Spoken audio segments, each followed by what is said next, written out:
This story begins with several system windows informing citizens about a series of anomalous events occurring around the world. A giant abalone was reported found by fishermen on the coast, so immense that not even 10 people could surround it, suspected to be a mutation caused by nuclear wastewater. There was also information about an ancient tree in a tourist area growing wildly, spreading its roots for kilometers, and cracks appearing in the ground due to a possible abnormal earth pulse. The notifications continued with giant vines falling from the sky, making fairy tales real, and with news that subway tracks had been destroyed in multiple places, resulting in some casualties. No one paid attention, since they knew all this was nothing more than a bunch of sensationalist headlines, not very different from the false alarm about the zombie bite years ago. Many students were gathered in front of the school, considering that local rumors were much more interesting than the news. Suddenly, their attention was completely diverted to the figure approaching. It was the beauty of the school, Chu Qingli.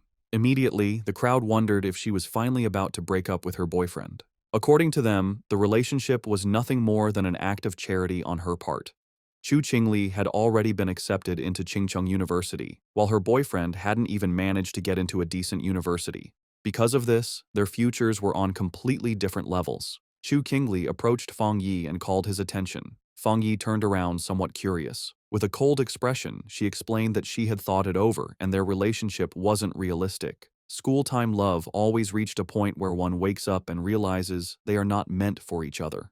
A life together, according to her, required not only courage but also compatibility. For all this reason, it was best to end things. She thought with disdain that no matter what he tried to win her back, it would be impossible. Fang Yi remained silent, and noticing this, people thought his lack of reaction was because he was so shocked that he had collapsed or lost his mind. After all, she was the beauty of the school. They expected him to be on his knees, begging for another chance. However, upon observing him, they simply concluded that he was no match for a rich and beautiful girl, a toad who coveted a swan. With a calm gaze, Fang Yi agreed to break up with her, leaving Chu Qingli and the others in shock. Seeing that she had nothing more to say, our boy turned his back on her and decided to leave. She panicked and called out to him. With a piercing gaze, Fang Yi turned around and asked what she wanted.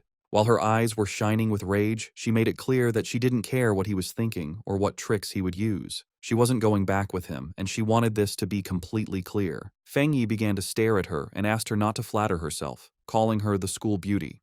Upon hearing this, her eyes widened in surprise, making her blush. The others were in shock at Fang Yi's attitude. Fang Yi was aware that Chu Qingli and the others had no idea what was about to happen. He knew that society's current rules, like money and education, would soon turn to ashes.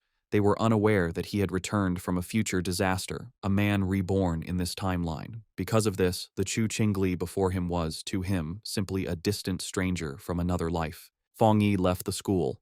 He had more important matters to attend to. For him, school beauties and reputation were irrelevant, since everything was about to be completely reconfigured.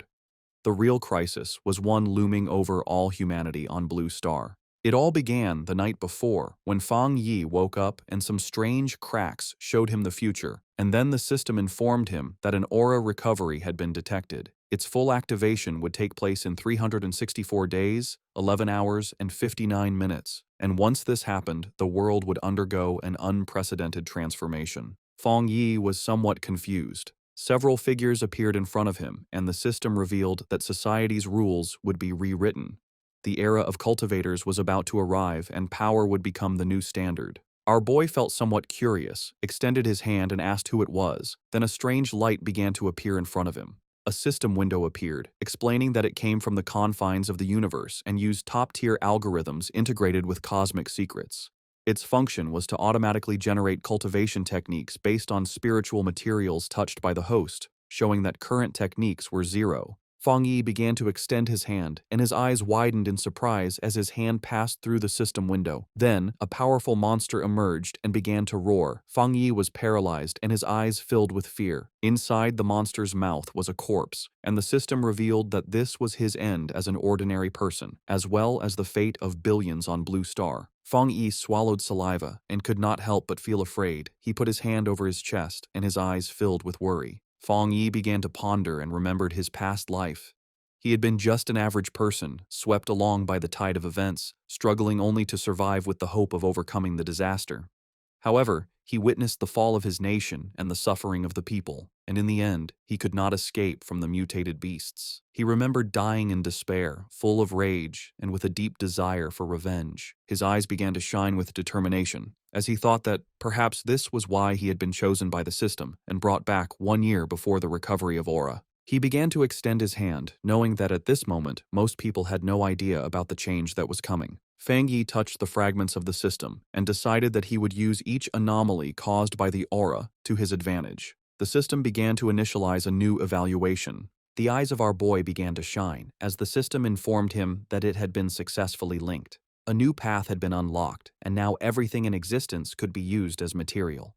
His mission was to collect powerful techniques and abilities to become a strong cultivator and save the world. In the city, people were informed that humanity now faced an unprecedented crisis. Answers could not be found in the past. The only option was to adapt with their own strength. Everyone was surprised, except Fang Yi.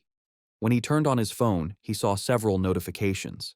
He understood that the government neither confirmed nor denied the strange phenomena, limiting itself to telling people to prepare. This, he knew, was Jia Nation's subtle way of issuing a warning, since reports once considered mythical nonsense would never have gone viral in this way. His eyes filled with sadness as he began to remember the past. He knew that this indirect and silent approach by Jia Nation helped citizens remain calm and trust their country. It was a hard and slow method, but much more effective than the chaos and gunfire of neighboring nations. Then he remembered that the system had told him that he could use anything, which meant that he should go wherever anomalies occurred. His attention was fixed on the phone. It was the #1 trending news. The UV index at Qingcheng University had reached a historic record of the century. Because of this, a heat warning had been issued, urging new students to take safety precautions and use sunscreen. The students were somewhat confused, as they thought that even the best universities now resorted to sensationalist advertising. They considered this false, definitely a paid topic to be trending, since heat of that magnitude could kill people. Fang Yi looked up at the sky and saw that it was full of clouds, then activated the UV meter and saw that it was at 0. He was somewhat confused, as he didn't understand how the weather could be so different, since Qingcheng University was only 15 minutes away by car. Images of a blazing sun above the university were published, and students were informed that new student registration would continue, but they should avoid the north gate due to the high UV index, as all other entrances remained open. Feng Yi couldn't help but smile. He knew that when anomalies occurred for the first time, most people only thought it was a publicity stunt, and only he knew the truth. His eyes began to shine with joy, as his first opportunity had arrived. Fang Yi changed clothes and went to Qingcheng University. Everyone was carrying umbrellas. It was so hot that the leaves of the trees had fallen. Our boy went to the north gate of Qingcheng University, the least crowded of all. He knew that something was definitely wrong in this place. Shiny ashes began to descend from the sky. While students were fleeing to avoid being scorched to death, Fang Yi's attention was fixed on it. He sat down and decided to touch it. Once his finger made contact, an intense glow began to emerge from it, and the system reported that it had detected an intense fluctuation in the Yang attribute, unlocking the data template of it. The energy began to enter Fang Yi's body, causing him terrible pain. An intense glow began to emerge from our boy's body. People covered their eyes to avoid going blind. They didn't know what was happening and thought they were hallucinating. The energy started burning Fang Yi's clothes, making him clench his teeth tightly. He put his hands on top of his head and started going crazy, not knowing if the system had finished compiling. He felt like he was about to die. The compilation was completed, and Fang Yi acquired a Yang attribute technique, the Golden Sun breathing technique. Later, it's the day for new students to register at Qingcheng University. Our main character's ex-girlfriend arrives at the registration area. A guy offers to carry her suitcase for her. Soon, more guys come over to try and get her attention, but she turns them all down, telling them she doesn't need their help. She looks over at a couple nearby with a sneer, but then a bright golden light flashes, surprising her and the other students. A voice on the loudspeaker tells everyone to stay away from the north gate. The girl looks serious and decides to go see what is happening. At the north gate, a huge burst of golden energy lights up the area. A dark figure appears from the smoke, giving off a powerful feeling. He takes a deep breath, and his eyes glow with a strong golden light. A screen pops up, telling him that he has created a new technique and earned 50 points. The guy looks at the screen and wonders what the points are for. He decides it's not important right now, but will probably be useful later. Time passes, and it is now night, with a strange-looking moon in the sky. The young man then starts to practice his new breathing technique. The next day, a bright sun is in the sky, and a new energy spreads through the university. Some students notice the sky get dark and cool for a second as they run to the north gate. A large crowd gathers there to see what is going on. The university's dean is angry and asks why no one listened to the warning to stay away. The group pushes through the crowd, which moves aside for them as they go to the center of it all. A hooded person with a serious look tells the dean to block off the north gate completely. At that moment, a system tells Fang Yi that he has cleaned a polluted area. He learns that the government already knows about these areas and wonders if there are other people like him. Hearing an alert about people not being allowed in the area, the young man knows things have gotten serious. The students see people in uniforms and wonder if they are from the army. From a rooftop, Fang Yi sees that the disturbance is getting a lot of attention. With his red eyes glowing, he decides it's time to leave and jumps off the building. Down below, the mysterious hooded person walks across the ground, which is cracked from the energy. The hooded figure looks carefully at the scene. This person kneels and touches the ground to feel for any remaining energy. Then, she picks up a piece of the ground to get a closer look at what happened. The hooded figure studies it and realizes a person caused the energy. Just then, officials begin moving the students out, while the person in the hood watches from far away. In the crowd, the guy's ex-girlfriend is shocked to hear that only one person did this. At that moment, she sees a figure jumping away and wonders if it was her ex, but she quickly pushes that thought away. With his grades, he could never get into this school. Far away at Fang Yi's house, the sun goes down and night falls. Lying on his bed, the young man complains that his body is still hot, even after a cold shower. Because of the heat, he's afraid he won't get any sleep. He also worries that because of what happened today, someone might have noticed him. He then picks up his phone and sees a popular news story about a cultivation association. The young man remembers that everyone used to think it was just a joke on the internet. Just then, he remembers the hooded people at the university and thinks they must be from the association. Curious, he opens the news story to read the whole article. It explains the different cultivation levels, from ghost acts to total transcendence. In the comments, people think it's a joke, but he wonders if the announcement is real. Fang Yi thinks about how he never knew any of this in his past life as a normal person. Sitting on his bed, he thinks about the cultivation association and decides to try his technique again. He closes his eyes and focuses to start his training. In that moment, he begins to sweat as a strong, golden energy flows around him. He starts to float in his room, surrounded by a bright golden glow. A light shines on him. The first step is to strengthen his body to hold the power of heaven and earth. He successfully controls the energy and shapes it into a divine axe. His eyes glow brightly, and he smiles, feeling full of power. The system tells him he has reached the Dushui level and gives him 50 more points. The guy remembers the points and reads the screen, which says a new path is now open. The system explains that the points can be used to put the compiled data into any object. He thinks about the idea of putting power into an object and looks at his mug on the table. He holds his hand out toward the mug with a golden glow of power. The system asks if he wants to use 1 point to put the Yang attribute on the mug. He realizes this is like enchanting an item to give it a special power. The young man thinks that if he did this to a weapon, it would become his own special item for fighting. He decides that having a powered-up weapon will be very important for what is to come. The guy then finds a small sword on his shelf and decides to try the power on it. He thinks that if the test works, he will buy a real weapon to be ready for the monsters. Suddenly, a strange noise from outside the building gets his attention in the middle of the night. Outside, a dark creature with huge claws is watching Fang Yi's apartment. With glowing red eyes, the strange creature shows its sharp teeth in the darkness. It looks like a giant demonic rabbit and gets ready to attack the building. But inside the apartment, the guy has no idea that danger is coming. Lying in bed, the guy feels uncomfortable from his new cultivation technique. With his red eyes, he wonders where the sound, which was like a rat, came from. He thinks the sound is not from inside or from the pipes, and it might be a neighbor's pet.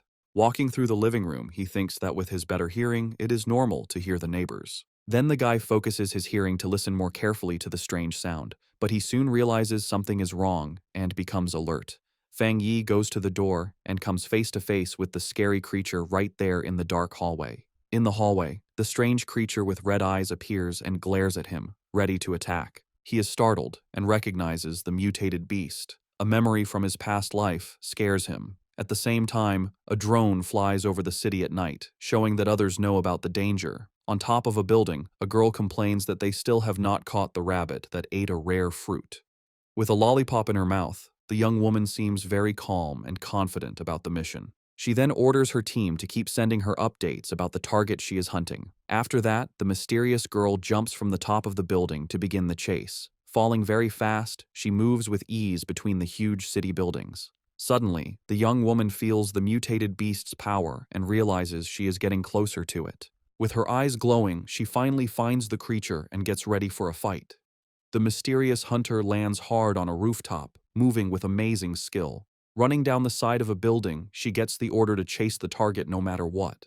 With a perfect landing, the young woman continues her chase without stopping. Jumping from building to building, she warns that the creature ate a special fruit and might evolve. Just then, a man working late sees something fast go by his window and is very confused. He wonders if he is seeing things, but his boss yells at him for just standing around. Meanwhile, the hunter stands like a shadow in front of the moon on the 65th floor. Back in the apartment, Fang Yi faces the strange creature, which screams at him. With his golden eyes, he knows his body has changed, and now he can fight it fairly. The creature then attacks with its claws, but the young man dodges with amazing speed. Fang Yi thinks that his body has really changed, and now he can see the attacks in slow motion. With sun energy in his hand, he wonders why a mutated beast is here so soon. He then remembers things from his past life and faces the monster. The guy knows the creature has not fully evolved yet, and the night makes it stronger and angrier. So he rushes forward to attack, because he has to stop it, or everyone in the building will die. Fang Yi manages to grab the creature with his hand full of energy.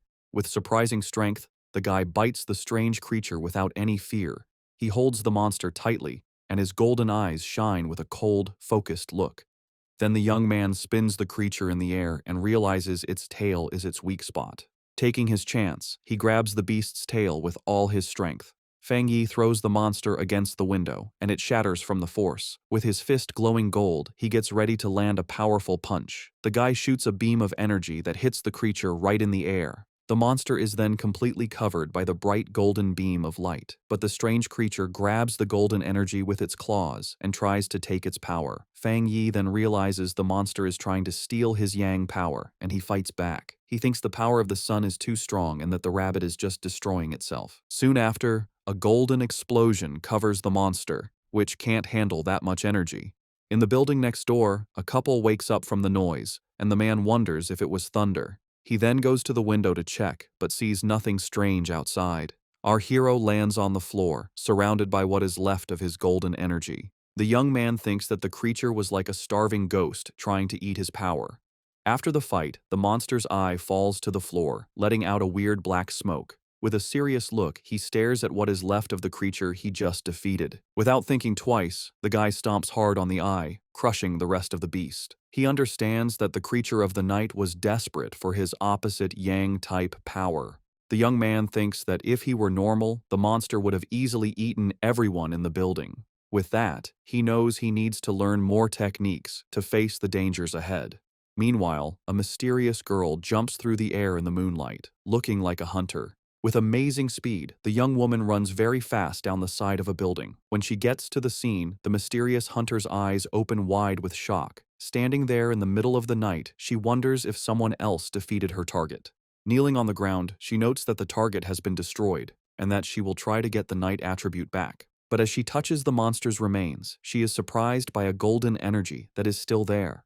The young woman then feels a strong heat and a burning power that makes her pull back right away. The young woman remembers the energy from the university gate and understands that this is not a coincidence.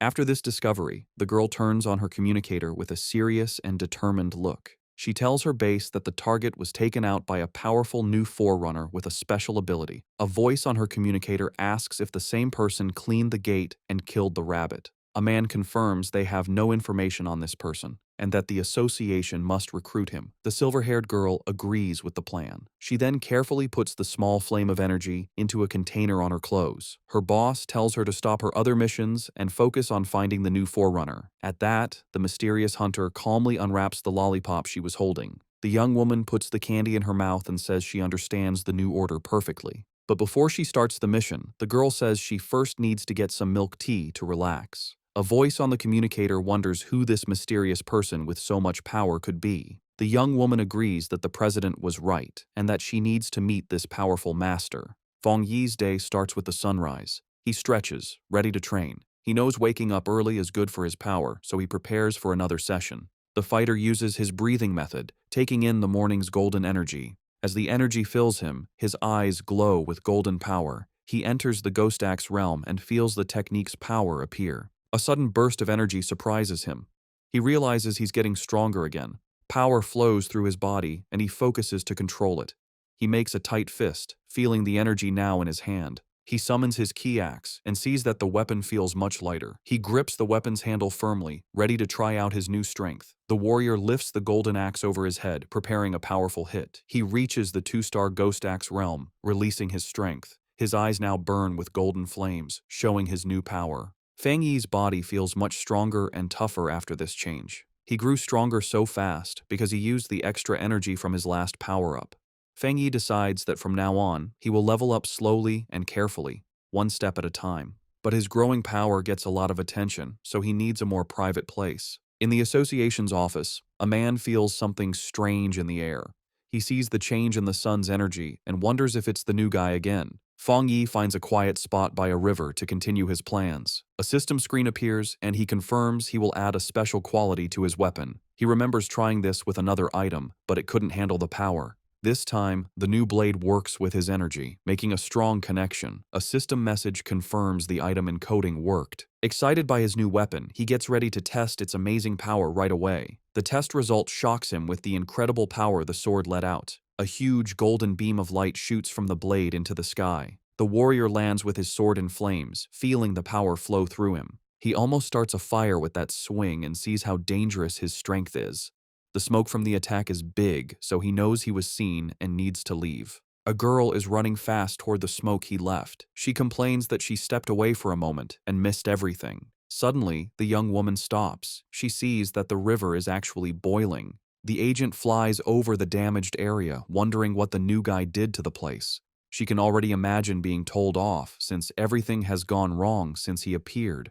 Just then, a golden flash in the distance catches her eye, and she becomes curious. The hunter is shocked by what she senses. This shouldn't be possible. His power level jumped from 1 star to 2 stars, and he even made a spirit weapon. The association only has 2 of those weapons, and the way to make them isn't fully known. The girl gets suspicious, wondering how he got this kind of power by himself. But she thinks she must be wrong and decides to start cleaning up the mess he made. Far away, Feng Yi thinks about how his weapon now has the Yang attribute, but he wants more. The system can encode anything, so he plans to add more qualities to the blade. Suddenly, his phone buzzes. He has a message from someone he doesn't know. He completely forgot about being private, and now a stranger is inviting him to a pioneers group. He's shocked to learn that official members must be at least Ghost Axe realm level. The stranger talks about a new pollution zone and invites him to a group hunt. He asks for the location, and the stranger sends a file about the lava dragon of the Shadow River. The zone has lava, and the same Yang attribute he has, so Feng Yi decides to accept the invitation. Far away in the Binmu district, a group is waiting for old Li's friend to arrive. One member says the girl's map was so good, he got there easily. The blonde girl thanks everyone for coming and tells them they need to work together. She is from the Cultivation Association and is disappointed that the pioneers here aren't very strong. What many don't know is that the Cultivation Association is a government group. Getting into the group was hard and required her family to ask for favors, so she hates to fail. Just then, one of the explorers sees the newbie arriving and calls him by his name, Fang.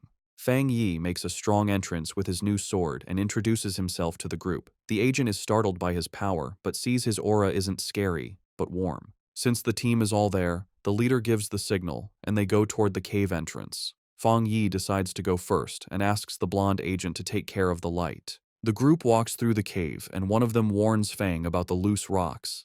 They think it's strange that the place isn't very hot yet. Feng Yi reflects on how quickly the team accepted him and feels that their friendship is real in these hard times. Feng Yi keeps moving forward, and the ground under his feet starts to change color, showing that danger is near. Suddenly, they get to a huge opening and are amazed to see a river of boiling lava right in front of them. Without hesitating, Fang rushes toward the danger, and the blonde agent yells at him not to be so reckless. To everyone's surprise, the warrior pushes his sword right into the lava. The explorers panic and scream for help, A fiery explosion throws the team back, and Fang Yi's system detects a worldwide problem and starts to analyze the information. As he plunged his sword into the lava, Fang Yi's system analyzed the anomaly, revealing a new power, the inner flame, with an extremely high internal temperature and explosive properties, and the Scarlet Flame sword technique, which unleashed its power when the blade was drawn, coating it in fire and lightning. Resolved, Fang Yi gripped his sword. His eyes and the blade glowed with fiery power, a perfect technique for his Tang sword. Below, the other explorers, thrown back by a previous explosion, watched in amazement as Fang Yi stood unharmed in a vortex of fire. Realizing his weapon was absorbing the lava's power, Fang Yi then used his script points to permanently embed the Scarlet Flame attribute into his sword, which now burned with energy. When the flames subsided, his teammates concluded he had suffered a small cultivation accident and had recovered. The group was euphoric, noticing the cave's spiritual energy had stabilized. One of them celebrated being able to absorb it smoothly, while another, on the verge of beginning his cultivation path, excitedly shouted Xiaoya's name.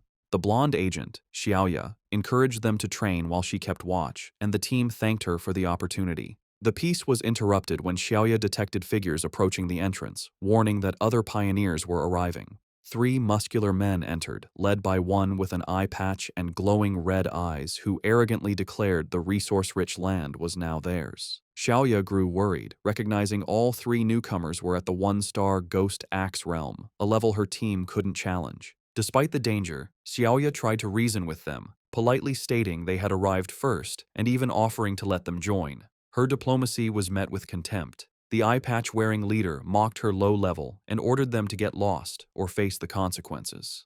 Xiaoya's expression hardened. She reflected on the harsh reality of survival of the fittest in this new era, but as a member of the Xia Nations Association, she decided she couldn't allow this injustice. Just as the confrontation was about to escalate, Fang Yi stepped between Xiaoya and the hostile leader. With his sword ignited, he coldly asked the large man if he had nothing better to do than bully a young woman. The eye-patch-wearing leader was left stunned and speechless. Without hesitation, Fang Yi unleashed a single, devastating swing that created a fiery explosion, sending the 3 aggressors flying. The force of the attack startled Fang Yi's own teammates from their meditation. He remembered the tragedies caused by those who followed the survival of the fittest principle, knowing only overwhelming force would work on such people. To make his point, Fang Yi drove his blade into the ground in front of the rival leader. Surrounded by an immense golden aura, he coldly ordered them to scram. Terrified by this second display of power, the leader called Fang Yi a monster and screamed for his men to run as Fang Yi watched them flee. His teammates rushed over, buzzing with excitement over his incredible power. Fang Yi smiled, brushing it off and suggesting it was time to leave. As they left, Xiaoya contemplated the immense power Fang Yi had shown, realizing he had held back. Convinced he was a top-tier pioneer, she knew she had to report this major discovery to her organization immediately. The scene shifts to the Spiritual Energy Cultivation Association office, where a woman on the phone with Xiaoya repeated in surprise that another high-attribute pioneer had appeared. The office worker grew flustered, realizing she had said too much, especially with an imposing man standing behind her. She awkwardly hung up after confirming the report. The young woman cheerfully asked her gray-haired superior if they were lucky enough to have 2 high-attribute pioneers in a row. He, however, grimly corrected her that luck had nothing to do with it, explaining that every high-attribute individual is destined to become a new center of power, a responsibility that stressed him immensely. Under a sunny sky, Fang Yi returned to the city. He tried to disguise himself as a cosplayer, but his powerful presence and authentic sword only drew more attention. His walk was interrupted when he saw on his phone that news of the cave incident had already gone viral. He chided himself for his carelessness, knowing the eruption of his internal flame was too noticeable. Dismissing the idea that his teammates would betray him, he focused on a more urgent matter. The massive yang energy he had absorbed was pushing him toward a new breakthrough. He needed to find a secluded place immediately and headed for the back mountain. 5 minutes later, on that same mountain, a silver-haired young woman named Su Qingying, a garden restoration expert, felt a sudden, powerful presence. She saw an intense burst of light, like a miniature sun, and recognized the signs of a cultivator breaking through to the 3-star Ghost Axe realm. The scale of the energy astounded her. She'd never imagined a breakthrough of that realm could be so monstrous. Driven by a sense of duty and a flash of recognition, she raced toward the disturbance, vowing to catch the mysterious individual this time. High on the mountain, Fang Yi was focused on his breakthrough. He pulled in huge amounts of golden energy, which spun around him before forming a bright, sun-like ball above his head. As he meditated in the air, the power behind him formed a complex, star-shaped divine shape. Golden energy sparked across his skin, and his eyes glowed with great power as he tried to control the wild energy. Finally, the power came together, taking the shape of a giant divine axe made of pure golden and light blue energy, crackling with power. Meanwhile, Su Jingying arrived and stopped suddenly when she saw the amazing sight.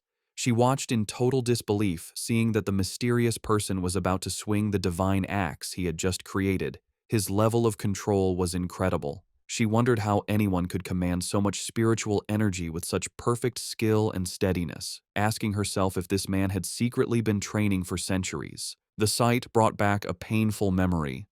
Su Qingying remembered her own attempt to break through to the Ghost Axe 2-star level. The pressure from her own divine axe had been too much for her, pushing back and making her cough up blood. It left her stuck in bed for a full week. She was naturally strong, but she had still failed badly. She couldn't understand how this monster could handle a breakthrough that was so much more powerful than hers. As she ran closer, she was even more amazed. The huge amount of spiritual energy, the perfect control in every move of the axe, and the way every bit of power seemed to have been purified thousands of times. It was all beyond anything she had ever seen. She decided that this person wasn't just an amazing monster. He was like a god who had come down from the sky. She also noticed his calm and steady way of doing things. Most pioneers, when they felt a breakthrough was about to happen, would rush to get it done. This person, however, moved with a deep sense of experience and a strong mind, like a master from old times. Her thoughts were stopped when the giant, fiery divine axe began to move. She watched the awesome sight as it swung with a purpose, heading east. At the peak of his power, Fang Yi's eyes burned with pure golden light as cracks of raw energy spread across his face. He floated inside a blinding storm of golden power, successfully controlling the huge amount of energy he had gathered to evolve. A system window then appeared, officially confirming he had succeeded. He had reached the Ghost Axe realm, 2-star. The new divine axe slammed down into the earth, releasing all of its power in one huge shockwave that tore across the mountain. Su Qingying was caught in the powerful blast and had to hold herself steady against the wave of golden energy. The leftover force cut a huge path through the forest before fading away, but when she looked up, the mysterious man had completely disappeared. Breathing hard from the effort and her frustration, Su Qingying couldn't believe she had missed him again, especially since she had arrived in only 30 seconds. A worrying thought came to her. He must have known that she was tracking him. She worried that if he stayed this hard to find, her mission to recruit him would be impossible. Just as she was about to give up, she paused. A sudden idea hit her. She looked away from the path of destruction and toward a giant old tree that was now glowing with a soft, leftover golden light. With a new feeling of certainty, she called out into the woods that seemed empty, calling him Senior and asking if he was still in the area. From the shadows of the forest, Fang Yi appeared, his hooded body giving off a cool confidence. His glowing red eyes were on Su Qingying. He immediately knew she was the person who had been looking into him for the past few days. Seeing she had been found, Su Qingying stood her ground and properly introduced herself. She said she was the captain of the Firefly Squad, a part of the Spiritual Practitioners Association of Xia Nation, and also one of the nation's first pioneers. On behalf of the association, she sincerely invited him to join them. She admitted she had been following him for 2 days and hoped her methods hadn't made him think badly of her. As she spoke, Fang Yi stayed quiet, and his face was hard to read under his hood. Su Qingying added that while the public didn't know yet, all the official papers for the association were ready. Inside, however, she was very nervous, choosing her words carefully, and worrying if she was bothering him or making the powerful man angry. She knew she had to sound soft and respectful. Her carefully planned speech was cut short by Fang Yi's simple, direct question. "Why should I join?" The direct question surprised her completely. She stuttered for a moment, panicking over what to say. She quickly saw that empty, nice words would be useless against someone so smart. The truth was her only choice. Pulling herself together, she explained what the association was for. She told him that the Xia Nation wanted to gather and unite all the early pioneers, to guide them on an organized path and also give them extra protection. She knew that growth was messy right now, and that an association might feel like a cage to a free spirit like him. but she asked him to look at the bigger picture. A great return of spiritual energy was coming, and they would all need to stand together to face the unknown enemies of the future. After listening to her passionate speech, Fang Yi leaned casually against a tree, looking tired and uninterested. He told her plainly that he was not willing to join. He explained that, for now, he still couldn't bring himself to fully trust her or the association she represented. Su Qingying was left completely stunned and speechless by his direct refusal, her eyes wide with shock. Facing his refusal, Su Qingying grew desperate. She quickly pulled out her identification card from her jacket. Holding it up for him to see, she quickly introduced herself again as Su Qingying and mentioned she used to be a well-known athlete before the spiritual energy returned. She begged him to believe her, hoping her public identity would give him a reason to trust her. Fang Yi paused and thought about her words. He touched his chin thoughtfully, saying that he now vaguely remembered her. His mind remembered a framed picture of her celebrating a victory as the runner-up in the Sia Nations long-distance championship. He realized her natural athletic skill was what made her such a fast and good pioneer. However, his face then became hard. A dark memory from his previous life came to mind, showing a vision of a ruined city. He knew that in his original timeline, the Sia Nation's work, including the association, had failed in the end, leading to the end of humanity. Now that he had returned with his system, he knew he had to be part of the solution, but joining the association at this point was not the right move. Putting on a more thoughtful look, he looked back at a hopeful Su Qingying and confirmed that he did remember her. He told her he would think about her offer, and before she could answer, he jumped into the air and sped away from the spot. Just as quickly, he reappeared right behind a startled Su Qingying. He gave her a firm condition. She must keep his location a secret from everyone for now. In his mind, he studied her respectful behavior and guessed that the association was careful about upsetting powerful pioneers who weren't with them. He saw this as a weakness he could use. Su Qingying suggested a deal. She explained that the association had detected the energy from his breakthrough and that she had to file a report. She suggested sending a report that was a mix of truth and lies to protect his identity while keeping her bosses happy. After a moment of thought, Fang Yi agreed to her plan. Su Qingying tried to call out to Fang Yi as he agreed to her plan, but in the blink of an eye, he was gone. She ran down the mountain slope after him, but it was no use. Tired and annoyed, she walked alone on a forest path, muttering in frustration about how many times she had failed to catch him and how he was now trying to avoid her. She sighed, complaining about the tiring work of erasing the powerful energy signs he left behind after every incident.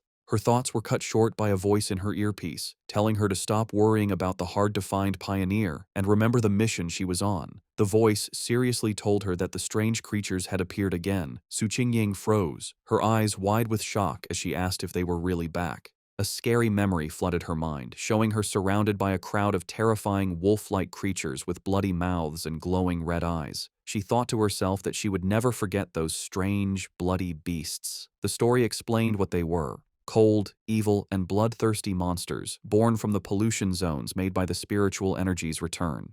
They got power from these zones, turning into monsters that ate humans. Some could even hide as natural disasters, killing anyone as they split up lands and made new pollution zones. If they weren't stopped, their very destructive nature would let them keep eating the human world until nothing was left. A heavy storm suddenly hit the city. The night sky wasn't lit by streetlights, but by constant, violent flashes of lightning. Rain poured down, and red alerts lit up people's phones, warning of the severe thunderstorm and telling everyone to stay inside. Another alert announced that the Yuhuang Mountain area was closed because of flooding risks. From their windows, people commented they hadn't seen a storm this bad in years, with some joking that a powerful being might be facing a lightning trial nearby. Hidden in a rainy alley, Fang Yi watched the storm grimly, his red eye glowing. He could feel the huge amount of lightning energy in the air, recognizing its wild power. He knew this was no ordinary storm but another anomaly, with its power focused on a single point. His eyes scanned past the city buildings and locked onto a distant mountain peak that was being hit by lightning again and again. He had found the center of the storm. Without hesitating, Fang Yi raced into the downpour, leaping across rooftops as he sped toward the mountain. When Fang Yi reached the base of Yuhuang Mountain, his system immediately confirmed a pollution zone was detected. He looked up at the peak, but instead of its usual beauty, he saw a grim scene with skeletal remains scattered among twisted trees. Another system notice added to the danger, stating the pollution level was unknown. Still, Fang Yi moved forward without hesitating, walking into the dark, stormy woods with a determined look. As he got closer to the center of the storm, he saw a massive bolt of blue lightning strike the mountain's summit, lighting up the whole area. He had found his target. Inside the Spiritual Practitioners Association's command center, officials held a tense meeting. A large screen showed a vortex of blue energy over a mountain peak. An official reported that the danger on Mount Yuhuang was rising quickly, so they had to close it off and call it a new contamination zone.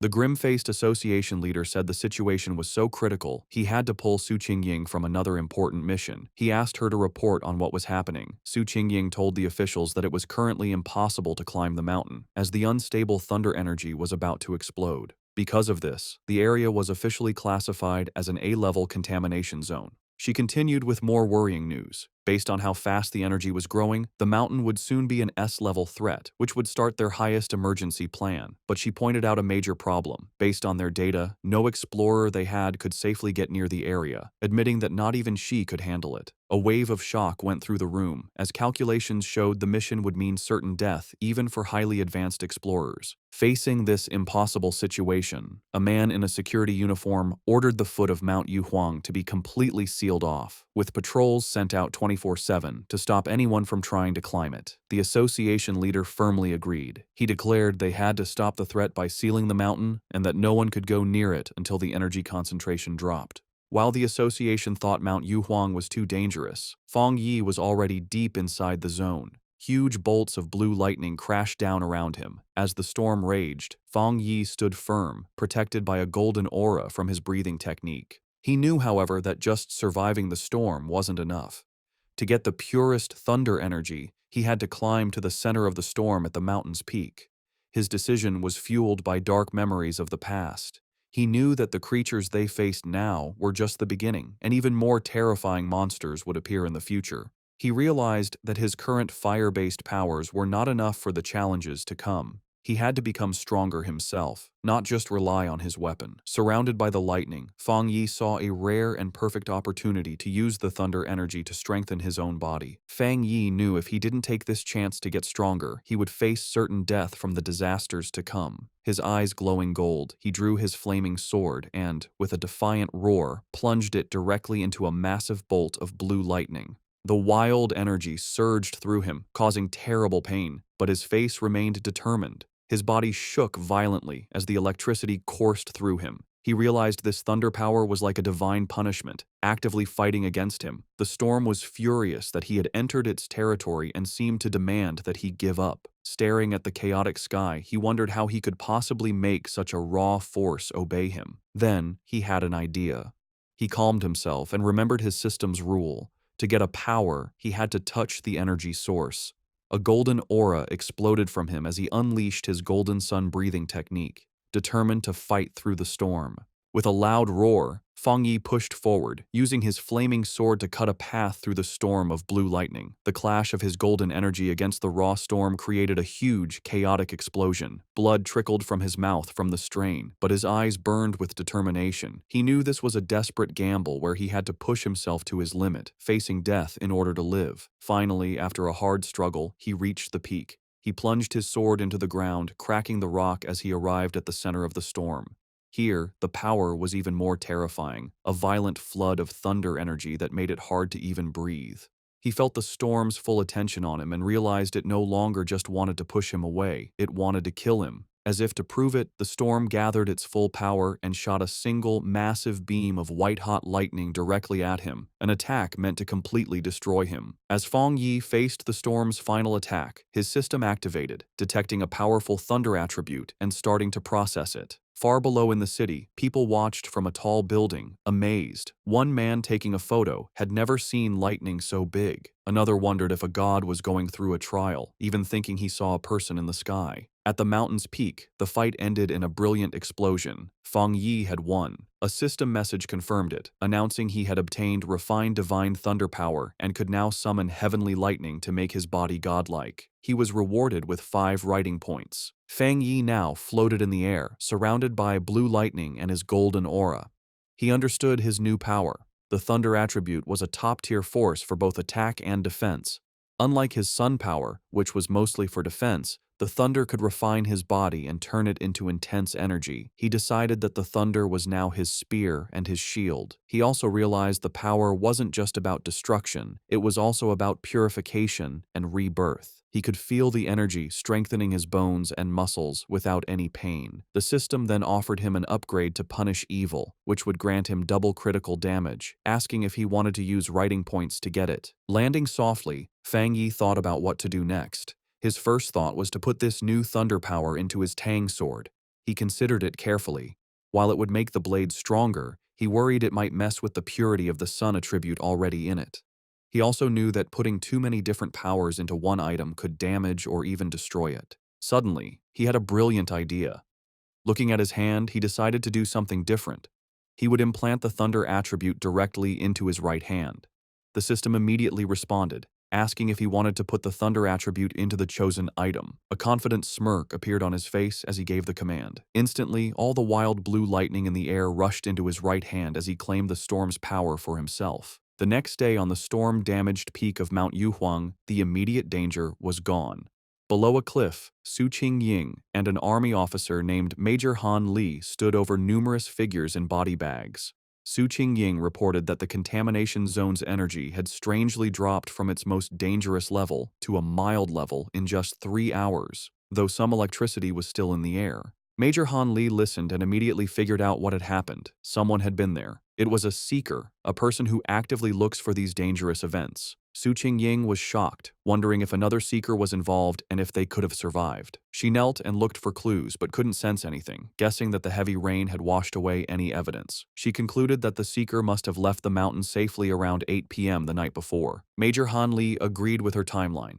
The strange event began around 6 p.m., and the army sealed the mountain at 7 p.m., so the seeker must have climbed the mountain before it was closed. He noted that their instruments predicted the danger would reach grade S, but after 8 p.m., the energy suddenly dropped. Standing where the lightning had been strongest, the major added his own theory. He believed the seeker not only survived the lightning, but probably had a thunder-related power, turning the disaster into a great opportunity. He concluded this person was the direct cause of the sudden change. The major then shared his biggest worry. People like this were the most dangerous because they didn't know whose side they were on. Su Qingying agreed, adding that if such a powerful person was a threat, the disaster they could cause would be huge. They had to be found quickly. Miles away, sitting on his couch and unaware of the military operation now focused on him, Fang Yi let out a sudden, loud sneeze. Back on the mountain, Major Han Li made his decision. He gave a firm order to his troops. Find this person immediately, at any cost. As his command was given, he assigned the mysterious target his temporary codename, the Tyrant.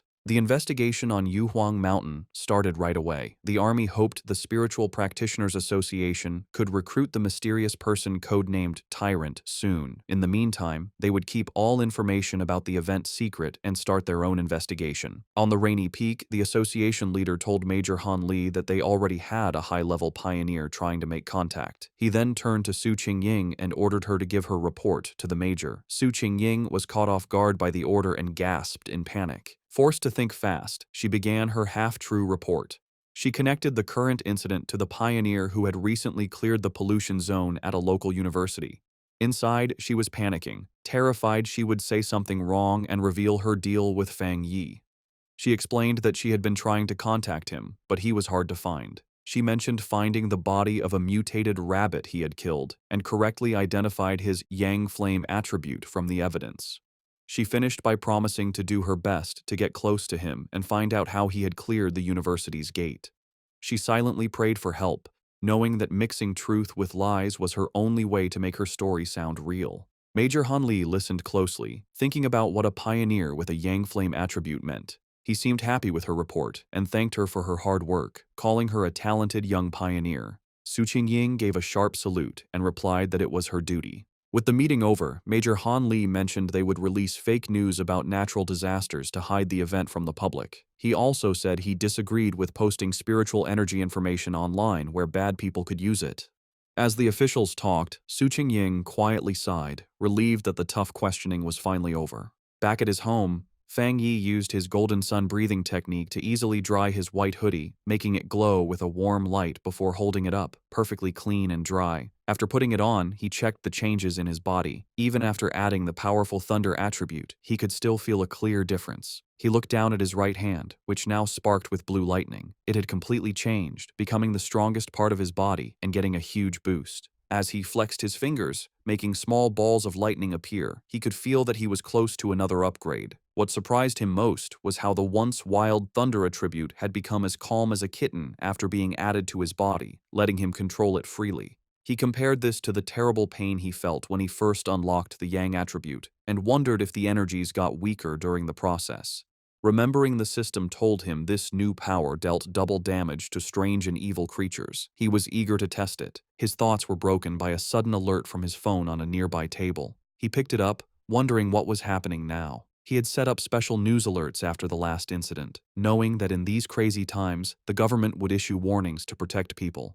For a pioneer like him, however, these warnings were more than just notices of danger. In every crisis, there was a chance to grow stronger, even if it meant risking his life. As Fang Yi thought about what to do next, he looked at the major news alert on his phone. The report said a huge explosion had just happened inside a chemical plant, causing a lot of pollution in the city. The official story said no one was hurt and told people to stay calm, but Fang Yi was suspicious of an event this big. He checked online forums, where people who saw it happen gave a much scarier story. People who lived nearby described a super creepy feeling they couldn't explain. One person asked if it was a cold, evil aura, and another quickly agreed. While many were doubtful, the overall feeling was one of dread and fear. The words cold and evil aura felt familiar to Fang Yi. Suddenly, a terrifying memory from his past life came back. A bloody hand and a horrible monster. He remembered hiding in fear from a giant, red, demonic beast as it destroyed everything around it. The creature, a gross, multi-eyed rat-like monster, was a threat he knew too well. Back in the present, he looked serious. He remembered the nature of these creatures. They were plants or animals that changed in a strange way after becoming self-aware, their power going wild and giving them terrifying hunting and killing abilities. They loved to appear in the dark of night. Realizing this new threat was 100 times more dangerous than the mutated rabbit he had fought before, Fang Yi knew he had to do something. Clenching his fist, which sparked with his new blue lightning, he decided he would go out that night to stop these creatures from surviving and getting stronger. Standing up, he was surrounded by blue electrical energy. It was time, he decided, to test his new 200% critical hit ability in a real fight. On a dark and stormy night, rain fell on the empty city streets. As a traffic light changed, a blur of motion sped across the wet road, a squad of cloaked figures moving with amazing speed. These were the members of the Destroyer Squad, and they were hunting. One member reported to their headquarters that they were tracking Anomaly File Number 7, codenamed Candle Night, but had lost the target. The creature's known ability was to blend into the darkness, making it very hard to follow. The squad member added new, scary details to the file. The anomaly made a faint sizzling sound when it was close and liked to eat humans. As lightning lit up the sky, the squad landed on a rooftop to look over the city. Their leader, a determined man with light hair and a scar on his face, knew the stormy weather was perfect for the creature's hunt. He said with grim certainty that they could not let that happen. Miles away, in a busy command center, an operator got the updated information. He confirmed the new data for File 7. Candle Night had been submitted. The situation was serious. An extermination request was filed as a high priority, with a goal to solve it in 12 hours. The order came back from headquarters. The Destroyer Squad was to keep chasing the target, but their own safety was most important. The team immediately started the chase again, leaping from building to building through the rainy city. The squad leader paused, looking at a glowing holographic map of the city full of red markers showing active anomalies. He knew that a 12-hour response time wasn't fast, but it was the best headquarters could do. The country was large, and with anomalies appearing everywhere, even their advanced resources were stretched thin. Just as the Destroyer Squad got close to their target's last known location, a warning came from their headquarters. The operator told them that the area they were entering was currently occupied by Spiritual Energy Cultivation Association agents. A photo of Su Qingying appeared on the screen as the operator explained that her team was watching pioneers there and could be asked to help. The Destroyer Squad's leader acknowledged the message and asked headquarters to have her come help, saying he had heard of her good work. Elsewhere, Su Qingying was surprised to learn she had become so famous. The destroyer squad waited grimly in the rain. Soon, Su Qingying and her own cloaked team arrived, taking a spot on a higher rooftop. With a hand on her hip, she looked down at the squad below and casually asked if they were the ones calling her for overtime. The destroyer squad's leader was not happy with her casual tone. He sternly told her that the Candle Night anomaly eats people and that this was much more serious than a simple overtime request. One of Su Qingying's team members shot back, asking if that was the right way to ask for help. Su Qingying then turned to leave, saying that the destroyer squad seemed so good, they probably didn't need help after all. She announced that her team, the Ying squad, would be leaving. As they started to go, her team members muttered among themselves, one worrying about their boss's savage attitude and another defending her, saying their own missions were just as dangerous. The leader of the destroyer squad immediately panicked and called for her to wait. He apologized for his harsh tone and begged for her help. He explained just how dangerous Candle Night was, and that without her famous tracking skills, they would be at a great disadvantage. He stressed that if his team failed, the people of the city would be the ones to suffer, as the monster would kill them all. After agreeing to work together, the two teams stood on a rainy rooftop, ready to hunt. Su Qingying concentrated, and a glowing blue ball of energy appeared in her hand. She announced she had found the creature. The orb's energy expanded, showing the monster's location. Hidden in the dark, wet ruins of a chemical plant, the monstrous, multi-eyed rat-like creature called Candle Night was eating something. Its file noted that it liked darkness, dampness, and eating people. With the target found, Su Qingying gave the command for the joint operation to start. The creature's senses were sharp, and it instantly looked up, aware of their presence. It jumped away, just as an attack hit the ground where it had been. A member of the destroyer squad said the target had spotted them and ordered the team to form up. The squad members moved with incredible speed, their cloaks blurring as they chased it. They surrounded the creature from all sides, and with their prey trapped, they shouted together, ready to attack. One of the destroyer squad members lunged forward, shouting the order to attack. He hit the creature hard, sending it crashing into a pile of rubble. But instead of being weaker, the monster's body began to change, its back erupting with red sores and black spikes. With a furious shriek, the enraged Candle Knight fought back, creating a vortex of dark energy. Su Qingying desperately shouted for the teams to watch out for the sound wave and dodge. Her warning was a moment too late. A powerful sonic blast erupted from the creature, sending the squad members flying back. The destroyer squad's leader was thrown from the rooftop, crashing onto the street below. One of his team members rushed to his side. The leader pushed himself up, bruised but alive. He admitted that if he hadn't moved back at the last second, his bones would have been broken. He knew they were in grave danger. If the creature stayed in the city any longer, it would cause a huge disaster. The battle took another turn as Candle Night continued to change. It grew large, bat-like wings and let out a roar, its throat glowing with green energy. It then spewed a corrosive, dark substance that filled the air with toxic green smoke. The creature aimed this blast at the ground, trying to melt the street to burrow underground and escape.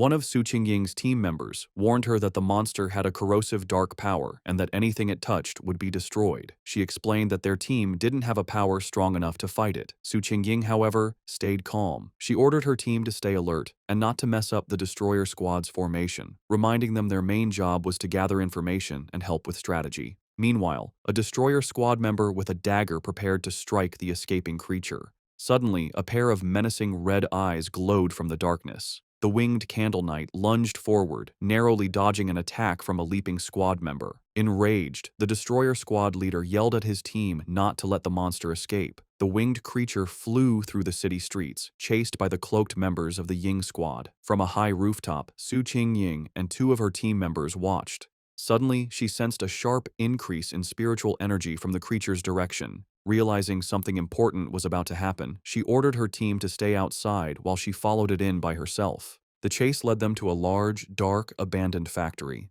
Inside, Su Qingying said she would scan the area's spiritual energy. The destroyer squad's leader noticed the advanced watch on her wrist. She confirmed it was a new device from the association, explaining that the watch showed the energy level a squad could safely handle was 50. Candle Knight's reading had been just 48. Suddenly, the device on her wrist began to flash wildly, the reading shooting past 80. Su Qingying shouted that the energy levels were going crazy. At that moment, a massive, shadowy form with glowing green eyes appeared in the rafters above. They had been led into a trap. Su Qingying realized with horror that there was more than one creature in the factory. The shadowy, monstrous face of a new creature loomed behind them. The destroyer squad's leader panicked, yelling that they needed to retreat immediately. Taking charge, Su Jingying suggested a tactical retreat toward the main door to force the hidden enemy to show itself. She fired a blast of energy to clear a path, shouting for her team to follow. But before they could escape, she cried out in pain and collapsed, her senses overwhelmed by an invisible poison gas. Su Jingying suddenly found herself alone in the vast green darkness of the factory. She called out to her team, but no one answered. She knew they were nearby, but the poison had made them unable to sense her.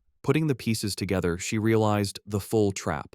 Candle Knight had led them to this factory, which was the territory of a much more powerful creature, a giant serpent she had only faintly sensed earlier. As if summoned by her thoughts, the huge, armored head of a shadowy serpent with glowing green eyes loomed over her.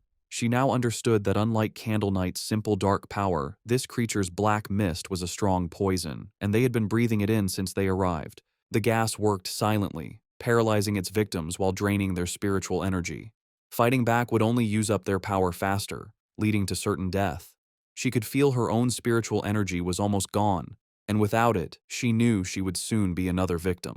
As she collapsed to the floor, her strength gone, she despaired at the terrifying intelligence of a creature that was just playing with them. She closed her eyes, wondering if this was the end. Lying defeated on the factory floor, Su Jingying saw a single ray of light cut through the green darkness above. A flicker of hope appeared in her eyes. Suddenly, the factory ceiling exploded inward, and a blinding light filled the room. Her eyes widened as a figure came down from the blast. It was Fang Yi. He landed gracefully in the rubble, his hooded figure standing out against the glowing hole in the ceiling. He stood before the giant serpent, immediately identifying it as a dark attribute creature. Without warning, the serpent lunged, its massive fangs aimed at him. At the same time, the Candle Knight monster burst from the shadows, attacking from behind. Fang Yi dodged the serpent's attack and came face to face with the growling rat-like beast. As the two creatures closed in, he finally understood the full trap he had walked into.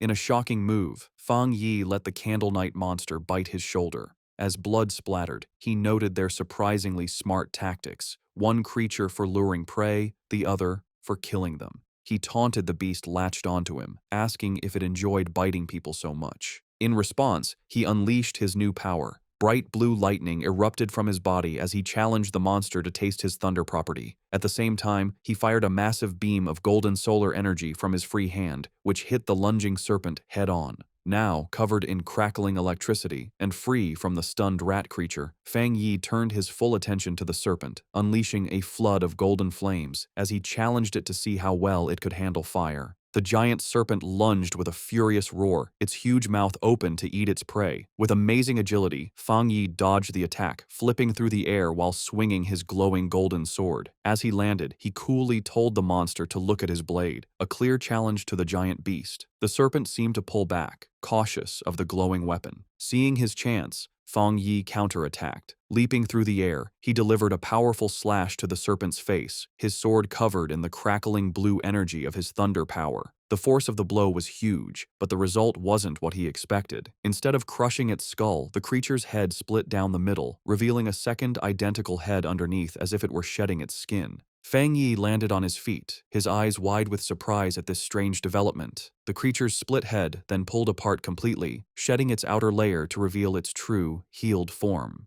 As green energy pulsed in its neck, Fang Yi knew the fight was far from over. The serpent reacted with shock and pain as the leftover thunder energy from Fang Yi's sword ran through its body. It roared in fury as the electrical energy grew stronger, overwhelming its dark power. Watching the creature twist in pain, Fang Yi gave a small, confident smirk. He knew he had the advantage, as he had already sensed this serpent's dark aura was stronger than Candle Knight's. He then revealed his clever plan. When he attacked with his sword, he had held back the full force of his fire. Instead, he had used the blade to carry and channel the thunder power from his hand directly into the snake's body. He compared the two creatures, realizing this serpent was a far more dangerous and evolved monster than Candle Knight. Suddenly, he felt a sharp pain in his shoulder where the rat creature had bitten him. He hissed, looking down to see strange purple snake scales growing from the wound. He understood immediately. Just as he'd thought, this was a smart, mutated species. Its poison, delivered by its partner's bite, had a paralyzing effect that let it kill silently. He could feel a sharp pain from the wound, but he also felt his Golden Sun breathing technique working to fight the venom. With a determined look, he knew he had the perfect counter. The Yang Flame power could dissolve the poison, the Golden Sun technique would protect and heal his body, and the Thunder power would purify anything left. As the energy from his powers pulsed through him, Fang Yi recognized the benefit of his combined abilities. The mix of his Yang Flame and Thunder powers now gave him a clear pain signal to any poison, acting as an early warning system. He knew he was lucky. For others, the serpent's sneaky poison would have been impossible to cure. He guessed that for the serpent to have grown so large, it must have relied on surprise attacks. He thought of the monster's den, filled with the skulls of its victims. With Candle Knight acting as the perfect bait, the two creatures had become a deadly trap even for top pioneers, which explained why so many had disappeared.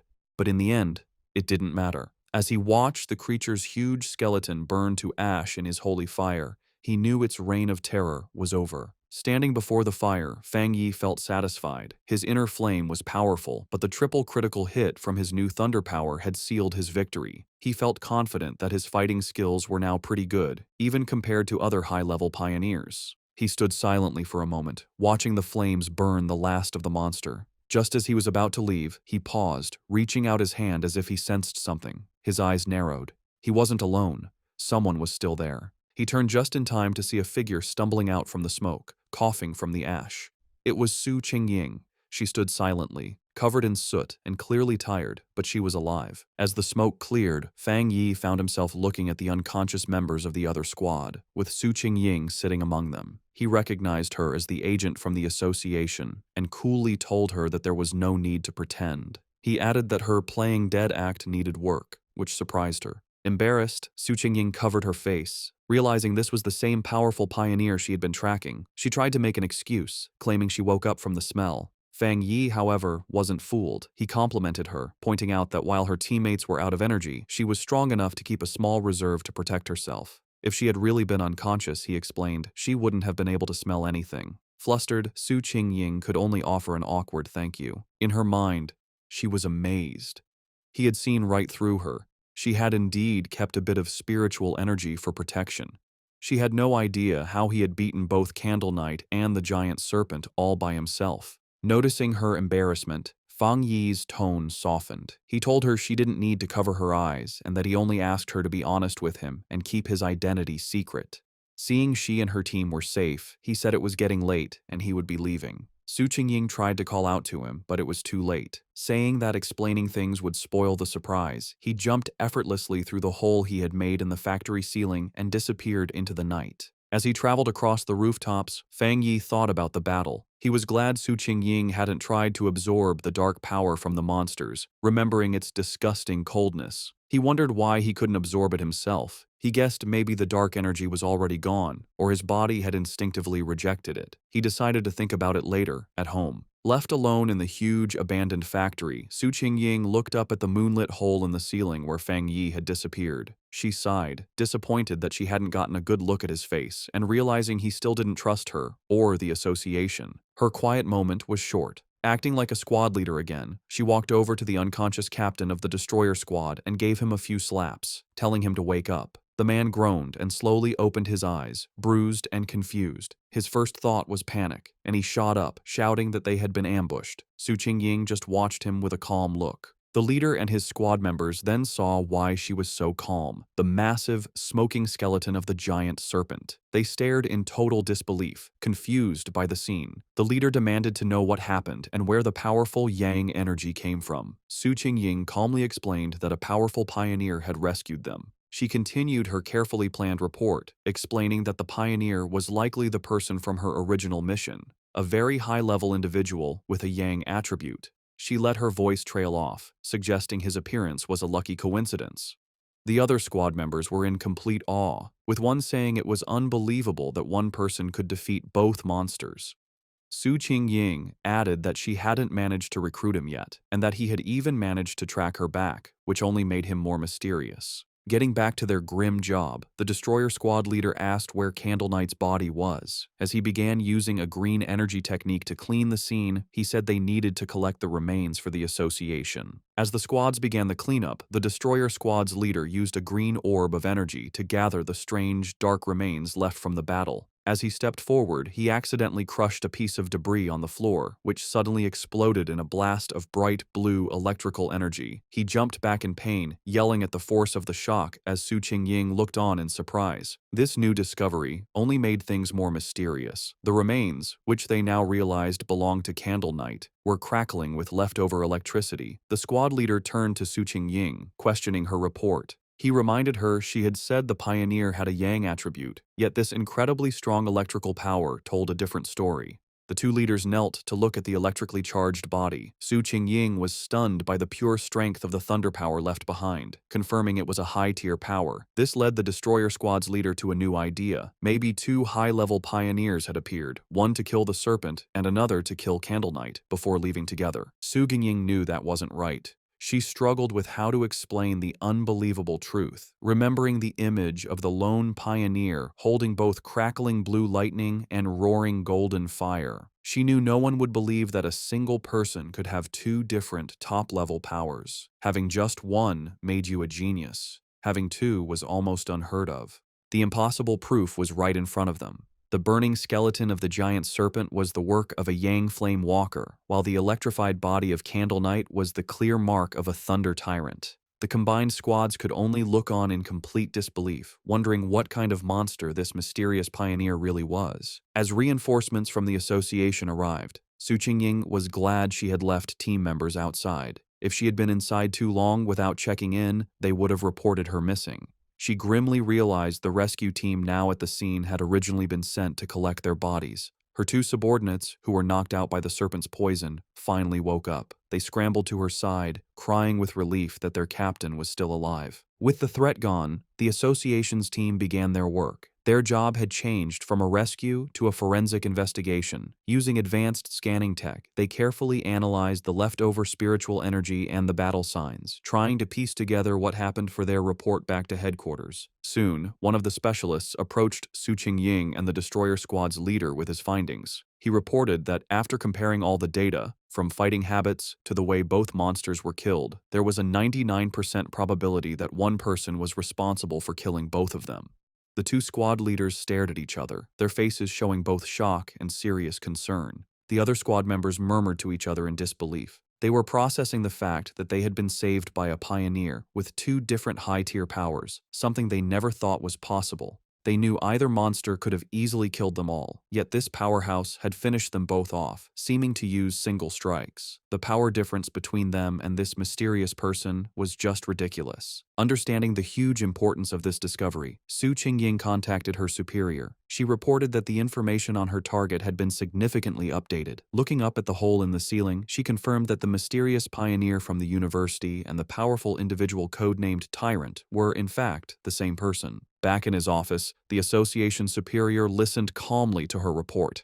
After thinking about the information, he gave a new command, telling Xiao Su to pause her mission for now. He explained that the pioneer had saved her team, killed the monsters, and secured the area. These were not the actions of an enemy. He added that he and Old Han, Major Han Li, didn't agree on the matter, and for her own safety and to avoid leaving a bad impression on their powerful potential ally, she was to stop all contact with the tyrant for the time being. While on the phone with her boss, Su Qingying, though she had agreed to pause her mission, couldn't help but add one more piece of information. She told him she had one more theory, based on what happened when she had tracked Tyrant to the back mountain where he was advancing his power. Her boss, interested, asked her to explain. She explained that during that encounter, she had sensed an incredibly strong aura where he was active. At the time, she suspected he might have a spiritual weapon but thought it was unlikely. However, now that it was confirmed he had two high-tier powers, the possibility seemed much more real. The association superior was surprised by this new information, questioning if the pioneer really had a spiritual weapon. He quickly became skeptical, leaning back and saying it was highly unlikely. He argued that no matter how talented, a solo pioneer couldn't possibly have such a rare item without outside help. Furthermore, he added, the team had found no traces of a third spiritual energy. which would usually come from a separately made spiritual weapon. Su Jingying quickly corrected him, clarifying an important detail. The spiritual weapon aura she had sensed during her first encounter with him was clearly a yang attribute. This new information completely changed things. The superior's eyes widened as he understood what this meant. If the weapon's attribute came directly from the user's own yang energy, it meant he wasn't just using a weapon, he was creating it. This led to an amazing conclusion. If he could create his own spiritual weapons, then he had to be a spirit creation realm cultivator. Such a being could theoretically do this alone, but that level of power was almost mythical. Su Qingying was floored by this idea, knowing that cultivators at that level were extremely rare, with barely more than 2 in the entire world. The superior then thought of an even more terrifying possibility. If this person did have a third, separate attribute, it would shift the balance of power and shake the entire pioneer community. He explained that according to all known research, different attributes clash inside the human body, making it nearly impossible for them to exist together. So far, no pioneer had ever been confirmed to have 3 different spiritual attributes. Therefore, if the pioneer truly had a spiritual weapon, the fact that they didn't detect a third energy signature from it might actually be a good thing. As the call ended, the superior was left with a single worrying thought. He could only hope that such a powerful pioneer would never become an enemy of humanity. Back at his apartment, Fang Yi stood thoughtfully under a hot shower, washing away the dirt and tiredness from his recent battle. As he dried off, he thought about the current state of the world. He knew there was less than a year until the official spiritual energy revival, but dangerous monsters and strange events were already happening more and more often. He used his yang attribute to easily dry his clothes, his hand glowing with golden energy as he thought about how many pioneers, like himself, had already started cultivating on their own. He thought back to the aggressive men he had met at the lava river, realizing that once the connection between the body and the spiritual world was opened, people naturally became more sensitive to the world's changes. He recognized that even without the country's official approval, many self-trained pioneers had already reached the 1-star Ghost Axe realm. The fact that the government, through agents like Su Qingying, was now reaching out to wild pioneers like him showed that both sides were in a relatively peaceful phase of mutual exploration. Standing in his room, thinking about Major Han Li and Su Qingying, he concluded that for now, the monsters were still under control, and there was no serious conflict yet among the different pioneer groups. However, as he finished getting dressed, he knew this peace was fragile. The government had already created the Spiritual Energy Cultivation Association, but it still hadn't told the public about it.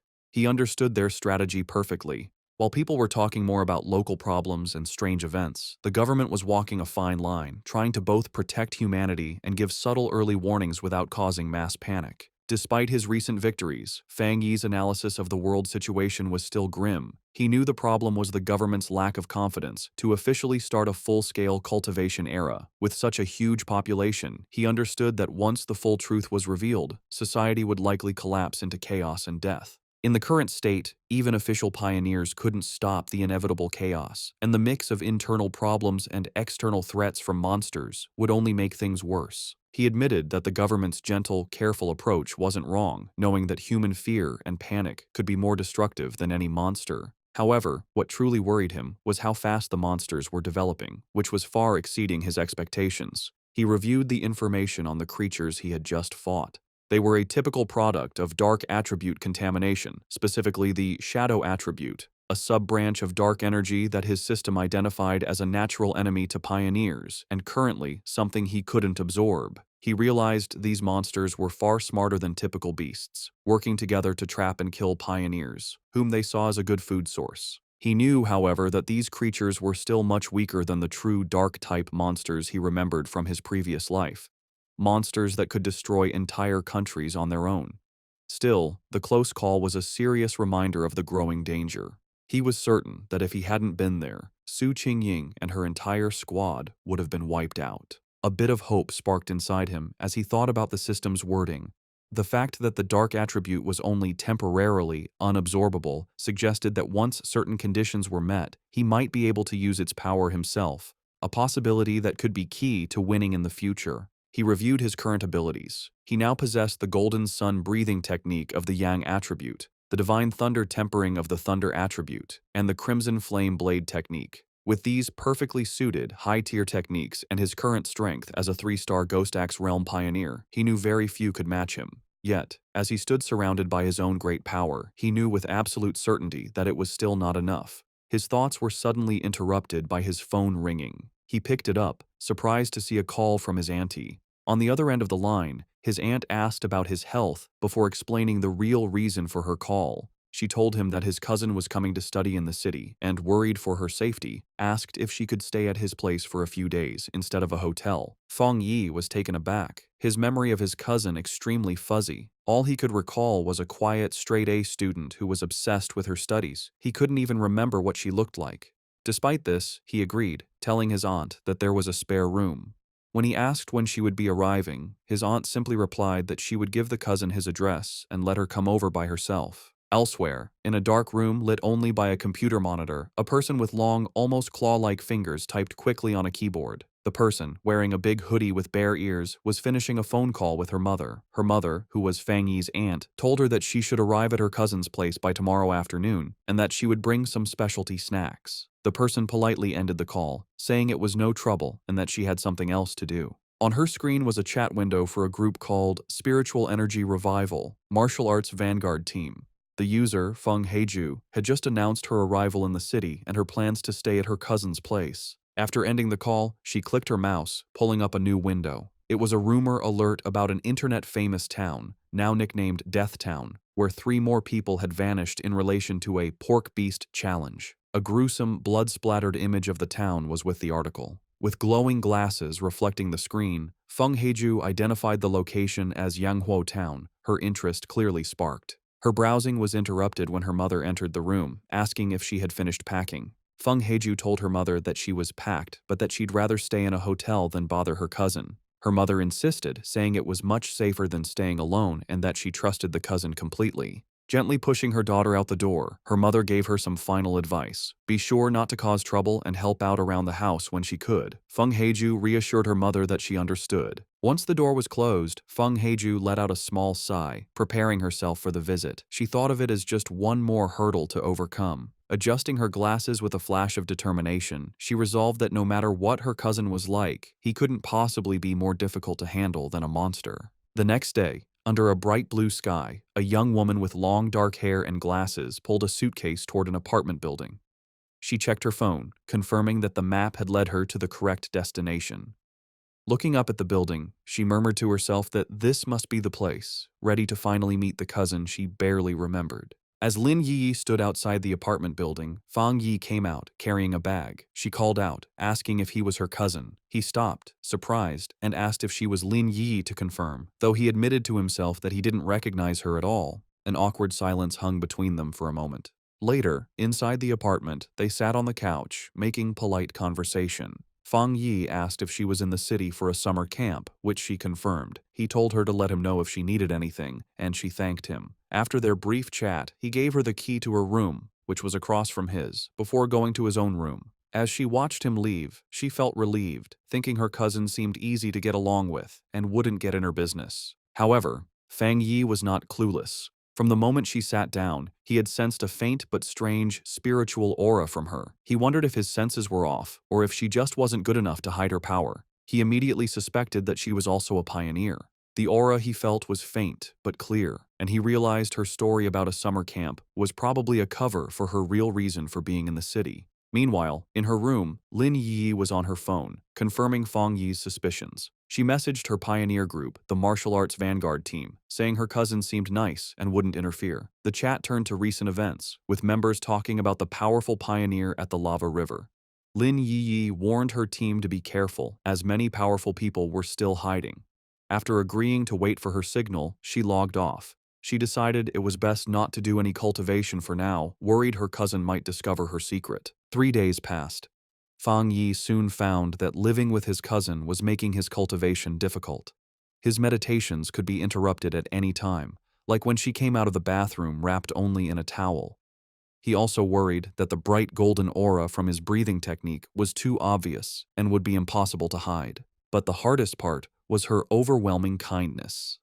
One evening, she proudly gave him a delicious-looking dinner she had made. He tried to insist on doing the dishes, but she refused, saying it was the least she could do. He found her perfect politeness and extreme cleanliness almost strange. Despite the trouble, Fang Yi decided to go along with it. He thought that by letting her be overly helpful, he might get her to let her guard down. He knew this was the only way he could find out what she was really up to. Their quiet dinner was interrupted when her phone on the table began to vibrate. Both cousins glanced at the message, their expressions surprised for a moment. Fang Yi used the chance to excuse himself, saying he would go back to his room while she chatted. His cousin could only quietly reply as he left. Left alone, she stared thoughtfully after him for a moment before turning to her phone.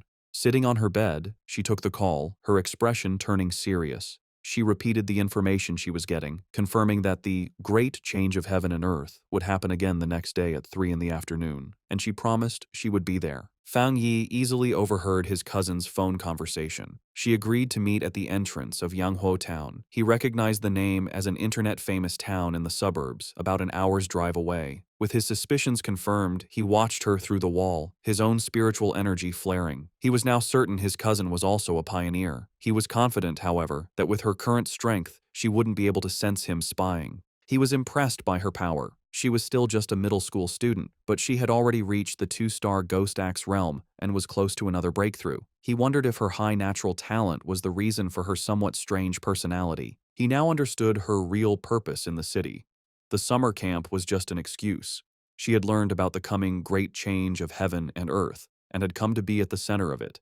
He knew that every one of these great changes was a chance to get a new technique to increase his own strength. He wondered what kind of power would appear this time. In the end, it didn't matter. With a determined look, he decided that whatever power appeared, he would take it for himself. In her room, his cousin suddenly paused, feeling a strange sensation. She looked around, wondering if it was just her imagination or if someone had been watching her. Seeing nothing but the moonlit mountains outside, she dismissed the feeling and continued her preparations. The next day, the town of Yanhuo was buzzing with activity, with its mountains in the background. At the town's entrance, Lin Yiyi met a friend from her pioneer group.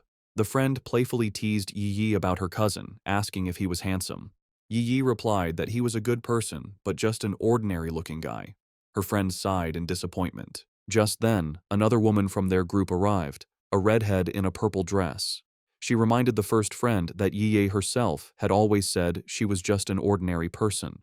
With the rest of their team there, the redhead announced it was time to get to business.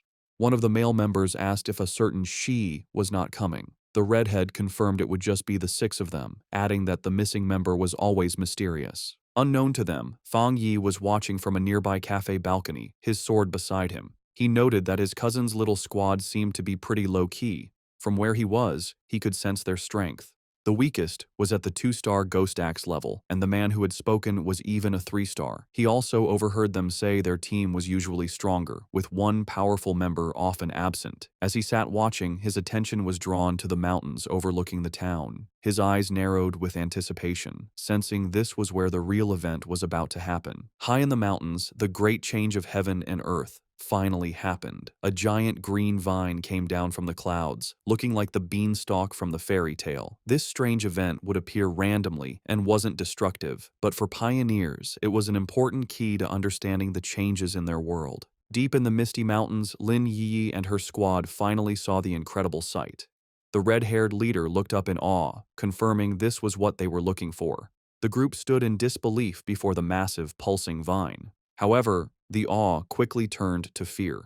The group's adventurous friend suddenly grew pale and urged the others to stop, saying they shouldn't go any further. She was trembling with dread. She explained that seeing the vine in person gave her a terrible feeling. The leader then asked if they had seen the rumors on their internal pioneer forums. The friend's fear came from a dark story. She said she knew some of the pioneers from a team that had tried to touch the vine the last time it appeared. They were powerful, much stronger than she was, yet they all met a horrible end. She explained that after they came here, they were all buried, their skeletons now twisted within the roots of a dark version of the vine. Overcome with terror, she clutched her head in panic. She confessed she had a feeling they would all suffer the same fate. As she spoke, the reality around the group changed, and they were no longer on a mountain path. Instead, they were trapped inside a terrifying, pulsating, fleshy red cavern, the ground itself a gross mass of organic tendrils. The vision of their death was just a scary premonition. Back on the misty mountain path, the squad's adventurous friend, scammed in an online romance, was still shaken by the feeling of dread. She admitted that while she was originally ready to take the pioneer's risk to either come back rich or die, the moment she saw the vine, she felt an overwhelming fear. Her gut told her this was a new, unknown, and powerful high-level monster, a mutation she couldn't handle. Tears filled her eyes as she said she wasn't ready to die here and wanted to back out. The red-haired leader and Lin Yi looked at their upset teammate with understanding. They confirmed they had all felt the same heavy feeling from the vine. Lin Yi explained it further, describing it as a feeling of complete emptiness within the wood-type vine. It was a strange feeling, as if all life had been swallowed by time, leaving only an empty shell. This, she explained, was why they all felt so scared. The group came to a scary conclusion. The vine was trying to eat their life force. Just as the fearful friend was about to panic, Lin Yi grabbed her hand, her face showing fierce determination. She declared that this was the path of the martial pioneer, a path that required them to face such dangers directly. Unseen by the group, Fang Yi watched from a nearby cliff. He, too, could sense the heavy, suffocating death energy coming from the giant vine. He noted that out of all the world monsters he had faced, besides the pure dark attribute, this vine gave him the worst feeling. He had to admit, the small squad had serious guts to even think about cultivating in such a dangerous place. He analyzed the monster more closely. While it was clearly a plant, a symbol of life, it felt completely lifeless. It wasn't really alive, but a dead thing pretending to be living, with no spiritual energy of its own. He could see it was stained with the blood and bodies of its past victims. Back with the squad, Lin Yi took charge. She stood on a cliff edge, speaking to her team with new purpose. She told them they didn't have much time to waste. Knowing the danger, she suggested a new plan. They would carefully sense the energy around the area, checking out the monster without getting too close. Confident in her plan, Lin Yi believed that by sensing the monster's energy from a distance, her team would be safe enough. She found a spot high in a tree and began to meditate, surrounding herself in a protective bubble of blue spiritual energy. From a clifftop far away, Fang Yi watched them. He was impressed by their caution, noting they had chosen a distance that was both safe and good for cultivating. He gave credit to his top student cousin for correctly figuring out the best range, a position that was neither too reckless nor too timid. As Yi's cultivation grew stronger, the spiritual energy around her began to surge. Fang Yi watched in surprise, realizing she was about to have a breakthrough to the 3-star Ghost Axe realm. He was genuinely impressed. His cousin was truly talented. In a bright flash of blue light, she successfully broke through. Her teammates watched in awe, amazed that she had already reached such a high level of power. However, the huge energy disturbance from her breakthrough did not go unnoticed. Deep in the forest, the sleeping roots of the giant vine began to twist and glow with a scary green light. The pioneers felt the ground shake, and one of the men looked back in alarm. The whole group panicked as the monstrous vine began moving directly toward them, its tendrils bursting from the earth. The team's leader was shocked that the creature could have possibly sensed them from so far away.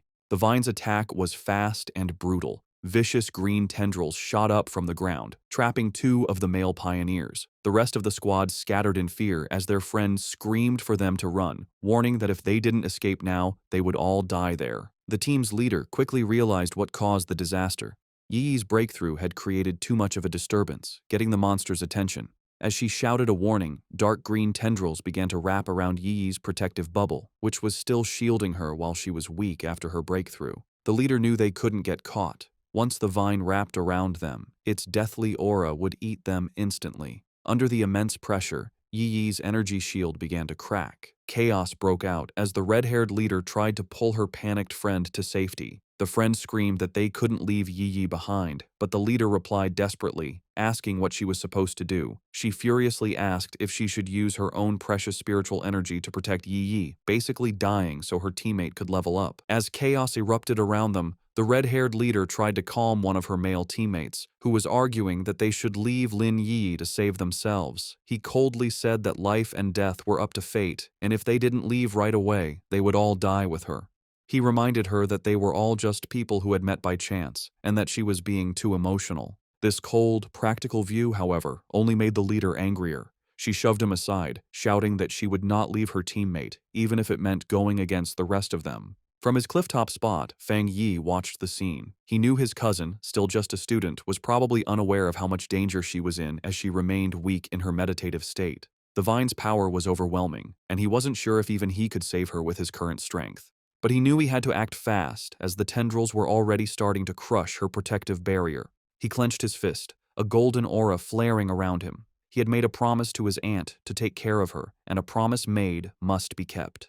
The red-haired leader jumped into action, leaping through the grabbing vines to reach Yi Yi. She landed a powerful kick against one of the tendrils, breaking it with the force of the hit. But her victory didn't last long. Dozens more vines shot out, wrapping around her and trapping her completely. Just as the vines were about to crush her, Yi Yi's protective shield finally broke. But before the monstrous plant could grab its new victims, Fang Yi stepped in. Leaping through the air, he sent out 2 arcs of bright golden energy from his sword. The rest of Yi Yi's squad could only watch in horror, screaming her name as they saw her shield break. A massive, fiery, phoenix-shaped blast of energy shot down from the sky, hitting the mass of vines with explosive force. Fang Yi landed gracefully in the now cleared area, a small pillar of golden flame rising from the ground where he stood, having saved both his cousin and her brave leader just in time. As Fang Yi floated in a bright aura of golden light, just his presence was enough to overwhelm the deathly vine. The surviving members of the pioneer squad watched in stunned silence as the monstrous plant, which had just been moments from killing them all, stopped its attack and began to pull back from the overwhelming yang energy. The tendrils pulled back from the intense light, hissing and dissolving as they retreated. As Fang Yi came down, surrounded in a radiant glow, the pioneers could only cover their eyes from the blinding light, barely able to understand what was happening. The practical male pioneer who had suggested leaving Yi Yi was completely shocked, questioning if this newcomer was another pioneer. The red-haired leader, just as stunned, recognized the power for what it was, the purest form of the yang attribute. She knew that only a high-tier power of this level could possibly push back such a powerful, life-draining monster.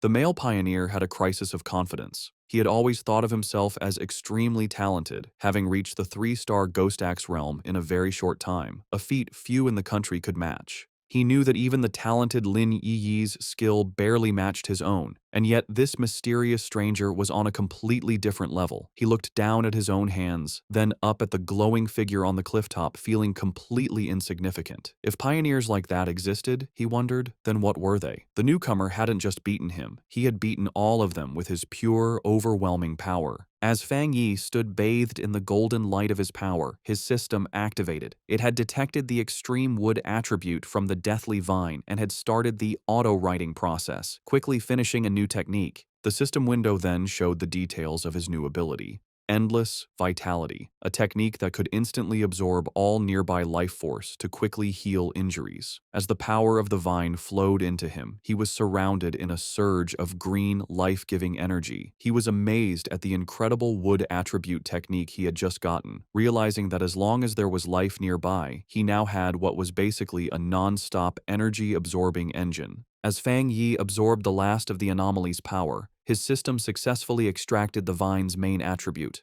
A notification confirmed it. Extracted attribute, Desolation. The system described its scary power, the ability to instantly create a desolate aura that would destroy all surrounding life. Fang Yi stood calmly in the swirling green energy, fully taking in the new power. When he opened his eyes, they glowed with the same vibrant green as the desolate vine. He stood in the now lifeless clearing, a faint green aura around him. He now understood why the vine could only grow in such a dangerous, remote place. If it grew anywhere else, it would drain every bit of life for miles around. He thought about the ruthless nature of the desolation attribute, a powerful force that forcibly stole the life force of others. His thoughts were interrupted by a grateful voice. The red-haired leader of the pioneer group approached, her clothes torn and her body bruised, but she was alive. She thanked him greatly, saying that without him, they would all be dead. She then asked how they could possibly repay him for saving their lives. Fang Yi simply waved her off, coolly telling her there was no need and that they would meet again someday. He then turned and walked away. In his mind, however, he didn't feel like a hero. He knew that he had only found this opportunity because of their information. In his mind, he was the one who had benefited from the situation. As for the conflict he had seen among the pioneers, he wasn't concerned. With a final leap, he launched himself into the air, leaving the stunned squad behind. He knew that people's true characters are easily shown in a crisis, and a disorganized team like theirs would not be safe in the dangerous new era. Left in the empty clearing, the adventurous girl and the shaggy-haired man watched him go. The girl, still in shock, wondered aloud what they should do now. The man, however, answered her with a bitter, blaming tone, asking if she now regretted her earlier hesitation to save their teammates. With the immediate threat gone, and Lin Yi now at the third tier, the red-haired leader knew their best option was to stick together. Sometime later, Yi's eyes opened, glowing a brilliant blue as she came out of her meditation. Her teammates rushed to her side, relieved she was finally awake. The male pioneer who had suggested leaving her now said that their fate depended on their leader's wisdom, but another teammate said their focus should be on the mysterious stranger who had saved them. Still confused, Yi asked what had happened. Noticing her other teammates lying unconscious on the ground, she stood up and was immediately hit by the powerful burning warmth of a leftover yang attribute on a nearby tree. She could feel its intense heat even from a distance. The shaggy-haired man then stepped forward, offering to explain what had happened while she was unconscious. Later that day, back in front of her cousin's apartment, Yi was still trying to understand the incredible events. She couldn't believe that someone so powerful actually existed. Her teammates' words echoed in her mind. He had called the mysterious pioneer a monster. He had described how the vines they couldn't even scratch had been easily pushed back by his power, and how the massive beanstalk had retreated far into the sky, no longer daring to come near them. Such was the overwhelming presence of the man who had saved them. She knew that even though he was long gone, the vine was still calm, a sign of his lingering power. She opened the door to the apartment and was surprised to find Fang Yi there to greet her. He looked at her with concern, noticing that she looked a little pale. Yi quickly pulled herself together, forcing a smile as she brushed off his concern, blaming her tiredness on a long day of studying. Fang Yi accepted her excuse, telling her she had worked hard and should go rest. He offered to order takeout for dinner, and she agreed before heading to her room. Once inside, she collapsed onto her bed, completely exhausted. She knew that breakthroughs were mentally draining, requiring a lot of concentration. She felt more tired than if she had stayed up for a month straight. Lying on her bed and scrolling through her phone, she felt a sense of relief. She was no longer an ordinary person. She wouldn't die from a few all-nighters.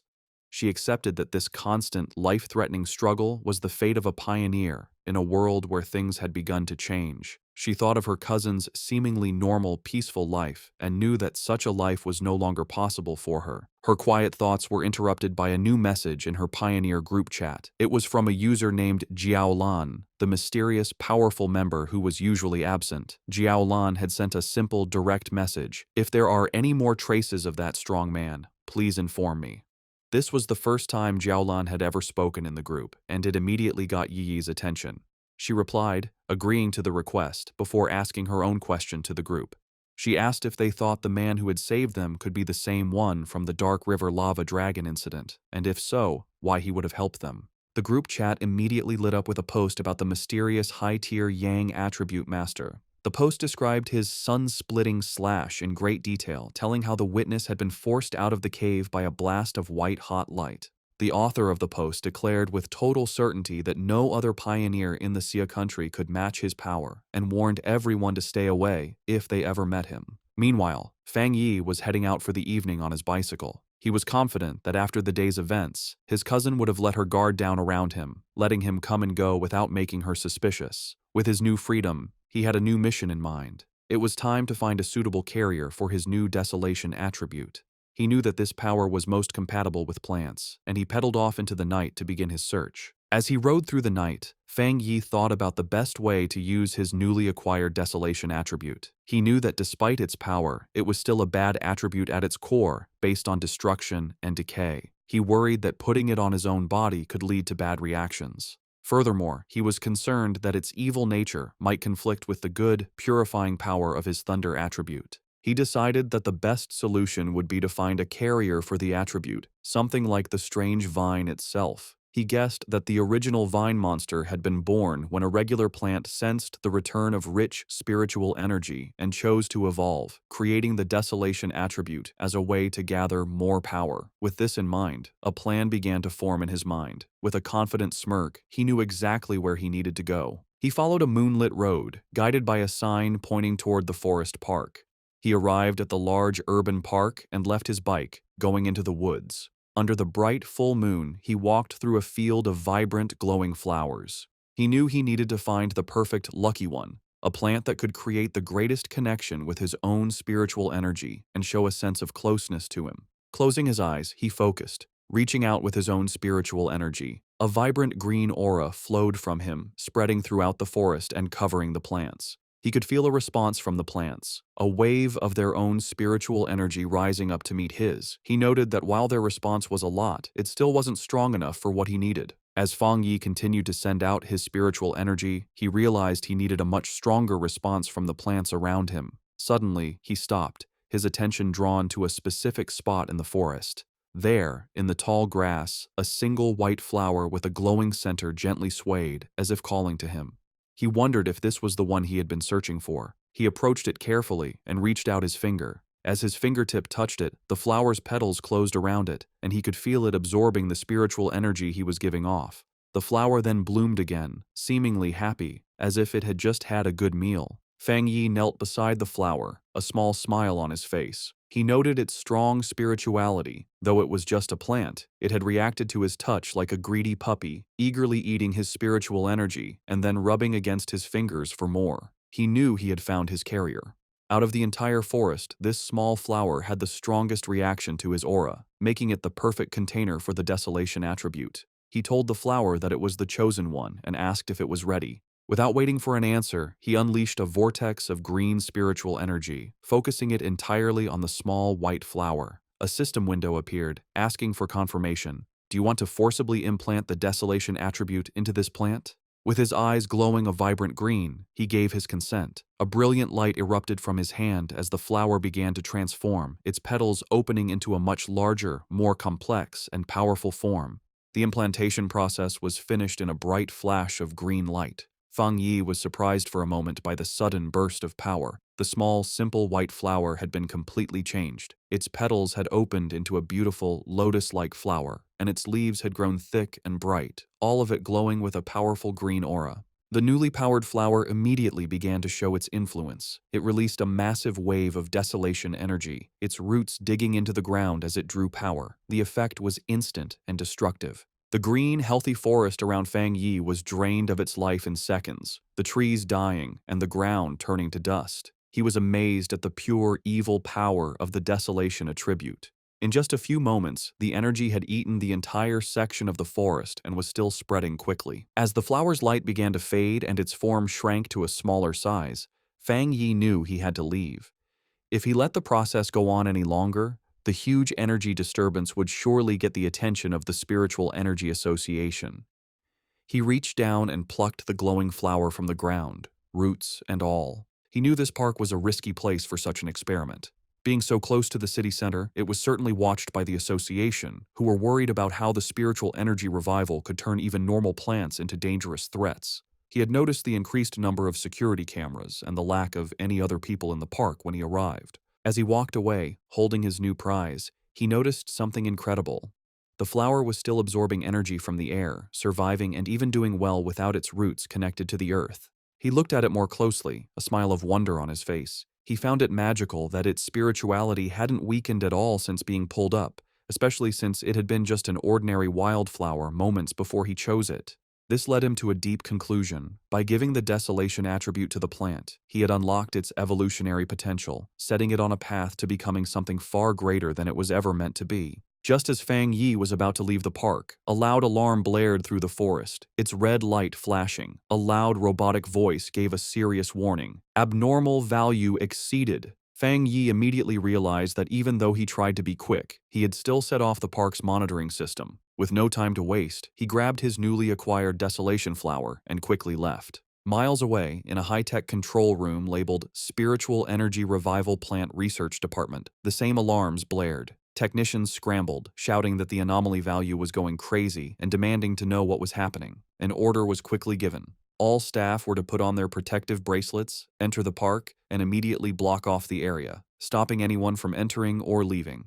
A team in full protective gear entered the now lifeless section of the forest. One member checked the reading on his wrist device, which showed a dangerously high value of 30. He noted that this was terrifyingly high. For comparison, the incident at Qingcheng University had only ranged between 8 and 10, and even the powerful Dark River Lava Dragon had peaked at 25. Another team member added that the park's original spiritual energy level had never even gone above 10. As one of the researchers took a soil sample, another reported his strange findings. The air humidity, surface temperature, and sunlight were all completely normal. Yet, all the plants in the area looked as if they had been drained of their life in a matter of seconds. The team leader decided they needed to get closer to the center to figure out what kind of spiritual attribute could have caused such an event. However, as one of the members stepped forward, another researcher with glasses, who seemed to be a senior member, shouted at him to stop and not get any closer. He warned them with serious authority not to touch anything, identifying the leftover energy as the desolation attribute.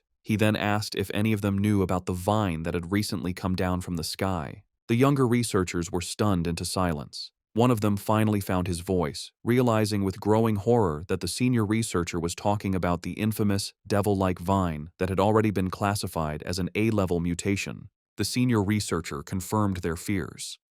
Standing before a ghostly image of the vine with the souls of its victims trapped at its base, he explained the source of its terrifying power. The reason it was so deadly, the reason it had killed so many pioneers, was its natural desolation attribute, a powerful parasitic ability that drained the life force from all surrounding creatures, making everything it touched its own. The young researcher, who had been about to step into the dead area, clutched his chest, sweating and gasping in terror. He thanked his superior, realizing that he had just been saved from certain death. The senior researcher explained that the area around any plant that had awakened the desolation attribute was a dead zone, where anyone who entered would have their life force eaten. He remembered seeing data on another such plant in the Xia country, a rotting ancient tree in a forbidden zone in Wan City that instantly destroyed any life that came near it. He looked around at the lifeless clearing with serious concern, noting that the mutation of plants in this new era could not be ignored. From what they knew, the desolation attribute was the strongest a plant could awaken, and now, in addition to the ancient tree and the celestial vine, a third had been born. His lecture was interrupted by a hand clapping him on the shoulder. The research team turned in surprise to see the stern face of Major Han Li, who had arrived with his own group of soldiers. The major had already been told about the situation. He ordered all the researchers on site to change into the advanced protective suits his men had brought, and to follow him into the contaminated area. With Major Han Li leading the way, the newly equipped team, now joined by Su Qingying, stepped firmly into the dead zone. As they moved forward with their scanners, they made a series of confusing discoveries. They couldn't find a source for the desolation energy, and the aura itself was quickly fading, the level having dropped to 25 in the few minutes since they arrived. This went against what they knew about the celestial vine, which was supposed to be able to move. Major Han Li turned to Su Qingying, suggesting they investigate the area more closely. She agreed, her expression serious. As Major Han Li and Su Qingying began their investigation, two members of the team with glowing blue auras started tracing the flow of the leftover spiritual energy. The energy trails led them from the outer edges of the dead zone back to a single starting point. As they got closer, they stopped, their faces filled with shock. The Major and Su Qingying realized the horrifying truth at the same time. The source of the desolation energy had been dug up and taken away. A researcher in a protective suit couldn't believe what he was hearing, questioning how such a thing was even possible. Major Han Li knew that if someone truly had the power to enter a desolation dead zone and steal its source, their identity was extremely important. Su Qingying, however, had another theory. She showed a glowing data pad to the Major, explaining that after running a big data analysis, they had found a person whose movements matched both this incident and another recent mutation.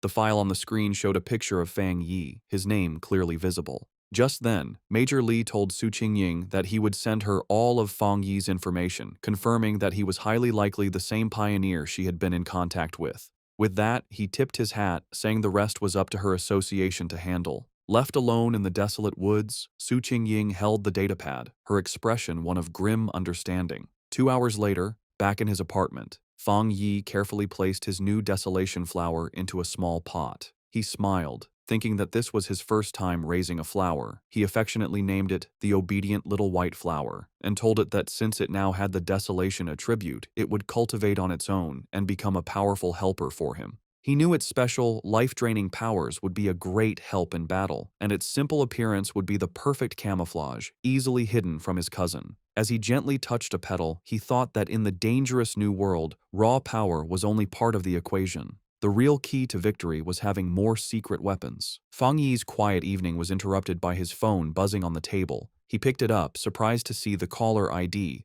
Old Wang. He immediately recognized the name as his childhood friend, Wang Liang, whom he hadn't seen in the 3 years since he'd left to join the army. A brief flashback showed the two as close friends in their school days, a bond that was broken when Wang Liang suddenly announced his decision to enlist. Fang Yi answered the call. On the other end, Wang Liang's cheerful voice greeted him, asking if he was back in town and inviting him out for a drink at their old spot. Fang Yi was taken aback by how sudden it all was. Wang Liang just laughed, adding that he had a big secret to tell him and that he shouldn't be shocked when he heard it. However, the seemingly friendly reunion was a carefully planned setup. After hanging up the phone, it was revealed that Wang Liang was not alone. He was in a dimly lit room, reporting to a tough and heavily scarred woman with long red hair and a high-ranking military uniform. Su Jingying was also at the table. Wang Liang confirmed to the officer that he had done as instructed. He then made a special request, asking that if Fang Yi was not the person they were looking for, they would guarantee his safety. The red-haired officer tapped her finger impatiently on the table. She coldly dismissed his concern, ordering him to simply do his mission and not do anything unnecessary. With a chilling lack of feeling, she added that if Fang Yi turned out to be the wrong person, Wang Liang should just consider it a punishment for his friend. At a quiet bar, Fang Yi and Wang Liang toasted with their beer glasses. They sat and drank, catching up after being apart for 3 years. Fang Yi noticed his old friend seemed much more mature and guessed that his time in the army must have been hard. Wang Liang talked about his experiences in the military before asking Fang Yi how he had been. Fang Yi gave a simple reply, saying he was doing well and had gone to college. As he drank his beer, he thought back to his past life. In that chaotic time, he never had the chance to see Wang Liang again. He remembered that his friend, as a soldier, had probably died in some forgotten battle. He wondered if this time, in this new life, he could change his old friend's fate. Wang Liang then changed the subject, his tone becoming more serious. He asked Fang Yi if he had seen anything strange lately, like zombies or monsters from movies. Fang Yi was immediately on guard. He knew it wasn't surprising for someone in the army to know about the spiritual energy revival, but the direct question felt like a test to see what he knew. Playing dumb, Fang Yi asked what he was trying to say. Wang Liang sighed and explained that he wasn't trying to comfort him, but to warn him. He told Fang Yi that in the near future, everything they valued, education, wealth, status, would become worthless. The entire world order was about to change. Fang Yi listened closely, his face showing no emotion as he stared at his empty glass. He knew that ordinary soldiers were sworn to secrecy and couldn't leak any details about the spiritual energy revival. This confirmed his suspicion. The military had identified him as a target, and Wang Liang, his childhood friend, had been sent to test him. Wang Liang, seeing his friend's silence, tried to reassure him. He told him not to worry, that as long as he didn't reveal anything, he would be fine. But Fang Yi understood the situation. Despite his pretended ignorance, his friend was still trying to help him. Even at the risk of breaking military rules, Wang Liang was kindly warning him to be careful of the coming changes. Their conversation was suddenly cut short when Wang Liang's phone began to vibrate urgently. He answered the call, and a furious voice on the other end ordered him to return to his team immediately and report to the target location within 10 minutes. Wang Liang snapped to attention, accepting the order as Fang Yi watched in silence. He immediately jumped up, apologizing to Fang Yi and explaining that he had an urgent mission and couldn't see him home. As his friend was about to leave, Fang Yi dropped his act. He asked if the mission was related to the spiritual energy revival and told his friend to take him along. Wang Liang stopped, turning back to look at Fang Yi with a mix of shock and confusion. Fang Yi stood up and grabbed his friend by the collar. He told Wang Liang to take him to see his superiors, letting him know that he was aware of the real reason for their meeting. He reassured his friend, telling him that while he didn't know exactly what his superiors knew, he knew Wang Liang would never hurt him. He explained that he was more interested in what the military was dealing with, knowing it had to be related to the great changes happening in the world. Since the Spiritual Energy Association was already handling the monsters, he was curious what the military's role was, and he wanted to see it for himself. Wang Liang agreed, and the two of them walked toward a massive, heavily guarded military base in a mountain valley, labeled Military Number 19 Spiritual Forbidden Zone. As they got closer, Fang Yi was struck by the incredibly dense spiritual energy in the area. He noted that the concentration level was so high it had likely surpassed a standard pollution zone. As they were met by a squad of soldiers, one of them ordered Wang Liang to return to his team. After a quick check, the soldiers allowed Fang Yi to enter the base, leading him through a brightly lit corridor. Inside the military base, Fang Yi and Wang Liang were led into a massive, cavern-like training ground. There, a large group of soldiers was in a desperate battle, using crackling blue energy to hold back a monstrous, spiky black creature with a single glowing red eye. The beast fought back with fierce power, shooting a devastating beam of red energy that tore through the soldiers' ranks, causing cries of pain and fear. Standing on a raised platform, the tough, red-haired officer watched the scene with a critical eye. Fang Yi, who had been brought before her, immediately recognized the creature's power as a mix of two different attributes. The officer confirmed his thought, saying the monster was a perfect mix of the dark and flame attributes, making it exceptionally fierce and cruel. She added that it had already seriously injured several of her soldiers. A caption identified her as a 3-star Ghost Axe Realm officer named Ji Royan. Spotting Wang Liang, she barked his name, and he immediately stood at attention. She furiously asked why he had brought an unauthorized person into a restricted area, but before he could explain, she cut him off. Her expression softened a little as she told him to forget it, explaining that the situation was urgent and they needed him to join the formation immediately. She then turned her attention to Fang Yi. She saw nothing special about him, noting that his spiritual energy was only slightly active. She briefly wondered if he was the powerful pioneer they were looking for, but dismissed the thought, knowing she had to focus on the battle. She gave him a stern warning. Since he was Wang Liang's friend, she wouldn't say much, but he was in a restricted area, and his life was now his own responsibility. He was also sworn to secrecy about anything he saw. Fang Yi simply replied that he understood. With that done, Ji Royan took command. She picked up a massive energy cannon and shouted the names of 2 of her soldiers. The 2 men immediately jumped into action, their bodies covered in blue energy as they fought the monster up close. Ji Royan then aimed her cannon and fired a massive blast of pure energy at the creature. The attack hit the monster head-on, creating a huge explosion, but the creature was far from beaten. It let out an angry roar as its shadowy form began to pulse with a terrifying red light, its fanged mouth growing larger and more threatening. It was clear that the attack had only made it angrier, causing its mutation to get worse. The enraged monster lashed out with its massive claws, and one soldier shouted a warning to his comrade. The other soldier managed to block the attack, but the force of the blow sent him flying backward. Ji Royan immediately took charge, ordering her team not to be careless and to keep their distance. She knew they had to finish the creature off before it could complete its evolution. Watching from the side, Fang Yi was impressed by the soldiers' performance. He saw a well-trained team of comrades who trusted each other completely, with incredible discipline and coordination. He knew that every person was essential, and that when they worked together, they could unleash a power far greater than their individual strengths. This thought, however, was immediately broken when he realized the monster's power was increasing at a scary rate. He shouted at them to run, warning them that they were no match for the creature in its current state. But his warning was lost in the chaos. The monster shot out a massive blast of dark purple energy, sending the soldiers flying. Ji Royan refused to back down. She ordered her team to raise their alert level and upgrade the restricted area's mutation level. With a furious roar, she commanded that no one was to retreat. It was too late. The monster's transformation was complete. It now stood as a huge, demonic beast, covered in black and red flames, its eyes glowing with pure evil. One of the soldiers shouted a terrified warning. The evil dog had fully mixed with the dark attribute and completed its mutation. The creature's single eye, now a burning red orb, focused on a new target. It fixed its gaze on Wang Liang, who could only stare back, frozen in terror. As the monster prepared to strike, Ji Royan and Fang Yi both reacted in horror, realizing with a jolt that Wang Liang was in mortal danger.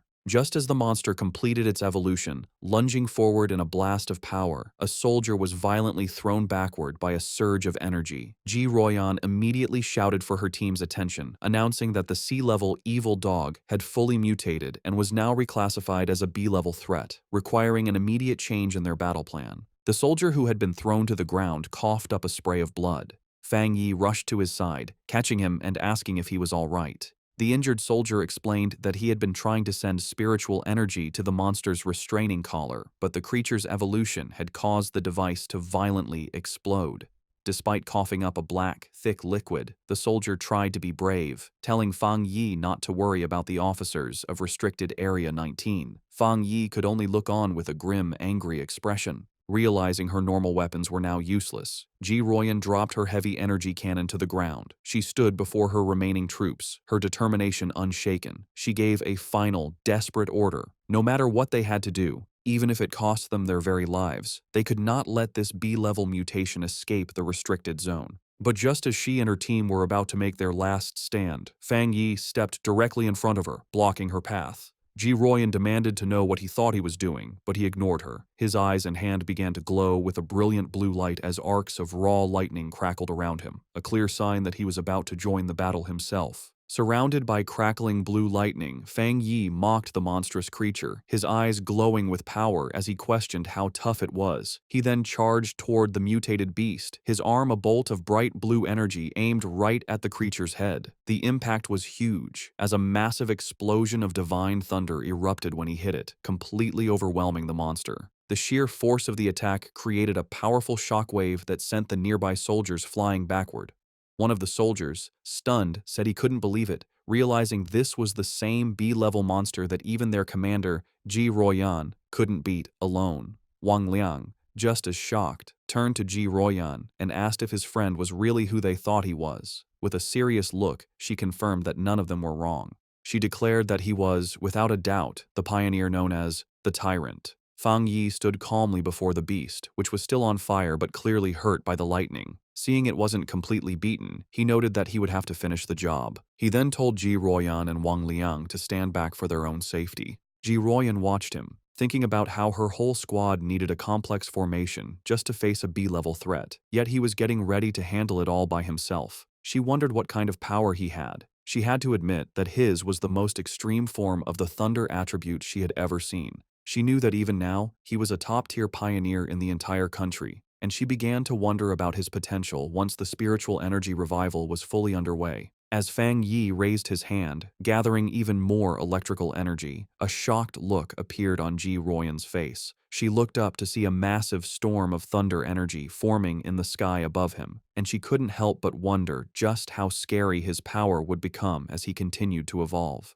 With a final step forward, Fang Yi unleashed the full power of his thunder attribute. A massive pillar of bright blue lightning erupted from the ground where the monster stood, a display of power that truly matched his codename, the Tyrant. His eyes, still crackling with leftover electricity, showed a calm determination as the blinding light from his attack began to fade. The surviving soldiers watched in terror. One commented to another that the sight made his whole body shake. While he could handle the monster's corrosive dark power, the pure, destructive force of the thunder was on a completely different level. Once the dust settled, Fang Yi casually gave a thumbs up to his friend, announcing that the threat was gone. Wang Liang rushed over, shouting with relief that Fang Yi had scared him to death. Overjoyed, Wang Liang playfully punched his friend on the shoulder, laughing that he never expected his old buddy to be so powerful. The mood then shifted as Wang Liang apologized, admitting he had suspected Fang Yi was a pioneer but had to follow orders. Fang Yi brushed it off, asking why his friend was being so formal after 3 years apart and telling him he understood. Their reunion was interrupted as Ji Royan approached them. She formally thanked Fang Yi for his help, extending her hand as a sign of respect. With a slight smile, Fang Yi accepted her thanks. He shook her hand, replying that it was no trouble and that he had mainly acted to save his friend. She then formally introduced herself as Ji Royan, the warden in charge of Forbidden Area 019. She explained that since he had saved the entire base, she needed to file a proper report and asked if he would be willing to leave his contact information. Fang Yi agreed without hesitation, while Wang Liang watched from the side, silently amazed at the strange experience of seeing his tough commanding officer act so respectfully toward his childhood friend. With the formalities done, Ji Royan made a direct and serious offer. She said that Fang Yi's strength was greater than many of the military's own special pioneers and formally invited him to join the army. However, she admitted that an invitation from a single base warden like herself was probably not enough to convince him. Inwardly, she was still trying to grasp the sheer scale of his power. What shocked her most was the realization that he was also a 3-star Ghost Axe realm cultivator, the same as her. Yet, his abilities had reached a level far beyond the known limits of that realm, making him a monster of incredible power. Fang Yi calmly asked Ji Royan if she truly meant that she felt she was not worthy of inviting him. With the weight of her superior's authority on her, she confirmed his words, saying there was nothing to deny. She explained that the order to involve him had come from High Command and she was certain that they would come to invite him personally in the future. Fang Yi let out a small laugh, telling her it wasn't necessary to be so formal. He placed a hand on his chest and explained that he genuinely respected all of them, knowing that not everyone had the courage to sacrifice themselves for others. He admitted that he had never seen soldiers in combat before, and what he had just seen had truly moved him. Touched by his sincerity, Ji Royan could only offer a quiet thank you. He then made an offer of his own.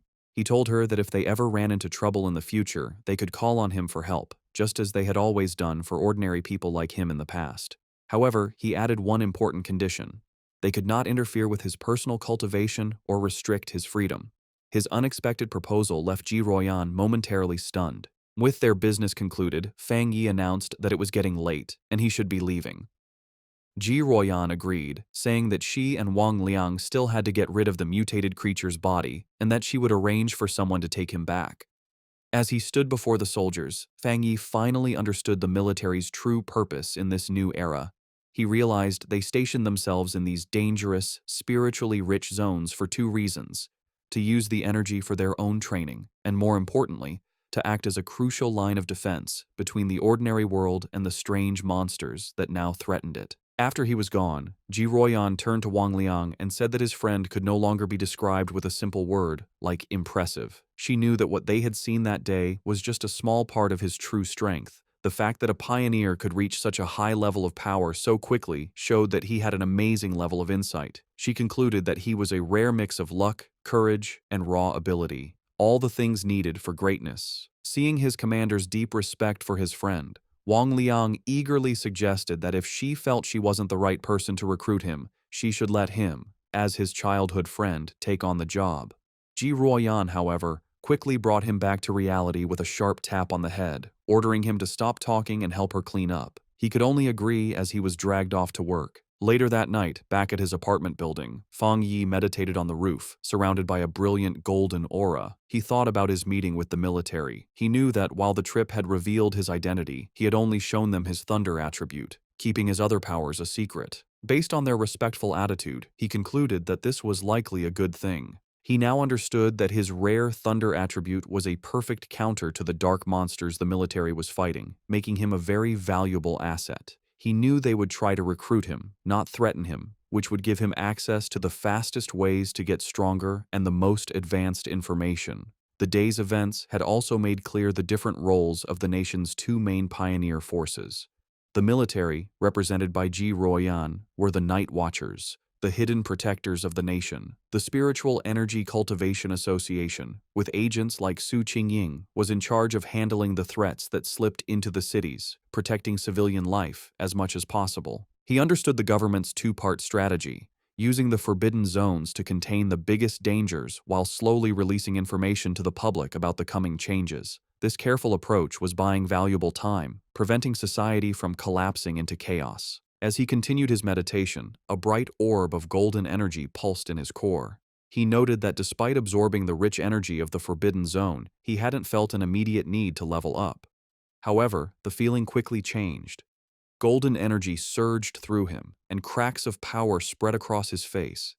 Having spent even a short time in such a spiritually rich place had filled him to the brim. He recognized the signs immediately.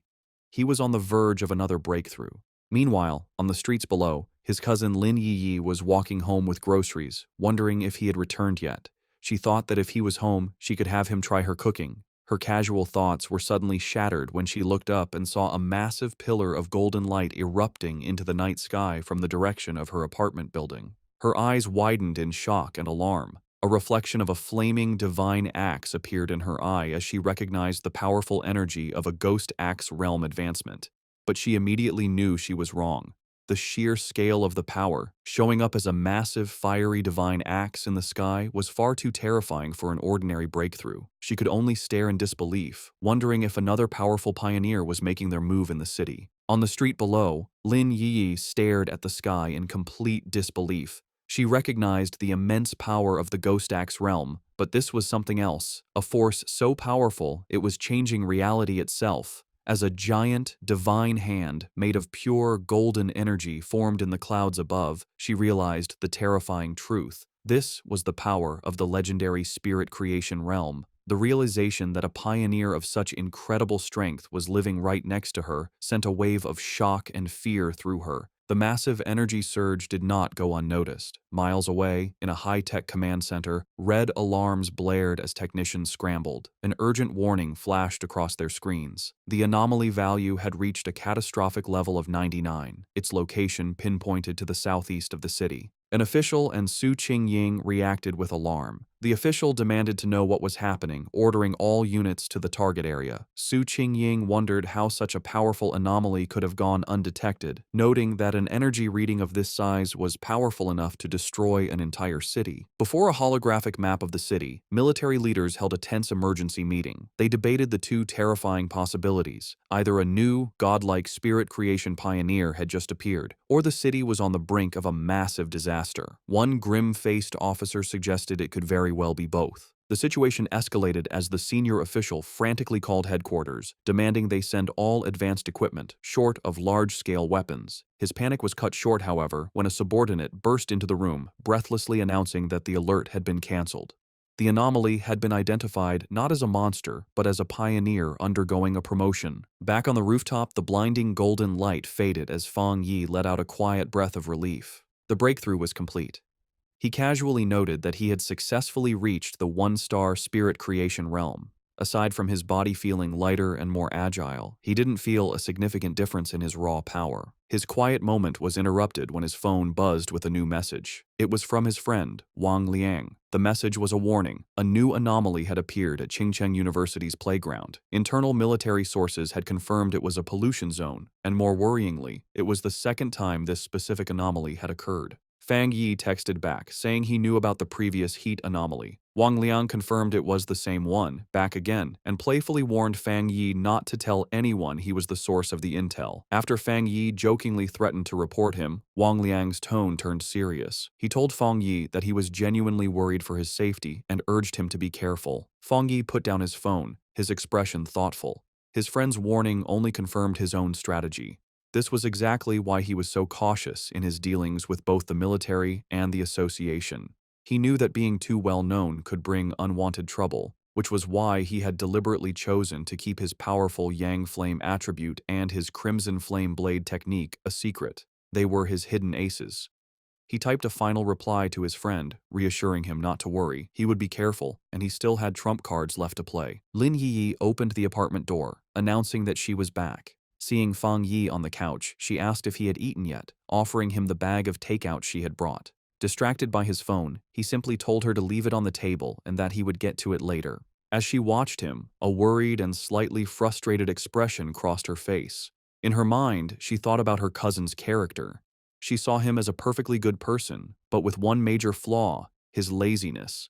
He seemed content to just stay at home all day playing on his phone, not even bothering to go to college. She found it ironic that while she and her fellow pioneers were constantly busy, seeking opportunities and hiding their true identities, her cousin lived such a carefree, seemingly aimless life. Exhausted, she went to her room and collapsed onto her bed. She knew that news of the incredible spirit creation pioneer who had just appeared in their district would spread like wildfire. Feeling a sense of duty, she resolved that when the time came, she would protect her seemingly clueless cousin as a way of repaying him. Meanwhile, Fang Yi was not just playing on his phone. He was analyzing the news report from Wang Liang, which showed a massive, raging fire at the university playground. He noted that the first anomaly had been intense heat, and now it was a fire. He wondered if this was another form of the Yang attribute. The video showed the fire had started incredibly fast and was burning with terrifying intensity. Online comments from witnesses expressed shock, with some wondering if special forces were now being called in for simple fires.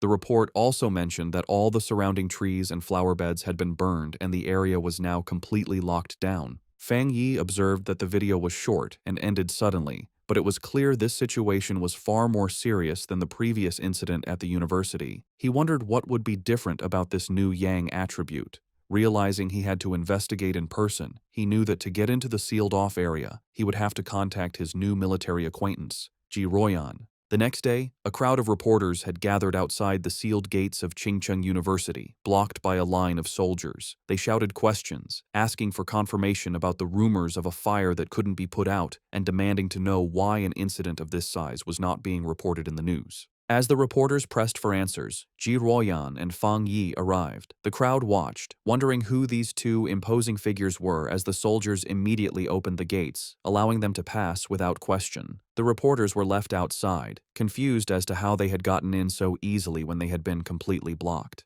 Inside the cordoned-off area, they looked out over the smoldering ruins of the university playground. Fang Yi remarked on the sheer destructive power, questioning if this was the sky fire he had heard about. Ji Ruoyan confirmed that was its official name. She explained its terrifying nature. It appeared without warning, was impossible to put out, and could only be left to burn itself out until everything it wanted was turned to ash. The name, she suggested, was quite fitting. With the initial look done, Ji Ruoyan told Fang Yi she needed to head to the principal's office and asked if he would wait for her. He told her to go on ahead, saying he would be fine there. Alone, Fang Yi walked along the edge of the destroyed area, which was now blocked off with yellow tape. He knelt and touched the scorched earth, analyzing the scene. He noted that the ground was already cold, and more importantly, there was no leftover spiritual power left from the sky fire. He realized with some disappointment that this meant he couldn't collect its attribute. His plan had been too simple. His thoughts were suddenly interrupted when a familiar voice called his name. He looked up to see his ex-girlfriend, Chu Qingli, standing on the steps nearby with a friend. She asked in surprise what he was doing there. Her friend with glasses immediately recognized his name, asking Chu Qingli if this was the ex-boyfriend she had mentioned, the one who had only gotten into a vocational college. Chu Qingli simply confirmed it was him. The friend then patted Chu Qingli's shoulder with a smug, condescending look. She told Fang Yi that she understood he was likely there because he was still hung up on his ex, but now that the gap between their lives was so big, he should just give up.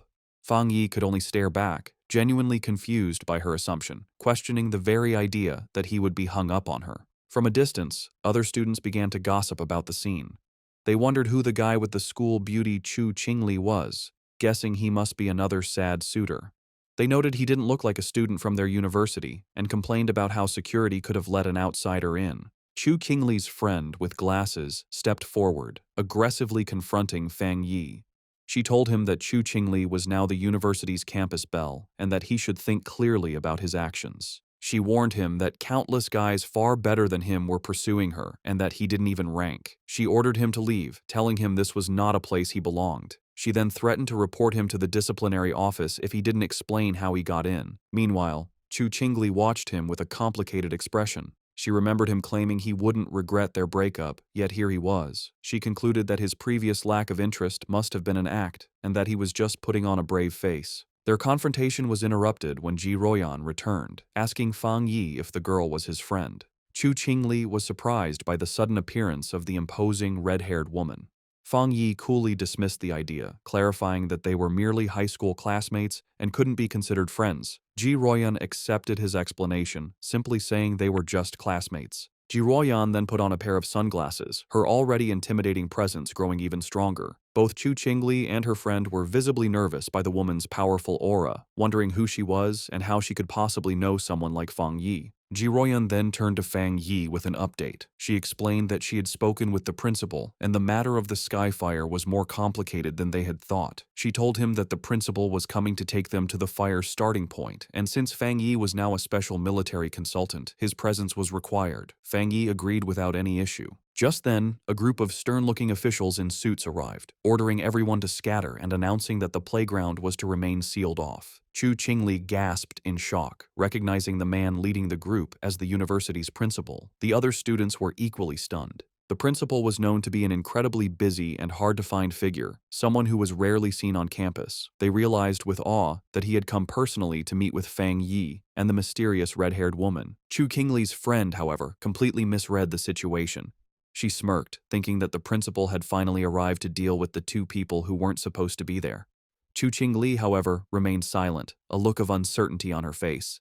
To the absolute shock of Chu Qingli and her friend, the principal and his group did not approach Fang Yi and Ji Ruoyan as trespassers. Instead, the elderly principal walked directly up to Fang Yi and greeted him with a warm, respectful handshake. He addressed Fang Yi as the consultant, introduced by Ji Ruoyan, explaining how worried he had been about the school's recent anomalies and the safety of the students.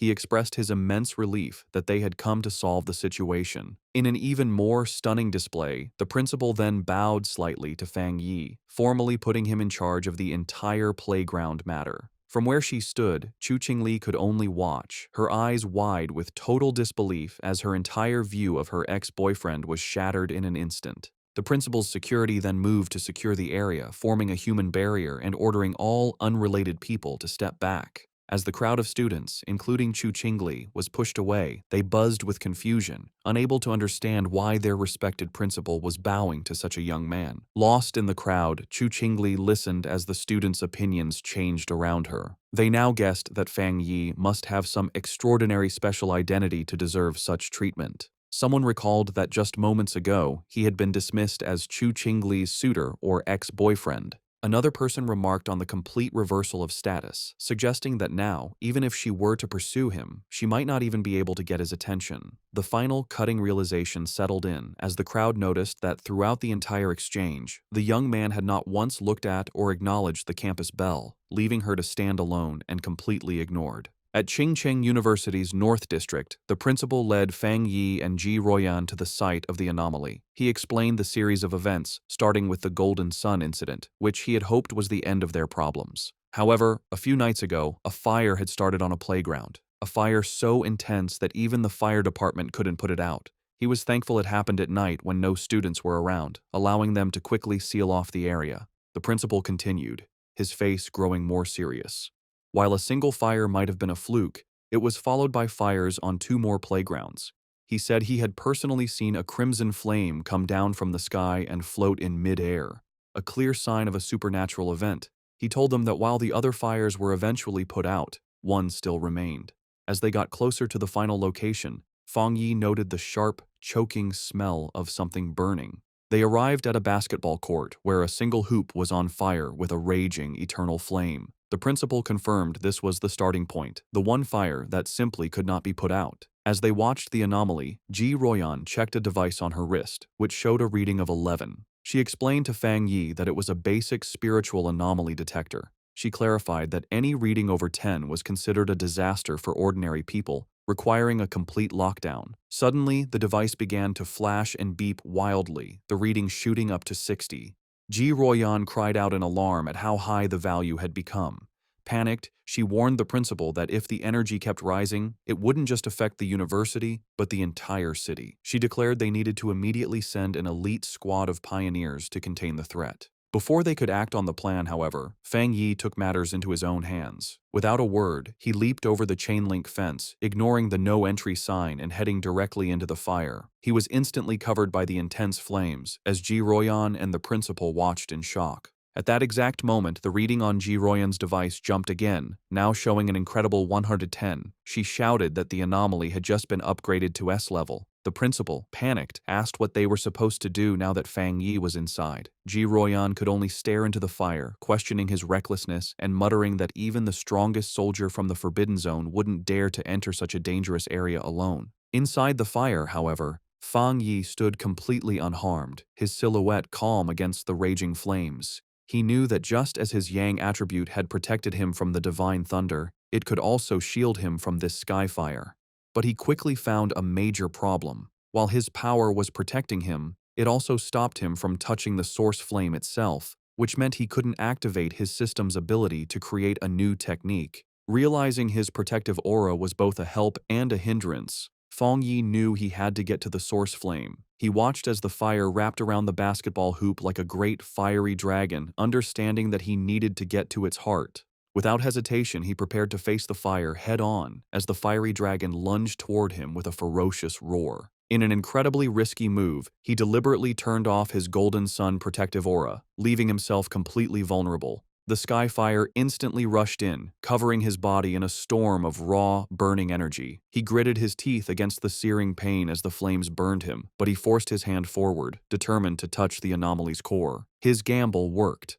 The moment his hand touched the source, his system activated, confirming it had detected the strong fluctuation of the Skyfire attribute. Despite the pain, a determined grin spread across his face. He was amazed at the Skyfire's power, noting its will was even stronger than the Desolation attribute he had recently gotten.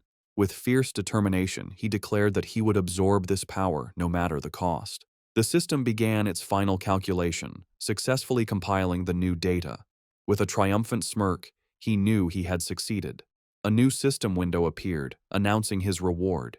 He had obtained the Skyfire attribute technique, the Nine Dragons Skyfire sealing art, a power designed to eliminate evil and seal all demons. As he mastered the new ability, the once wild flames became extensions of his will, wrapping around his arm like a tame dragon. The system confirmed that the compiled technique was now unlocked and ready for immediate use. As he focused his will, he began the final process of extracting the Skyfire attribute itself, absorbing its essence directly into his being. His eyes began to glow with a burning red light as fiery markings appeared on his face, a physical sign of his new power. With his hands clasped in a seal and his eyes burning with red energy, he prepared to unleash his newfound ability, calling out the name of the Nine Dragons Skyfire sealing art. As Fang Yi unleashed his new power, massive, glowing red chains erupted from his back, lashing out into the fire.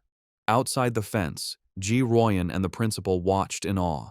Ji Royan immediately recognized the energy signature, identifying it as a sealing aura. She remembered seeing a high-level military pioneer seal a forbidden land once before. While their methods were different, the powerful sealing aura was unmistakably similar. With a single command to shrink, Fang Yi commanded the chains to pull back. They pulled inward with immense force, gathering all of the wild sky fire and squeezing it into a single, tightly bound orb of pure energy. Floating in the air, Fang Yi held the chained ball of fire, the sealing process now complete. The sealed orb of fire then gently floated back down towards the basketball hoop. Fang Yi landed gracefully and explained the situation to the principal and Ji Royan. He stated that he had temporarily sealed the Skyfire and told them not to unseal the playground or allow anyone near it for repairs. This, he explained, would at least stop the fire from spreading any further. The principal readily agreed, assuring him that the playground would remain sealed, adding that it wasn't a problem since the university had 7 or 8 others.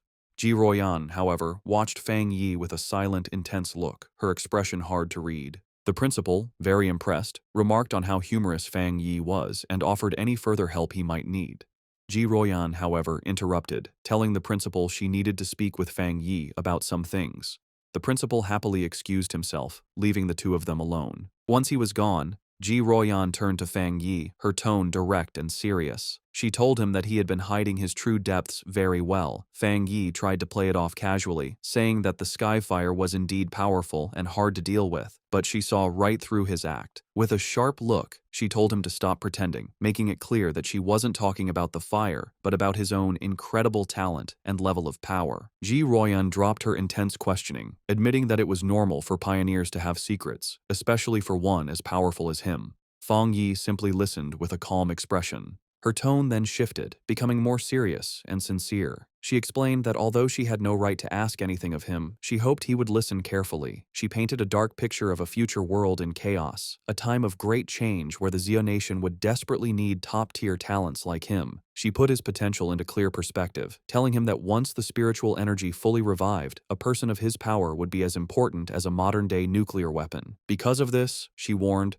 every major power, from the various military forbidden zones to the Spiritual Energy Association, would rush to recruit him. She told him to be prepared for high-level officials to personally give him invitations with incredibly generous offers. She admitted she had her own reasons for telling him this. If he were to join her military unit, it would be a great asset, and they would gain a powerful friend. Therefore, she advised him to start thinking about his options now, so he wouldn't be caught off guard when the time came. Fang Yi, however, was silent for a moment before asking a curious question. He asked why both she and Wang Liang seemed so hesitant to recruit him for their own forbidden zone, even acting as if they weren't worthy. Ji Royan explained that it was because of another legendary military region, a group so insanely powerful that she felt he would be far more interested in joining them instead. A small smirk appeared on Fang Yi's face as he confirmed if she meant a top-level unit. She confirmed that was the case, though she admitted she hadn't seen them much herself. She had heard they were extremely busy lately, so much so that even officers from other military regions were feeling the pressure of their activities.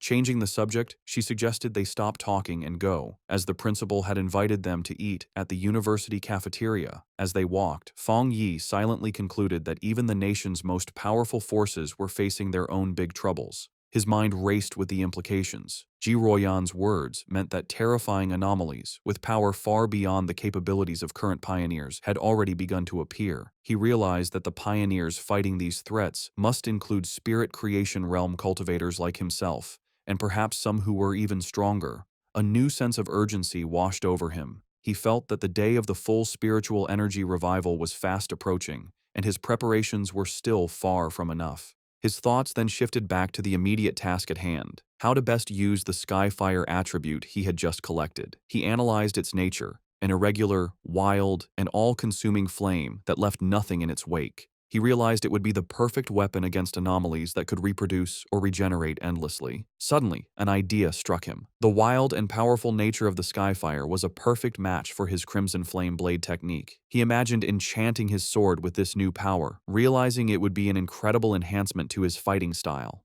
To test his new powers, Fang Yi heads to the back mountain, a place he often uses for training. When he arrives, he is surprised to find the path blocked by a large sign warning that the mountain is dangerous and entry is forbidden. He wonders who could have done this. He knows there haven't been any monsters in the area, and he doubts the military would have found his training spot so quickly. He concludes that the only group that would know his habits and do him such a favor would be the Spiritual Energy Cultivation Association. He realizes the association has gifted him this place as a private training ground, a way to win his favor. With a smile, he decides to accept their gesture. However, his thoughts are interrupted when his sharp senses detect an unwanted presence. He realizes an intruder has managed to sneak onto the mountain. Fang Yi senses a familiar aura, similar to the one he felt at the factory, though not as strong. Hidden among the trees, a monstrous, monkey-like creature with glowing red eyes watches him. Fang Yi notices the beast seems smart, as it hesitates and checks his strength instead of attacking blindly. With his sword already glowing with energy, he decides it's the perfect time for a show of power. A system window appears before him, asking if he wants to put the newly acquired Skyfire attribute into his Tang sword. The system describes Skyfire as a powerful light attribute, perfect for destroying evil. With a fiery determination in his eyes, Fang Yi accepts. Immediately, his sword erupts in a column of endless, crackling flames. With an excited smirk, he looks forward to combining the endless power of Skyfire with his Crimson Flame Blade technique. He decides the mutant creature will be his first test subject. Fang Yi unleashes a massive firestorm on the monster. The creature is taken by surprise, its eyes widening in terror before it is completely covered by the storm of flames, screeching in pain. Standing in the middle of the flames he created, Fang Yi checks his new ability. He realizes the energy of his attack is now double, or even triple, what it was before, and most importantly, the flames do not harm him. He touches the blade of his sword, still covered in fire, and notes that it feels cool. Suddenly, he senses that the creature has survived the attack and is trying to escape. With a determined look, he decides to chase the intruder to see what it's capable of. Meanwhile, deep in the same forest, a young woman with curly red hair is doing a live stream from her phone, mounted on a selfie stick. She tells her viewers that she isn't a liar, but that she has always been incredibly lucky, and that amazing content just seems to find her. Her viewers are doubtful, with one commenter daring her to prove her luck by going to Qingcheng University to film the mysterious Skyfire that everyone is talking about.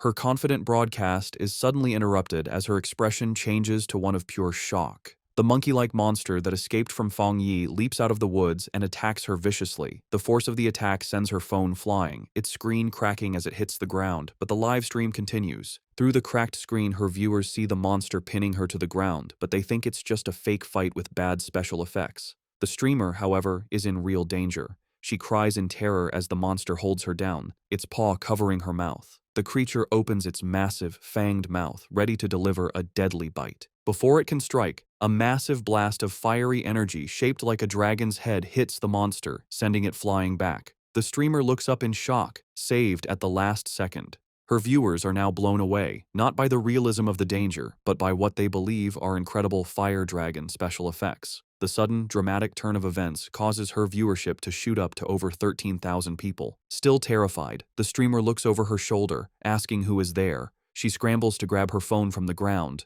Getting to her feet, she aims the camera at the source of the attack, She stands before a raging fire and shouts to her audience that she has captured it on film, that there is a person standing inside the fire. Her camera captures the silhouette of Fang Yi standing completely unharmed within the flames. In her terrified and amazed mind, she concludes that she has just been rescued by a true immortal. The video of Fang Yi's rescue of the live streamer, Malala, instantly goes viral. It becomes the top trending topic online, with over 13.5 million views. The headlines are dramatic, calling him a mysterious man of skyfire, the king of flames, and an immortal come down to earth to save the world. In an office, Chu Qingli's friend excitedly calls her over to look at the video on her computer screen. She is thrilled, telling Chu Qingli that this proves powerful cultivators are real and that the skyfire at the university was no fake. Chu Qingli, however, is dismissive, telling her friend not to believe such things and that it's all just acting and special effects. But as she looks closer at the screen, her doubtful expression freezes into one of shock and recognition. Her friend, not noticing her reaction, points excitedly at the screen, triumphantly saying she was right and commenting on how handsome the man in the video is, before noticing her friend's stunned silence.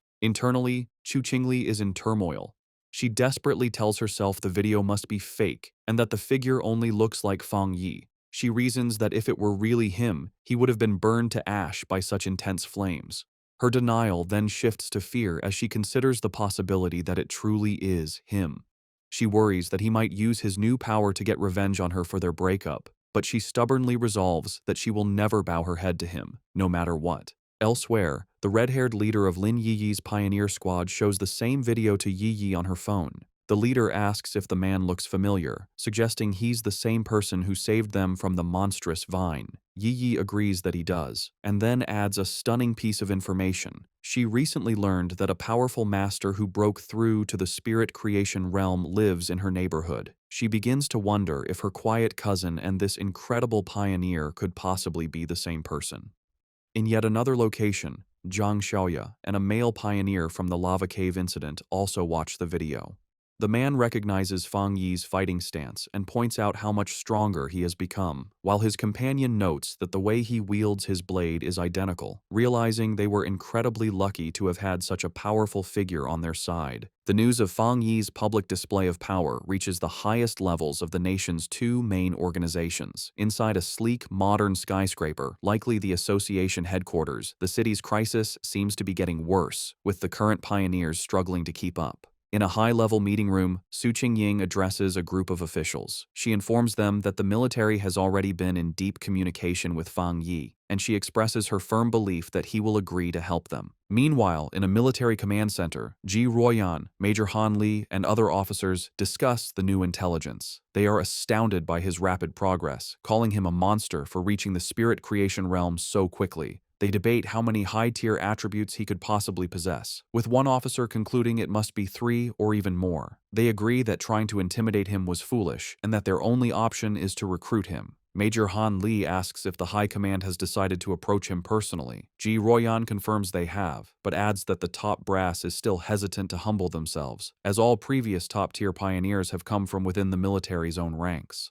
Taking charge, Major Han Li outlines their new strategy. He orders his subordinates to find out what new weapons or equipment Fang Yi might need and to provide him with information on suitable training locations as a gesture of goodwill. He also gives a crucial final command. The viral livestream video and all the rumors spreading from it must be properly managed and controlled. The entire spiritual energy circle in the Xia Nation has now turned its attention toward Fang Yi. Both Su Qingying and Ji Ruoyan think about his future.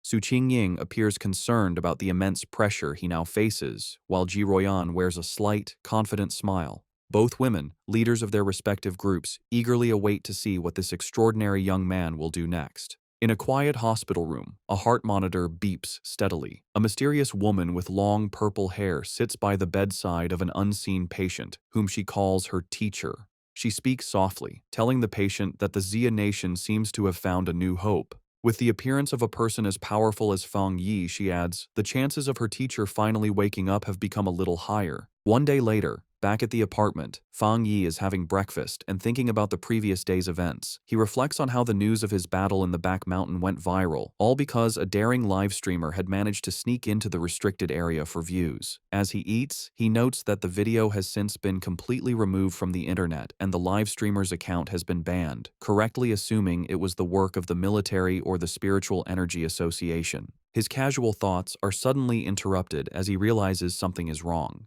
His cousin, Lin Yi, never came home the previous night and hasn't sent him any messages. He finds this very unusual, even if she was out on a mission. A feeling of unease grows as he tries to call her, but the call goes directly to an out-of-service message. Now genuinely worried, he knows something must be wrong and decides he has to go find her. Meanwhile, deep in a dark and misty forest, Lin Yi and the red-haired leader of her pioneer squad are lost and trapped. The leader asks Yi if she has any idea how long they've been stuck there. Yi estimates it's been about 10 hours, but she can no longer keep track. The red-haired leader, looking exhausted and bruised, apologizes greatly, blaming herself for dragging Yi into this mess. She admits she thought they were just investigating a strange phenomenon. As she speaks, she clutches her side in pain. Yi tells her to stop apologizing, insisting that it was her own lack of strength that was the problem. She urges her leader to stay alert and save what little energy they have left. As she tries to stay strong, her thoughts drift to the overwhelmingly powerful master she witnessed, wishing she had even a fraction of his power to save them. Their desperate conversation is cut short as a massive, shadowy monster with glowing red eyes and a menacing, spiky form appears in the fog directly behind them. The shadowy monster lunges from the fog, its claws aimed at the red-haired leader. Reacting with incredible speed, Lin Yi shoves her companion out of the way, shouting a warning. She then unleashes a blast of bright blue spiritual energy from her hand, creating a sharp blade of light that cleanly cuts off the attacking creature's head. As they get to their feet, more of these shadowy, zombie-like figures come out of the fog. Yi realizes with horror that these must be the reanimated bodies of other people who were trapped and died in this place. After defeating one of the creatures, which dissolves into a puddle of black mist, Yi explains that the main monster is just playing with them, turning its victims into these strange puppets. The red-haired leader adds that their attacks have no real effect on the mist itself, and their spiritual energy is being drained quickly, all while the real enemy stays hidden. They soon realize they are trapped in some kind of illusion created by the monster, a swirling gray space where the creature seems unbeatable. It is a waiting game. The monster is just letting them get tired. A bead of sweat rolls down the leader's face as the seriousness of their hopeless situation sinks in. Suddenly, the sky above them tears open to reveal a single, massive, blood-red eye staring down at them. The leader screams Yi's name in terror. The eye is a gross, pulsating ball of flesh that begins to bubble and multiply, splitting into numerous smaller, slimy eyeballs. Angry and desperate, the red-haired leader lashes out, furiously chopping at the flying eyeballs and destroying several of them in a frenzy. Yi, however, senses a change in the creature's energy and warns her leader not to be careless, realizing that their enemy is finally losing its patience. The main eye then unleashes a powerful, concentrated blast of red energy. Yi manages to put up a crystal barrier just in time, but the force of the impact is huge.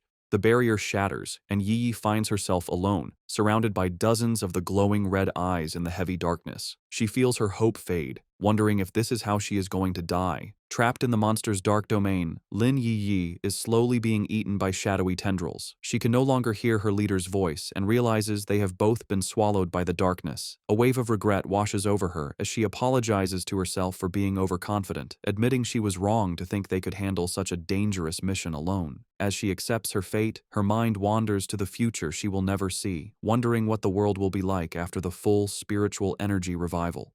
With a final thought of despair, she laments that she will never see the magnificent era to come as she reaches out a hand, sinking into the abyss of glowing red eyes.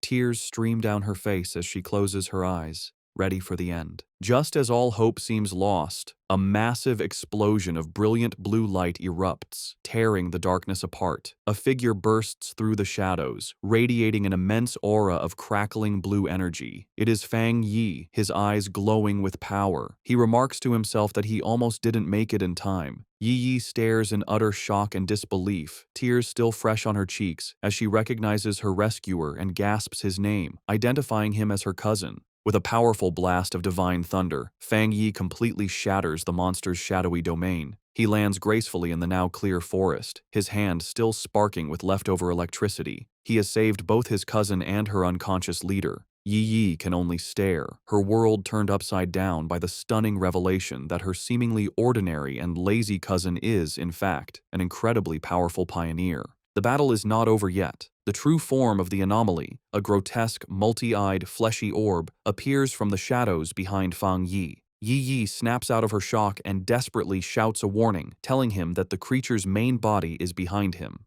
Fang Yi, however, is not worried. His hand ignites with the golden-red energy of skyfire as a confident smirk spreads across his face. He sees this as the perfect opportunity to test the effect of his new power on a dark attribute creature. He leaps into action, unleashing his Crimson Flame Blade technique. The attack, now strengthened by the inextinguishable power of Skyfire, completely engulfs the monster in a raging fire. The creature lets out a final, agonizing shriek as it is burned by the divine flames. In the aftermath, the red-haired leader slowly regains consciousness. She finds herself and Yi Yi sitting safely on the ground, surrounded by a protective circle of fire. Confused and terrified, she asks Yi Yi if they have died and been dragged to hell along with the monster. Yi Yi, now much calmer, reassures her leader, telling her to look closely and that they are still alive. Still trying to process what has happened, the leader repeats Yi Yi's words in disbelief before asking who saved them. Fang Yi casually walks towards his cousin and her leader, a small smile on his face as the protective flames die down. He tells them the problem is solved and, noticing the time, remarks that they must not have had breakfast yet. The red-haired leader stares at him, her eyes widening in sudden, dawning recognition. She springs to her feet, her expression one of pure excitement and awe. She points at Fang Yi, confirming that he is the one who saved them before in Yanghuo Town from the monstrous death vine. Fang Yi looks slightly surprised, thinking to himself that he was recognized so easily. Lin Yi Yi is completely stunned by this new revelation. She asks her leader if she's saying that the powerful fire attribute master who saved them from the vine was also her cousin.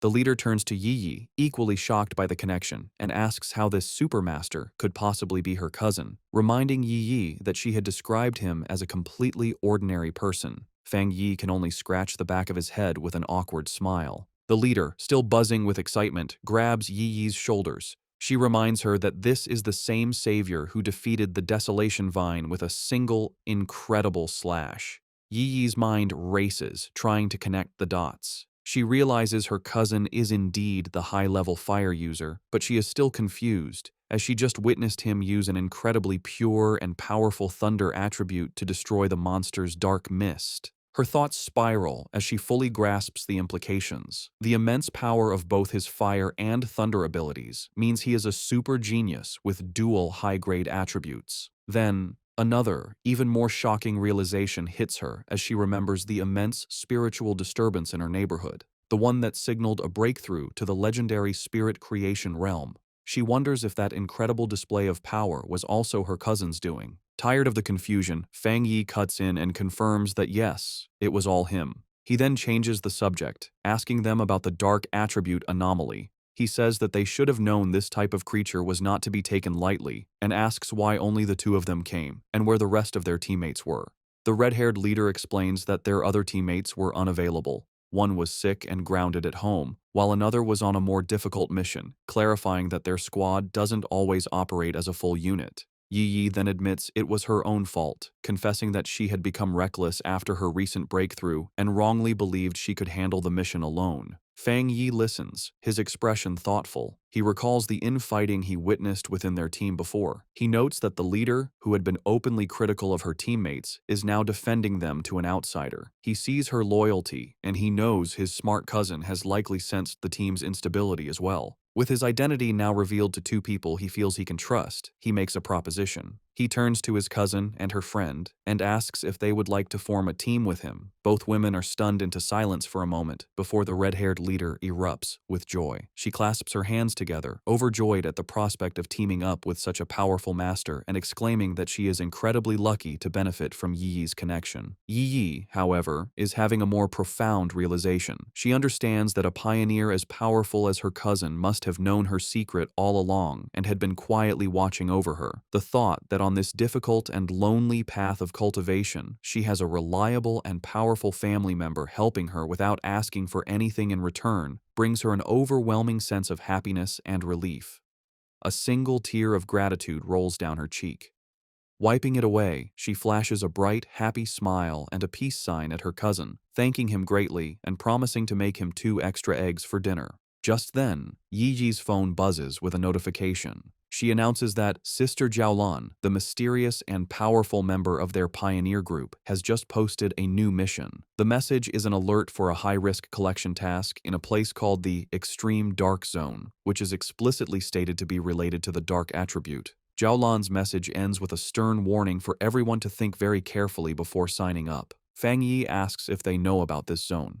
Yi explains that it is a border area that is strictly forbidden by the Xia nation. The dark attribute energy there is so overwhelmingly powerful that most pioneers make it a point to avoid the area entirely. She adds that most of the strange anomalies that have been appearing in their city are actually energy leakages from this forbidden zone. Because of the extreme danger, even the government has been unable to explore it deeply, as past attempts have resulted in severe accidents. Intrigued, Fang Yi suggests they should give it a try and asks Yi to message Jiaolan for more specific details about the mission's content. Yi replies that it's useless, as Jiaolan is famously mysterious and rarely says more than a few words at a time. Fang Yi considers this information. He deduces that for Jiaolan to be able to issue a mission in a top-secret government-controlled area, she must either be an incredibly bold rogue going against the authorities, or she holds a high-ranking position within the military or the Spiritual Energy Association. He concludes that the latter is far more likely. Despite her doubts, Yi, using her online handle Feng Heiju, sends a message to Jiaolan, stating her interest in signing up and asking for more details. To both her and the red-haired leader's surprise, Jiaolan replies with uncharacteristic detail. The mission is to collect something called a shizai flower.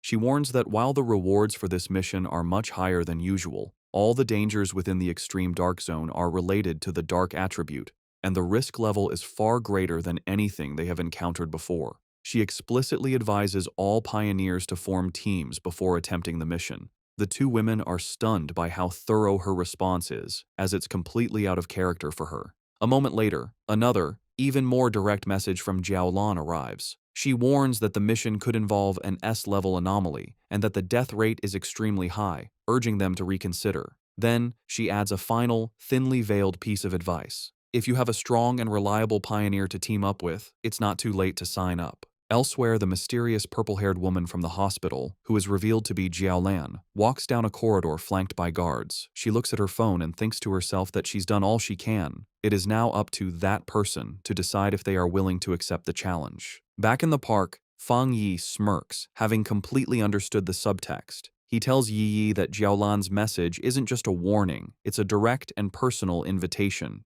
He translates the hidden meaning, "I know who you are. I know a pioneer of your caliber would be interested, and I'm daring you to come." Fang Yi realizes with certainty that this entire mission posting was aimed directly at him.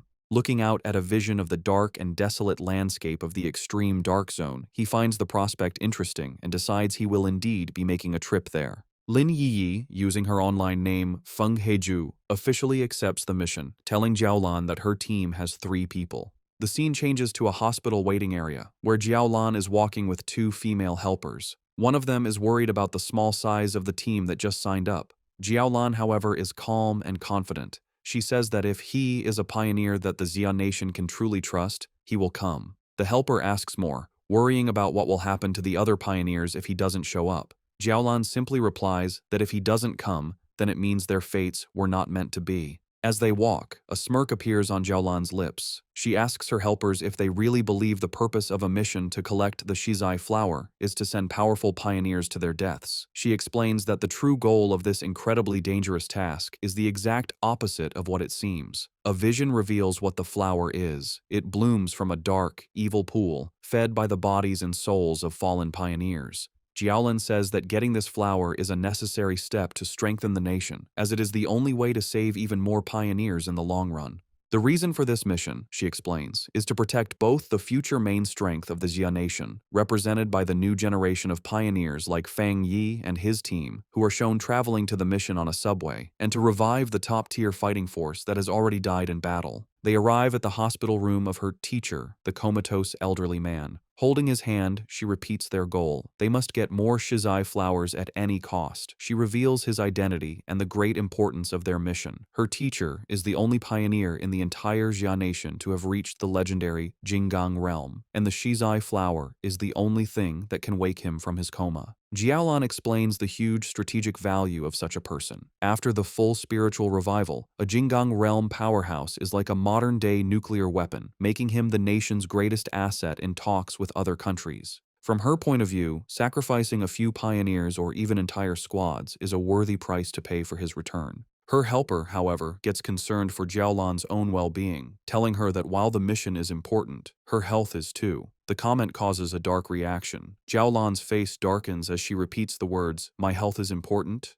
She suddenly explodes with rage and sadness, shouting that her life is indeed important, but only because it was a gift, paid for by the lives of her fallen comrades who died to save her. She clutches her head, hit with a sudden, intense pain, a physical sign of her trauma. After a moment, she calms down and apologizes for her outburst. One of her helpers asks if her headache is acting up again. Jiaolan dismisses their concern, saying it's not yet time for her medicine. A vision of her former happy team flashes in her mind, and she looks away with a sad, tired expression, murmuring that it's all in the past.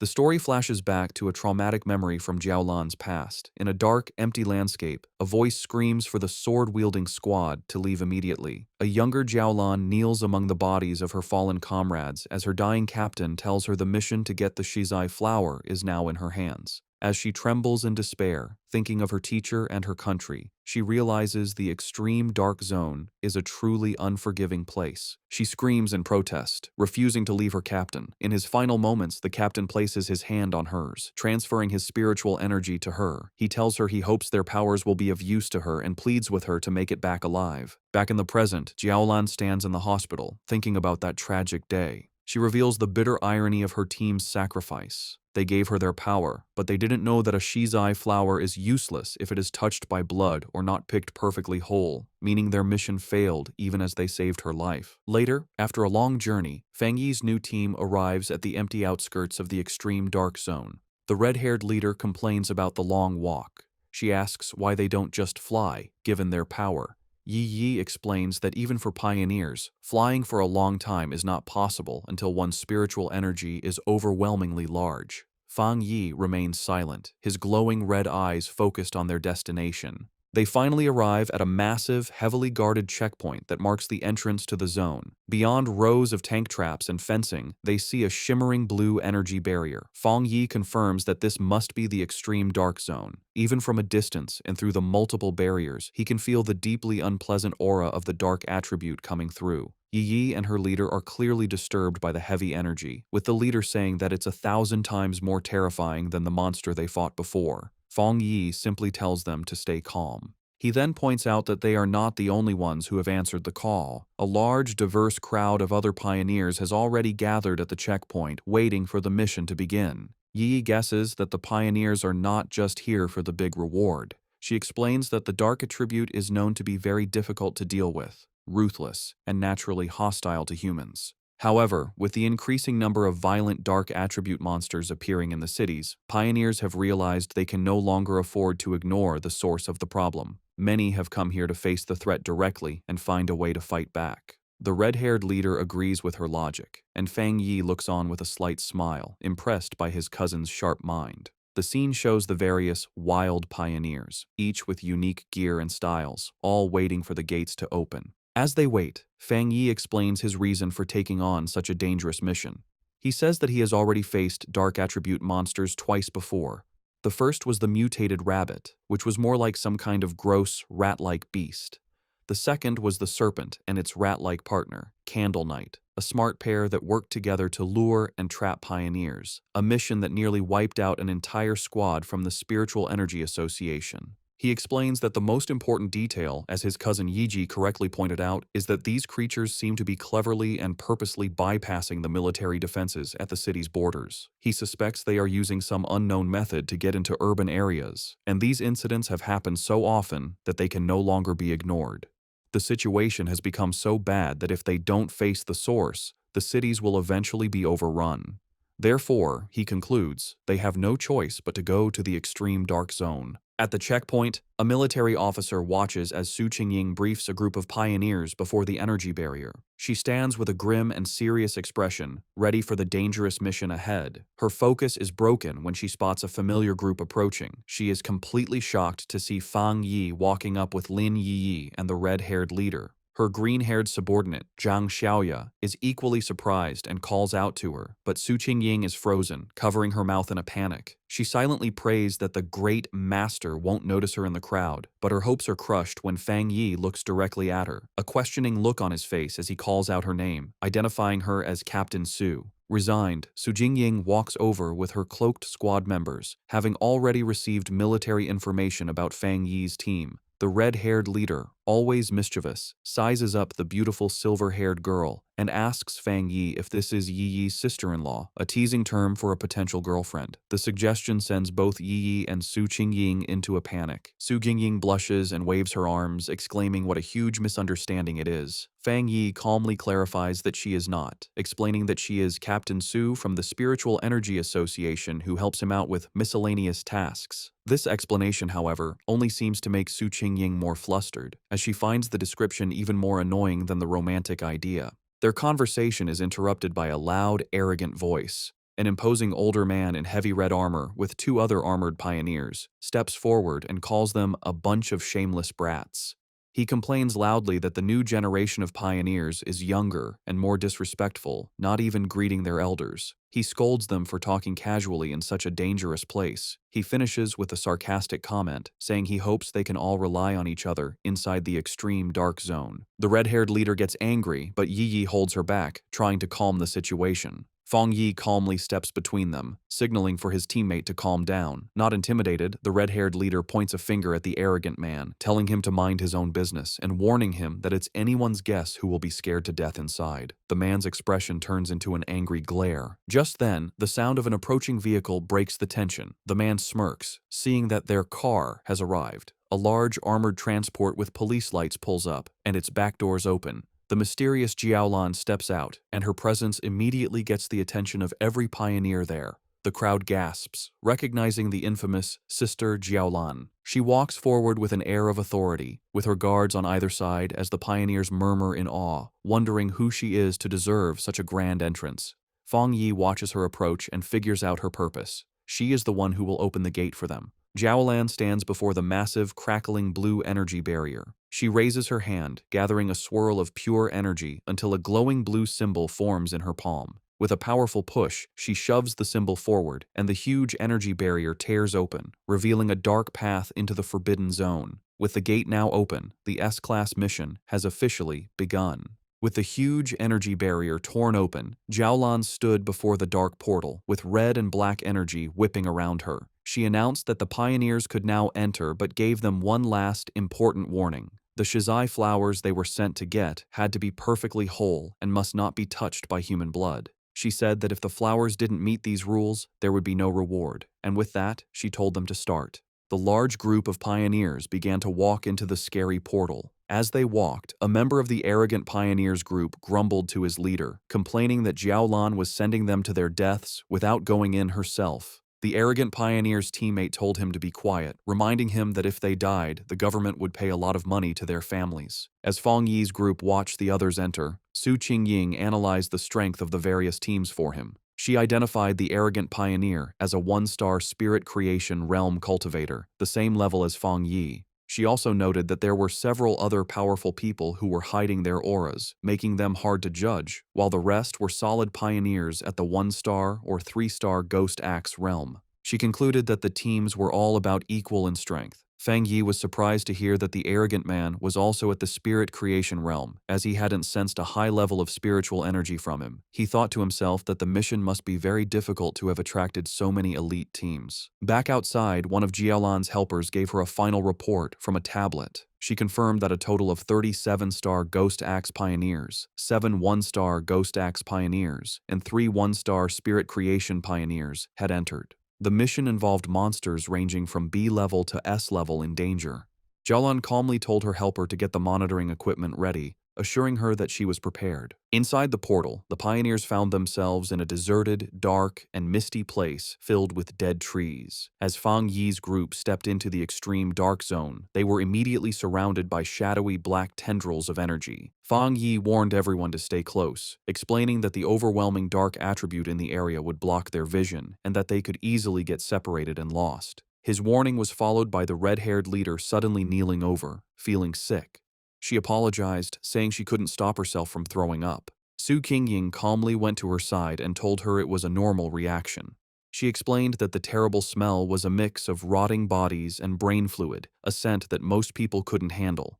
She then pointed to another group of pioneers in the distance who were also on the ground, vomiting from the bad air, showing that even those of similar strength were affected. Su Qingying continued to explain that the dark attribute was a natural counter to pioneers, acting as a form of pollution that weakened them. She also warned that the monsters in this zone were extremely active. Fang Yi listened closely as she explained the known threats. She explained the official monster classifications. B-level monsters were a threat to pioneers of the same level. A-level monsters were powerful enough to attract spirit creation realm cultivators, like the extreme dark zone itself. And S-level monsters were disaster-class threats, powerful enough to challenge even those at the legendary Jingong realm. However, she added a final grim warning. The dark attribute in this zone acted as a power-up for the creatures. A monster that would normally be a B-level threat would be at least an A-level threat inside this zone. The red-haired leader expressed her surprise at this new information.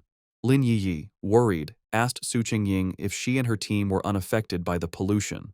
Su Qingying chuckled, explaining that she was not affected because she and her team were used to dealing with similar monsters and were not bothered by the smell. She also revealed that she had recently broken through to the 3-star Ghost Axe realm and was working hard to evolve her water attribute into an ice attribute. Lin Yi then spoke up, addressing Su Qingying. She noted that since they were both at the same level, she wondered if she also felt her spiritual energy being heavily suppressed, even more so than during her previous missions.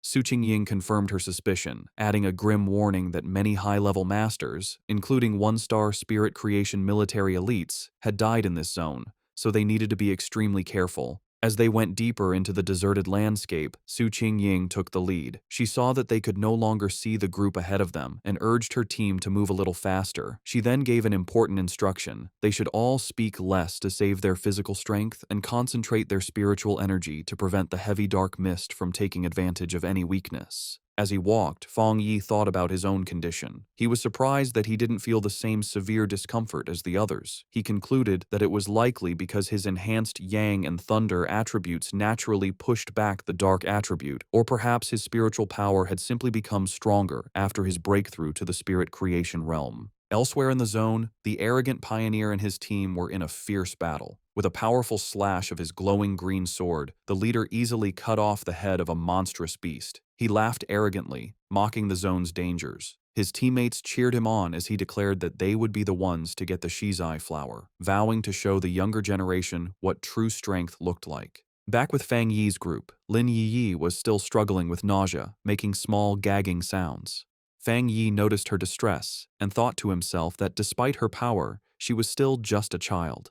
He gently placed a hand on her back, sending a comforting wave of spiritual energy through her. The effect was immediate. Lin Yi felt the nausea and the chilling cold vanish, replaced by a comforting warmth like the winter sun. She marveled at the incredible power of the spirit creation realm. She commented on the comforting warmth of what she believed to be a rare, high-grade fire attribute. She thought about how her own wood attribute slowly absorbs energy and how Su Qingying had mentioned her own water attribute turning into the rare ice attribute. Fang Yi corrected her, clarifying that it wasn't a fire attribute, but the yang attribute. He apologized for not explaining it to her before, and casually revealed that he was the one responsible for both the incident at the North Gate and the fire on the playground at Qingcheng University. The red-haired leader was shocked by this confession. She asked in disbelief if he was admitting to having 3 different high-grade attributes. Fang Yi explained that the 2 fire-related events were not the same, noting there were small but important differences between the Yang and Skyfire attributes. Inwardly, Fang Yi thought about his 4th power, the Desolation attribute. He decided to keep it a secret, believing it was always wise to have a hidden advantage. Outwardly, he gave a vague confirmation to his team's amazed questions.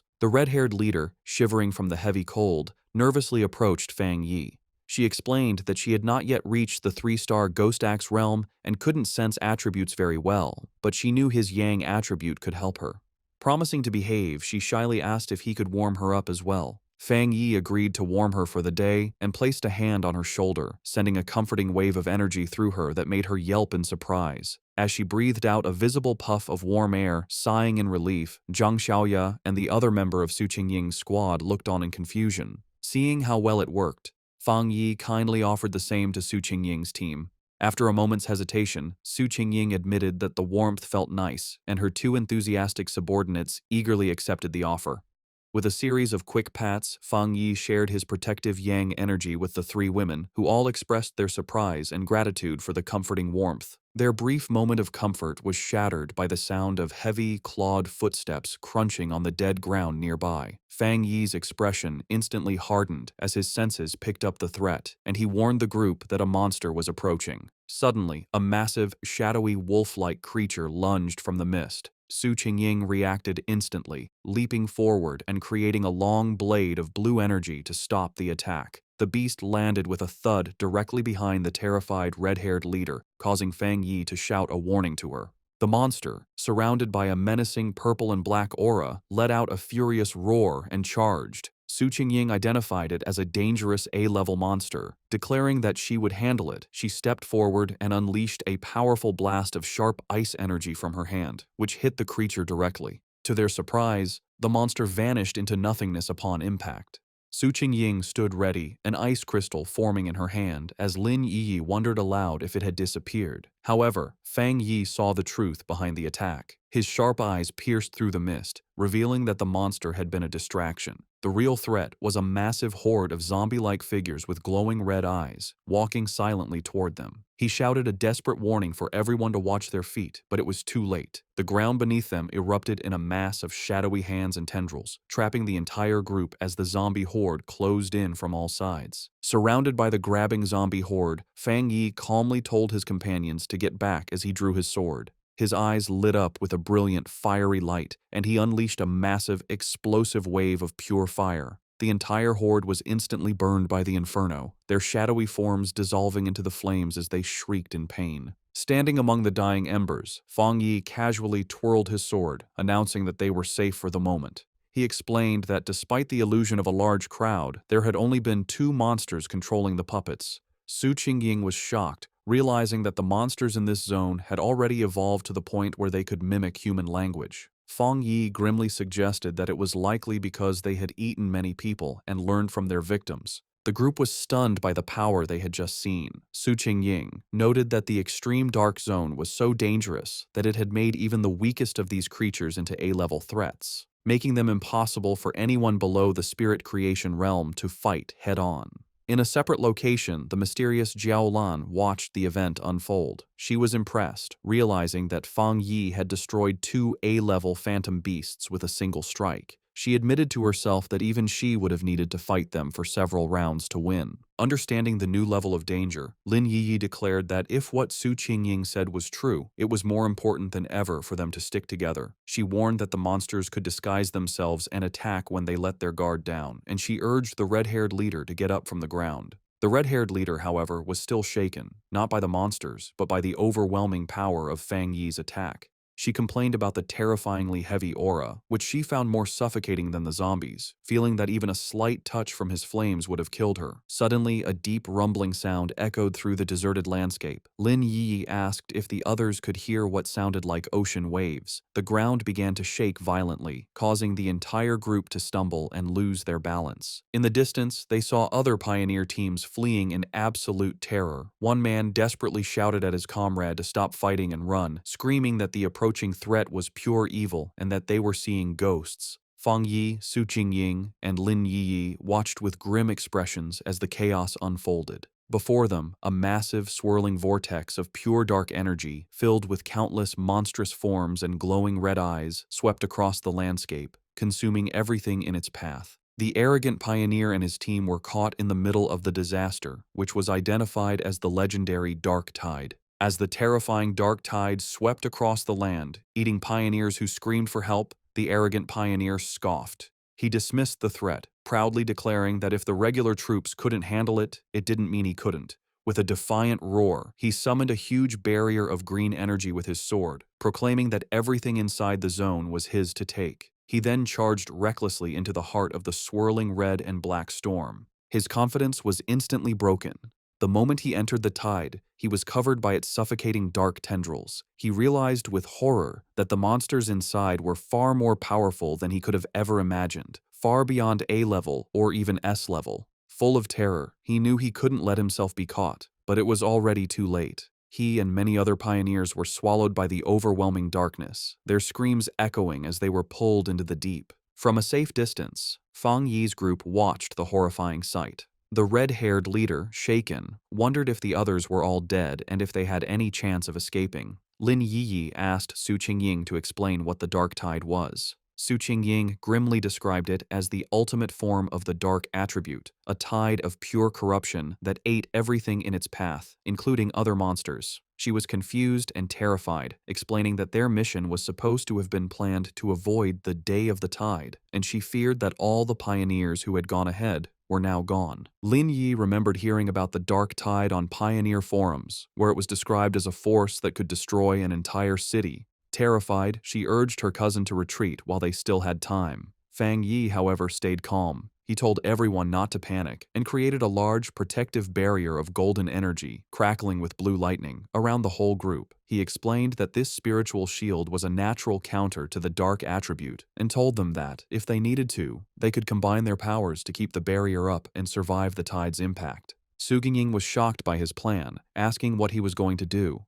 She warned him that the dark tide was a concentrated state of the dark attribute and that their combined power couldn't possibly stop it, reminding him that the powerful spirit creation pioneer had just been swallowed whole. Fang Yi was not bothered. With his sword erupting in golden flames and his other hand sparking with blue lightning, he confidently declared that he would go and destroy it. Before anyone could react, he leaped forward, becoming a streak of pure fire and lightning that shot directly toward the massive wave of darkness. His teammates could only watch in stunned disbelief, with Su Qingying wondering if he really meant to destroy the dark tide itself. He plunged into the heart of the storm, his light cutting a path through the swirling chaos. Inside the eye of the tide, Fang Yi floated calmly, completely unharmed inside a protective golden aura as the monstrous dark energy swirled around him.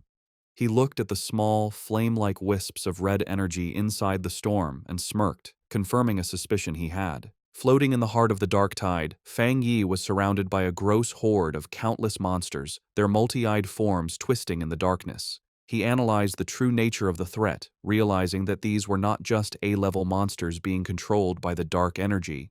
Instead, they were upgraded composites, fused and evolved versions of countless smaller monsters. He understood that the tide was a living incubator, constantly evolving its creatures from B level to A level and then to S level. The whole event, he concluded, was at least an SSS level threat, which explained why it could so easily eat even powerful spirit creation realm pioneers. A monster lunged at Fang Yi. His eyes blazed with golden fire, and with a single powerful slash of his flaming sword, he unleashed his crimson flame blade technique, easily destroying the A-level composite beast. He thought about his incredible growth, The combination of his new Spirit Creation Realm power and his Skyfire-enhanced sword allowed him to instantly kill a creature that would have previously been a tough fight. As he scanned his surroundings, he noticed something familiar. It was the arrogant pioneer, still alive, but being consumed by the tide's dark energy. The man was still conscious, struggling against the corruption that was taking over him. Fang Yi saw that since the man was still responsive, his spiritual energy hadn't been completely drained. He figured that even if his spiritual foundation wasn't as solid as his own, being a true Spirit Creation Realm pioneer gave him a small chance of survival. Deciding to act, Fang Yi gathered his divine thunder power. He unleashed a massive blast of purifying lightning, striking the dark mass that held the arrogant pioneer. The man was thrown clear of the tide, landing hard on the ground, unconscious but free from the corruption. Standing over his fallen rival with his sword still burning, Fang Yi noted that the man could be saved, but just barely. His victory didn't last long. The dark energy around him began to twist and come together, and the monsters he had just destroyed began to reform before his eyes. He watched as a massive, multi-eyed creature regenerated from the darkness, realizing with grim certainty that the tide could infinitely reproduce its minions. He wondered if this terrifying regenerative power was the special characteristic of monsters that were above S level. Facing the endlessly regenerating horde, Fang Yi decided on a new, much riskier plan. With a confident smirk, he proposed to try something different. He deliberately dropped his protective spiritual energy aura, leaving himself completely exposed to the full, overwhelming power of the dark tide. The moment he was unprotected, his system activated, detecting the extreme dark attribute. However, it quickly reported a failure. The attribute's power was too special and could not be taken at this time. Fang Yi was disappointed but not entirely surprised. He realized that even after reaching the Spirit Creation Realm, the dark attribute was still beyond his reach, confirming that it was fundamentally different and more complex than any other power he had faced. With his options running out, a determined smile appeared on his face. He concluded that since he could neither destroy the tide nor absorb its power, he would have to find another way to deal with it. As the monsters closed in again, he briefly regretted not bringing his little white flower, the Desolation Flower, knowing its life-draining power would have been a perfect counter. He wondered what other options he had left. Then, his eyes widened with a sudden realization. He knew he had a ready-made solution right in front of him. Outside the tide, the rest of the team watched from the safety of their golden barrier. The red-haired leader, still shaken, asked Su Qingying if she had ever seen such a situation before, but Su Qingying could only admit that she hadn't. Suddenly, the chaotic, swirling energy of the dark tide grew unnervingly still, pressing silently against their protective shield. The strange calm only increased the tension. Lin Yi was terrified, admitting that even when they faced the monstrous Desolation Vine, she hadn't felt so anxious. She was consumed with worry for her cousin, fearing the worst. Su Qingying tried to reassure her, pointing out that his protective barrier was still active, just flickering. She took Yi's hands, telling her they should focus their own spiritual energy to help strengthen the shield. She added with grim logic that if a pioneer as powerful as Fang Yi were to fall, their own fates would be sealed anyway. Su Xingying continued to boost their morale, reminding them that Fang Yi was a Spirit Creation Realm cultivator who used several powerful attributes, and she suspected his true strength was even greater than they knew. She told them that it was not up to pioneers at their level to worry about rescuing someone so far beyond them. Her surprisingly humorous and confident words managed to calm Lin Yi, who thanked her. Su Gingying simply smiled, admitting that her own teammates often said she was too serious, and asked if Yi felt a little better. Their tense weight was shattered as a massive column of pure fire erupted from within the dark tide, pushing back the oppressive darkness. From the heart of the inferno, Fang Yi unleashed his ultimate technique, the 9 Dragons, Skyfire Sealing Art. He rose from the flames, his body glowing with a mixture of blue and golden energy. Outside, his teammates watched in absolute awe. The red-haired leader excitedly pointed him out to a stunned Lin Yi, while Su Qingying stared in disbelief at the sheer scale of the power on display. The technique appeared as 9 colossal, fiery dragons that swirled and danced, their combined light completely overwhelming the dark tide. Elsewhere, the mysterious Jiaolan, who had been monitoring the mission, was thrown off balance by the immense spiritual pressure. She recognized the power as the legendary Skyfire attribute and the technique as a powerful seal. She watched in utter disbelief as the 9 dragons came together, compressing the entire, city-destroying dark tide into a single, unstable orb of fiery energy. questioning if he had truly managed to seal the entire event. But Fang Yi was not finished. Having contained the tide, he gathered his divine thunder power in his hands, unleashing it in a massive vortex of crackling blue energy that swirled around the sealed fiery sphere. With a powerful roar, he invoked the name of his combined technique, the Nine Dragons' Edict. The two immense powers of fire and thunder crashed together, creating a massive explosion that shook the very foundations of the extreme dark zone.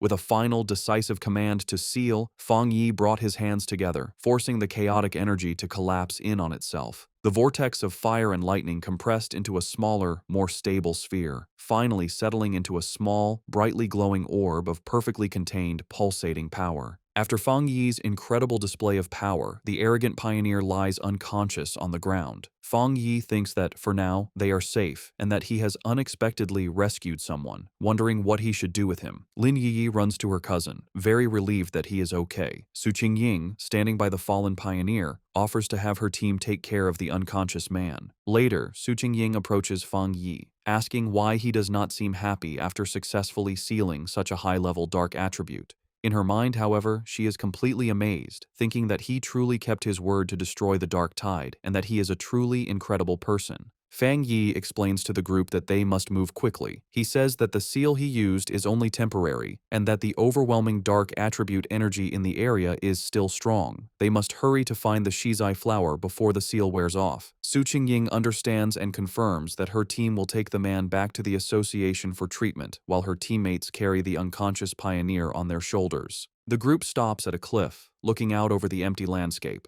Su Qingying realizes that none of the other pioneers who went ahead made it out, sadly concluding that they were all eaten by the dark attribute, as not a single trace of them remains. The red-haired leader mourns how people who were alive just moments ago have completely vanished. Fang Yi, for his part, thinks that maybe he is cold-blooded, but he feels relieved that he didn't have to watch them die. As they approach a scary dark pool, Fang Yi takes command. He tells Lin Yi and the others to go ahead with Su Qingying's team, explaining that this pool is now the most dangerous thing and it's better for him to stay behind to protect them. The group agrees and moves forward. When he is left alone, standing on a rocky ledge, a system window appears before Fang Yi, telling him that it has detected a new, strong fluctuation of the dark attribute. Immediately, a powerful vortex of purple and black energy erupts from the ground around him. The system confirms that the detection was successful and announces that it is activating its ultimate computing power to begin writing a new technique. Fang Yi is lifted into the air, his arms outstretched, as huge pillars of pure dark energy rise around him.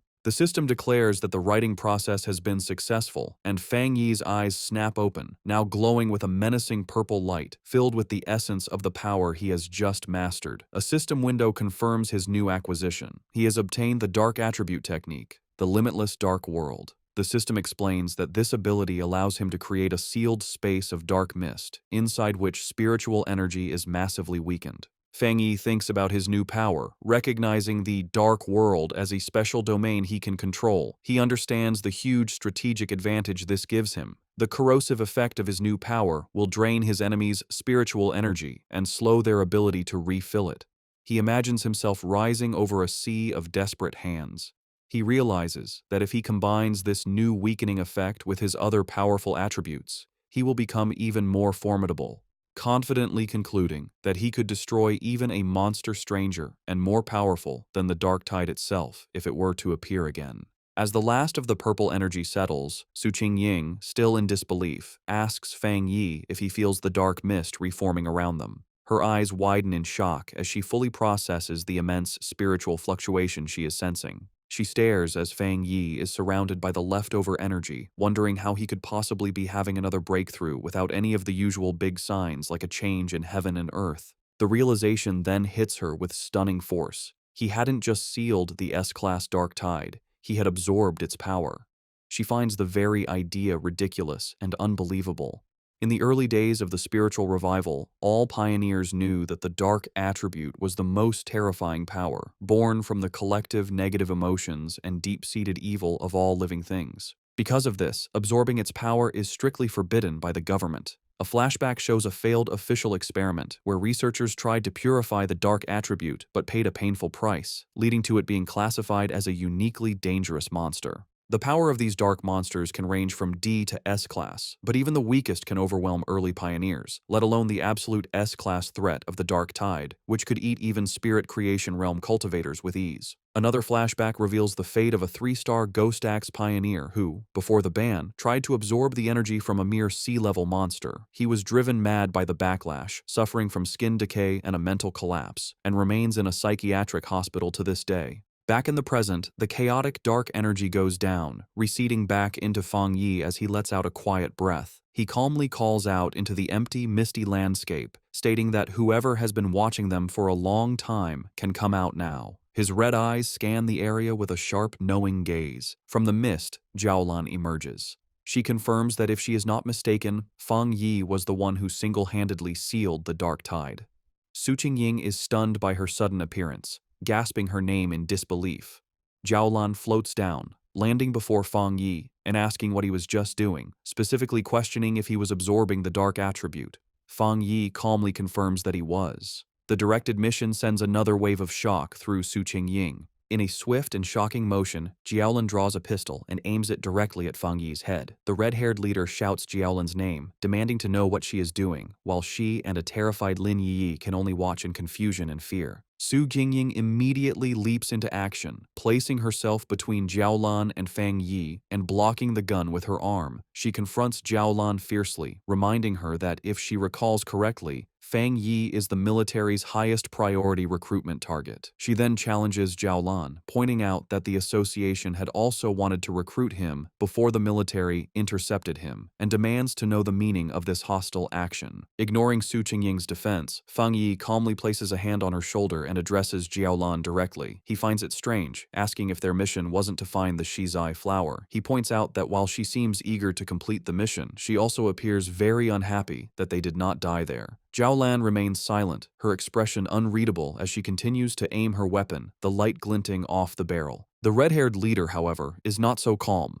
She erupts in anger, shouting at Jiaolan. She reminds her that their squad had always trusted her, and she furiously questions why Jiaolan didn't step in when they were facing the Dark Tide. She declares that without Fang Yi, they would have been doomed, pointing out that Yi is still just a child. She accuses Jiaolan of simply standing by and watching, only to now threaten the very person who saved them. Jiaolan suddenly lowers her weapon, a smirk playing on her lips. She dismisses the entire confrontation as a joke, remarking that Fang Yi seems to be very well liked by his teammates. She then congratulates him, announcing that he has passed the test. The sudden change leaves the red-haired leader and Su Qingying completely confused by her words. Fang Yi, however, understands immediately. He asks if her true purpose was to test him. Jiaolan confirms his suspicion, explaining that because of his incredible talent and strength, she didn't want to rely on cold, impersonal data. Instead, she wanted to see for herself what kind of person he truly was. She then turns to address the red-haired leader's earlier accusation. She explains that she didn't step in because pioneers must follow the harsh rules of this new world. She states that this is their shared fate, a life where fortune and disaster can change in an instant. However, she tells them they are lucky to have a trustworthy and powerful person protecting them. She asks if they have noticed that no other monsters have dared to attack them since the tide was defeated, explaining that the creatures are terrified of the power Fang Yi displayed. Fang Yi looks on with a grim expression, agreeing with her assessment. He adds that the Dark Tide itself follows the same principle.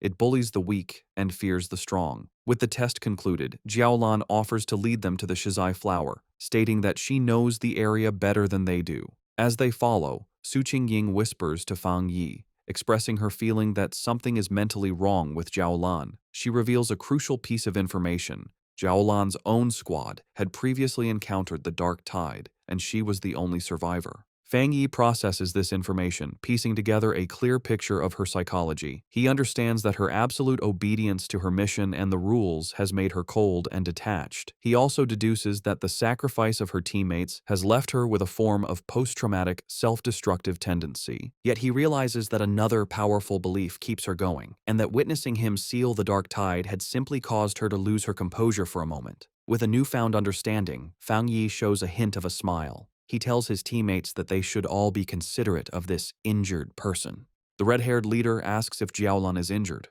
Fang Yi, observing her closely, confirms that she is. He explains to his team that her spiritual barrier is severely damaged, estimating that while she has the power of a 2-star spirit creation realm cultivator, her protective aura has dropped by at least 2 levels. A visual of her crumbling spiritual energy confirms his assessment, indicating she has suffered a significant internal injury. She even stumbles slightly as she walks, a clear sign of her weakened state. Noticing their concern, Jiaolun looks back and quietly thanks them, but dismisses the issue, stating that her injury is not a problem. Led by Jiaolun, the group travels through an empty, misty landscape filled with dead trees and the bones of fallen creatures, an area identified as the chaotic burial mounds.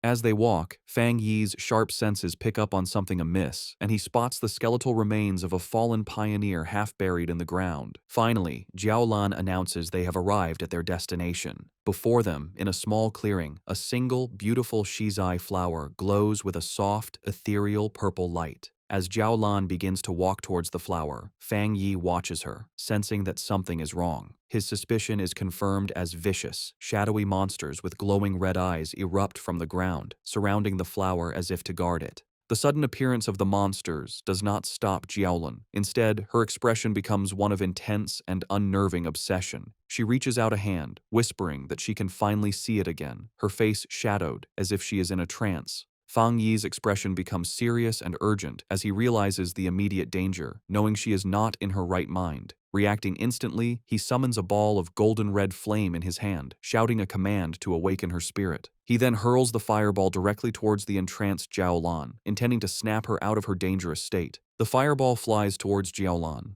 Snapping out of her trance at the last second, she recognizes the attack as a very rare and powerful Yang attribute. With surprising speed, she knocks the blast away with her arm, and the impact sends out a shockwave. She and Fang Yi now stand facing each other in a tense silence, as golden energy crackles around his hand. Jiaolan, now fully awake, is shaken.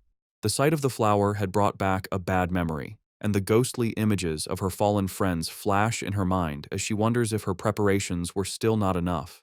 Seeing that she has returned to her senses, Lin Yi and Su Qingying rush to her side. Yi asks if she is all right, while Su Qingying wisely notes that Jiaolan is being badly affected by the dark attribute, and suggests it would be safer for them to all stick together. Ignoring them, Fang Yi steps forward confidently. He states that for the shizai flower, it is enough if he goes alone, deciding to handle the situation himself.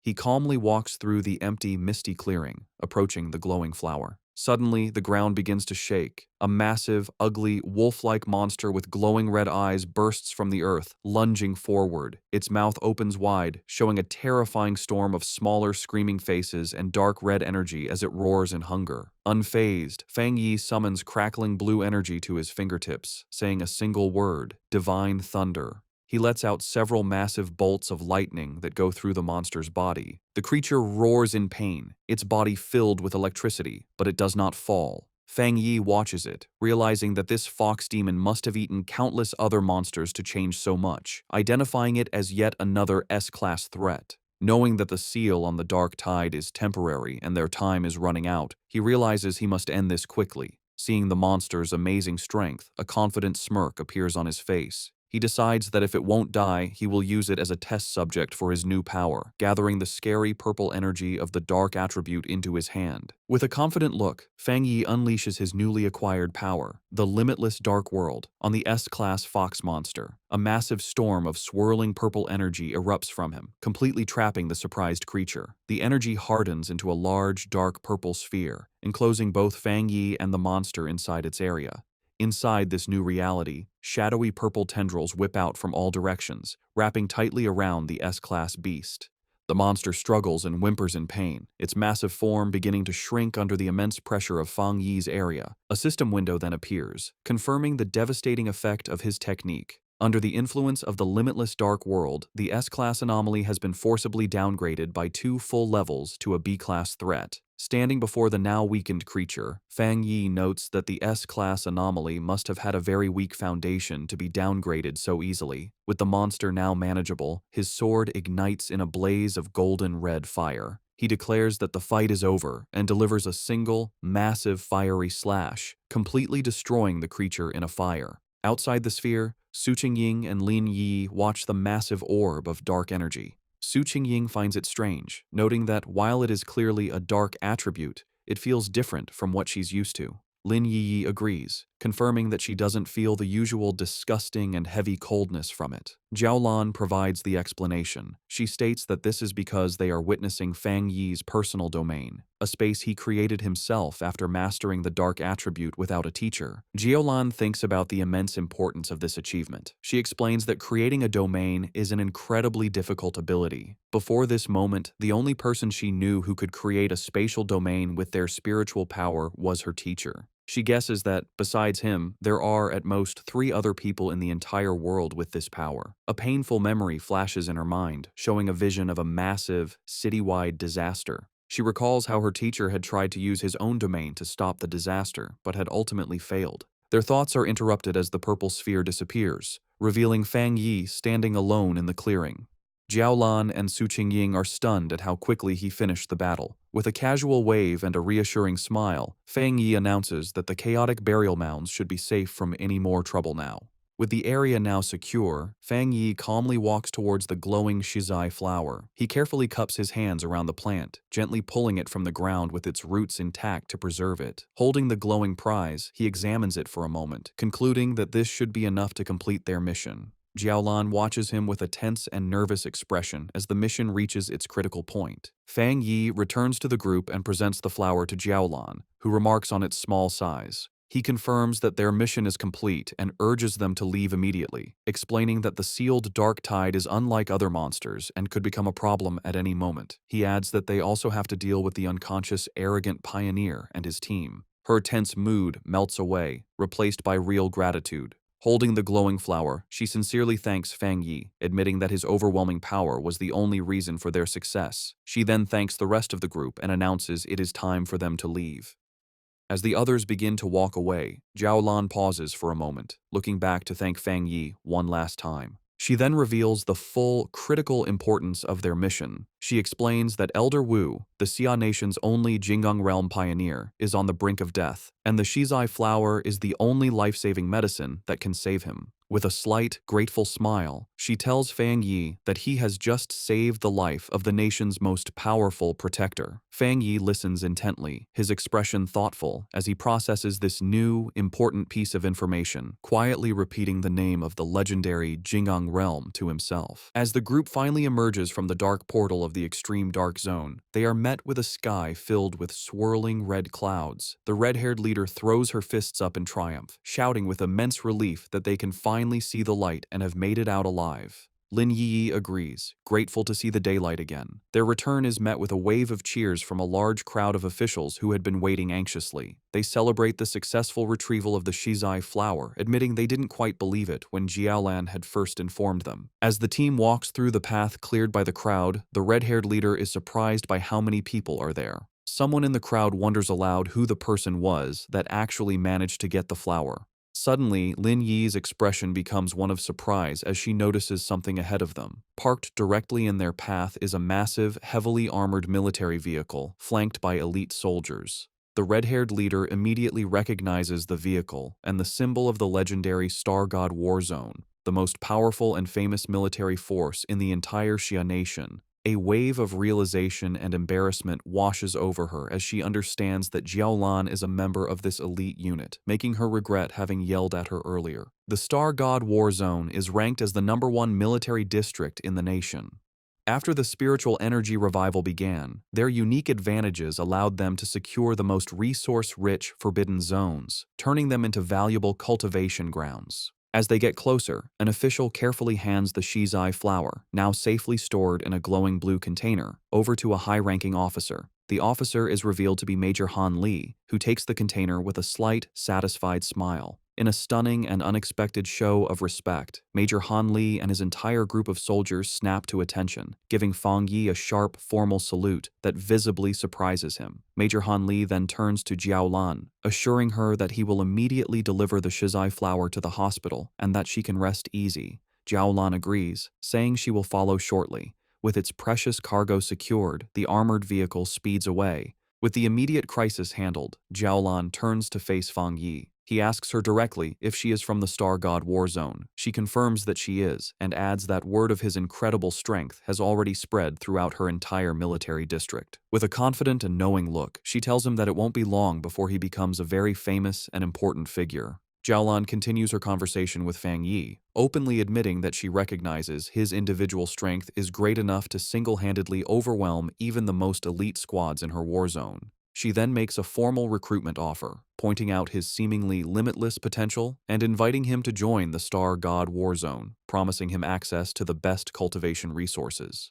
She also reassures him that the rewards for this mission for his team and for Su Qingying's squad will be delivered soon. Fang Yi listens with a slight smile but seems to be considering his options. Her tone then becomes much more serious as she explains the true seriousness of their situation. She tells Fang Yi that with the world changing so rapidly, the nation's most urgent concern is the threat of dark attribute anomalies. A vision of a city being consumed by a massive, ominous cloud of purple and black energy illustrates her point. She warns that the number of these anomalies is growing at an alarming rate. She explains that the influence of these dark zones will continue to expand like a deadly tumor, capable of causing catastrophic consequences at any moment. Because of this immense danger, she says, they have no choice but to establish forbidden zones and have organizations like the Spiritual Energy Association strictly guard them. She clarifies that she is not telling him this to pressure him into joining, but because she believes that an outstanding and powerful pioneer like him has earned the right to know the truth of the world's situation. Understanding her sincerity, Fang Yi smiles and gives her his assurance. He tells her that he understands, and that if he encounters any anomalies in the future, he will not stand by and do nothing. He tells her she can rest easy on that point. Hearing his promise, Jiaolan's stern and weary expression finally softens into a genuine, relieved smile. Formally introducing herself, she says it's a pleasure to meet him and offers him a small, dark token. Fang Yi takes it, revealing a black tablet with a dragon symbol and the characters for Star God War Zone. Jiaolan explains that this token will grant him unrestricted access to any forbidden zone for his cultivation, and that the gates of the Star God War Zone itself will always be open to him. She then makes one final, important request, asking if he would like to come and see Elder Wu. Fang Yi asks if she meant the Jing'an Realm Pioneer. She explains that this person is her teacher, and she thinks Fang Yi should meet him, though she says this is just a personal wish, as she would like to be his friend. Fang Yi accepts her offer and the token she gave him, putting it in his pocket. He agrees to go with her, saying it's always good to have more friends. As a gift to seal their new friendship, he holds out a hand crackling with blue lightning, telling her he has something for her. Jiaolan is confused, but Fang Yi explains that he thinks he can clean out the rest of the dark attribute poison in her body. Before she can react, he unleashes a flood of blue lightning that completely surrounds her, leaving her shocked. The energy flows through her, and she is amazed to find that the thunder attribute has a healing effect. The cold, deep pain she felt is replaced by a warm numbness, and she realizes the discomfort is completely gone.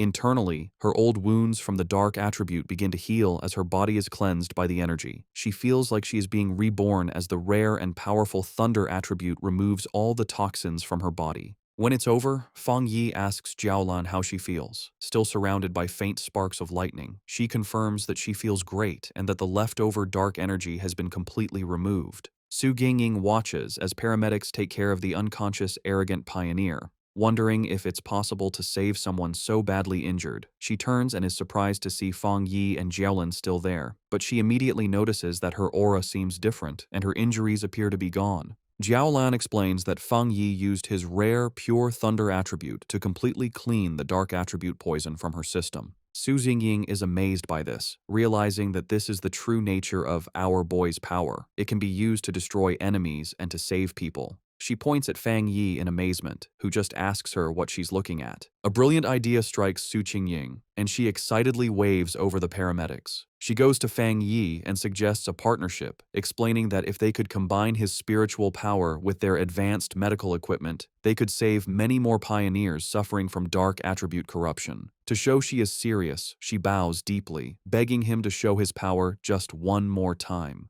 Fang Yi stays silent, thinking about her request. Fang Yi agrees and unleashes a controlled burst of blue lightning from his hand, asking if that is enough of a demonstration. One of the paramedics, seeing the pure energy, excitedly confirms that it seems to be working and that such a high-level thunder attribute can indeed fight the dark attribute. Jiaolan explains that when Fang Yi treated her, the power was sent directly and destroyed the corruption inside her. Su Qingying suggests that all they would need is for Fang Yi and the patient to hold hands. However, the paramedic clarifies that not every cultivator, even at the spirit creation realm, can handle such pure energy. He explains to a smiling Su Qingying that while Jiaolan's injuries were serious, they were minor compared to the other patient. He estimates that healing the arrogant pioneer would require 10 times the amount of spiritual energy. He adds that just saving the pioneer's life will be a great achievement, and a full recovery is likely impossible. Fang Yi agrees to the procedure, asking the paramedics how to transfer his spiritual energy. They lead him toward the ambulance. A paramedic tells him to place his hand into a special device and release his spiritual energy, which Fang Yi agrees to do. From a distance, Lin Yi watches, thinking about how she never imagined Jiaolan was a high-ranking member of the elite Star God War Zone. She is amazed that her cousin is so powerful that even this legendary military unit is trying to befriend him. She remembers how the normally cold Jiaolan personally asked to be her cousin's friend and even gave him her personal token. After a while, Fang Yi turns to Lin Yi and the red-haired leader, checking on them. Lin Yi confirms they are feeling fine. She then explains that she and the red-haired leader have decided to go out for more training and take on some missions by themselves. They feel they can't always depend on him and need to grow stronger on their own. Having finished transferring his energy, Fang Yi agrees with their decision, simply telling them to be careful. He watches them with a small proud smile, thinking that his cousin has grown up. Su Jingying and her team prepare to leave. She waves goodbye, telling Fang Yi and Jiaolan they will see each other on the next mission. Jiaolan then tells Fang Yi it is time for them to go visit Elder Wu. As their ambulance drives away, Su Qingying is visibly frustrated, complaining loudly that the military's Star God War Zone has stolen such a powerful person from them. Her teammates try to calm her down. A final thought reveals the internal problems within the Spiritual Energy Association, which is described as being too chaotic, and its top elite squads unwilling to cooperate. Fang Yi and Jiaolan arrive at a large, modern hospital, which is the highest security ward of the Star God War Zone's medical base. Fang Yi asks if this is where Elder Wu is. Inside the hospital room, they stand before the bed where Elder Wu lies unconscious, surrounded by medical equipment. Fang Yi comments on the strange sight, noting how odd it is that the ultimate powerhouse of the Jinggang realm is actually a shriveled old man. Fang Yi observes the elder's condition. The old man's face and neck are covered in red veins, and he breathes through a respirator. Jiaolan explains that his condition was much worse before, saying he looked like a corpse.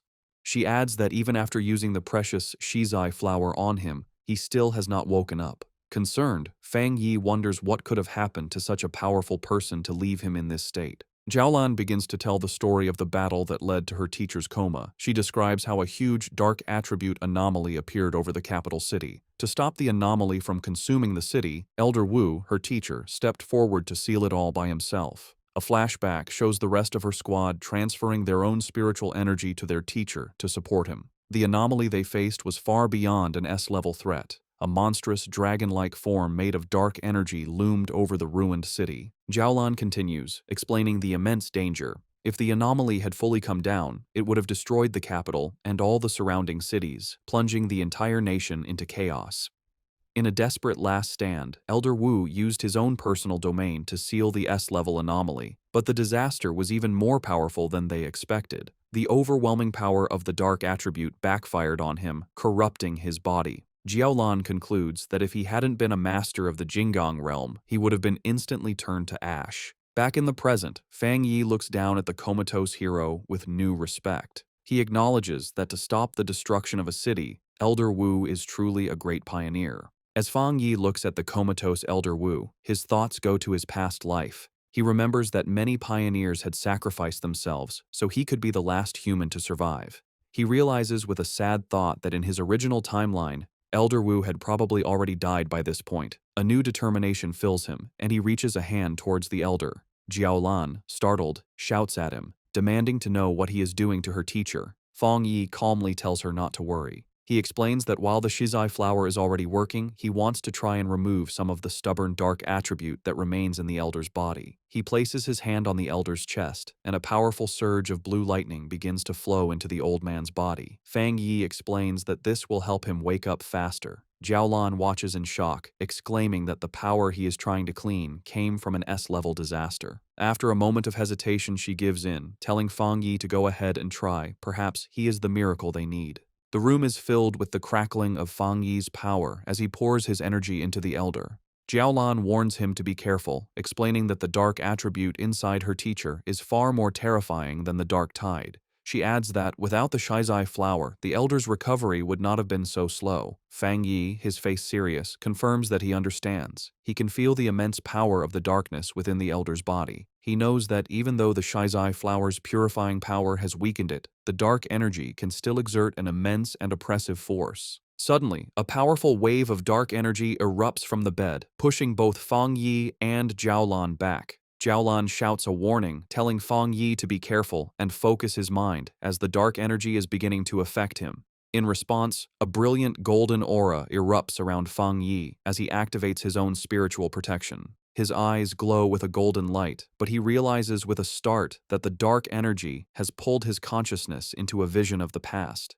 He finds himself standing alone on a deserted street in a ruined city, looking up at the massive, terrifying red eye of the anomaly that had consumed the sky. Inside the mental vision, the anomaly's massive red eye looms over the ruined city and asks Fang Yi who he is. Fang Yi realizes that by touching the dark attribute left in Elder Wu's body, his spirit was pulled into this dangerous illusion. Unbothered, he confidently replies that his identity isn't important, as he is just the one who has come to eliminate it. As his hand glows with blue lightning, he concludes that this anomaly isn't as powerful as it seems. In response, the giant eye launches a massive, sharp red spike at him, catching him by surprise. Fang Yi quickly activates his golden sun breathing technique, his eyes glowing with golden power as he prepares to defend himself. He swiftly dodges the storm of red spikes that rains down from the sky. The anomaly then unleashes tendrils of strange, red and black lightning. Fang Yi notes that this strange lightning is as strong as the divine thunder he absorbed on Yuhuang Mountain. The anomaly reveals its true form, shifting into a huge swarm of countless insect-like creatures made of pure dark attribute energy, swirling around a central red eye. Fang Yi recognizes that each of these creatures is as strong as the monsters from the dark tide, and he understands there are tens of millions of them. The entire swarm then comes down on him like a terrifying vortex. In response to the huge threat, Fang Yi summons his flaming sword. Facing the monstrous swarm, he declares that his only option is to wipe out these pests. With a determined shout, he charges forward and unleashes a massive, fiery slash that cuts a bright path through the heart of the swarm. His powerful attack successfully cuts the central eye of the creature in two. He analyzes the threat, identifying it as an S-level collective anomaly. However, he guesses that its power has been greatly weakened. Maybe because it's an illusion, or because of the purifying effects of the Shizai flower that was already used on Elder Wu. The two halves of the swarm fall to the ruined city below, exploding on impact. Fang Yi lands on a rooftop, looking over the remains. He guesses its current power is around A level, and reflects with awe that this is the city-destroying disaster Elder Wu faced alone. Fang Yi realizes the threat is even greater than he first thought. Gathering dark, swirling energy in his hand, he unleashes his own dark attribute technique, the limitless dark world. A massive vortex of pure darkness erupts from him and begins to absorb the insect-like anomaly. The creature is shocked, realizing its opponent is not human. With a confident smirk, Fang Yi simply replies, "Guess so." He shouts a command to open, and his dark vortex fully absorbs the rest of the S-level anomaly. As the last of its energy fades, a final warning message echoes through the void: "We will be back soon." Fang Yi floats inside a sphere of his own dark energy, thinking the final message must have been a piece of the anomaly's consciousness. He considers the warning use of the word "we" and wonders if this means other similar disasters are waiting to appear. As the illusionary world roars and begins to fall apart around him, he decides it's best to leave and think about it later. His consciousness returns to the real world with a jolt. He immediately reaches into Elder Wu's body and begins to pull out the corrupting dark attribute energy.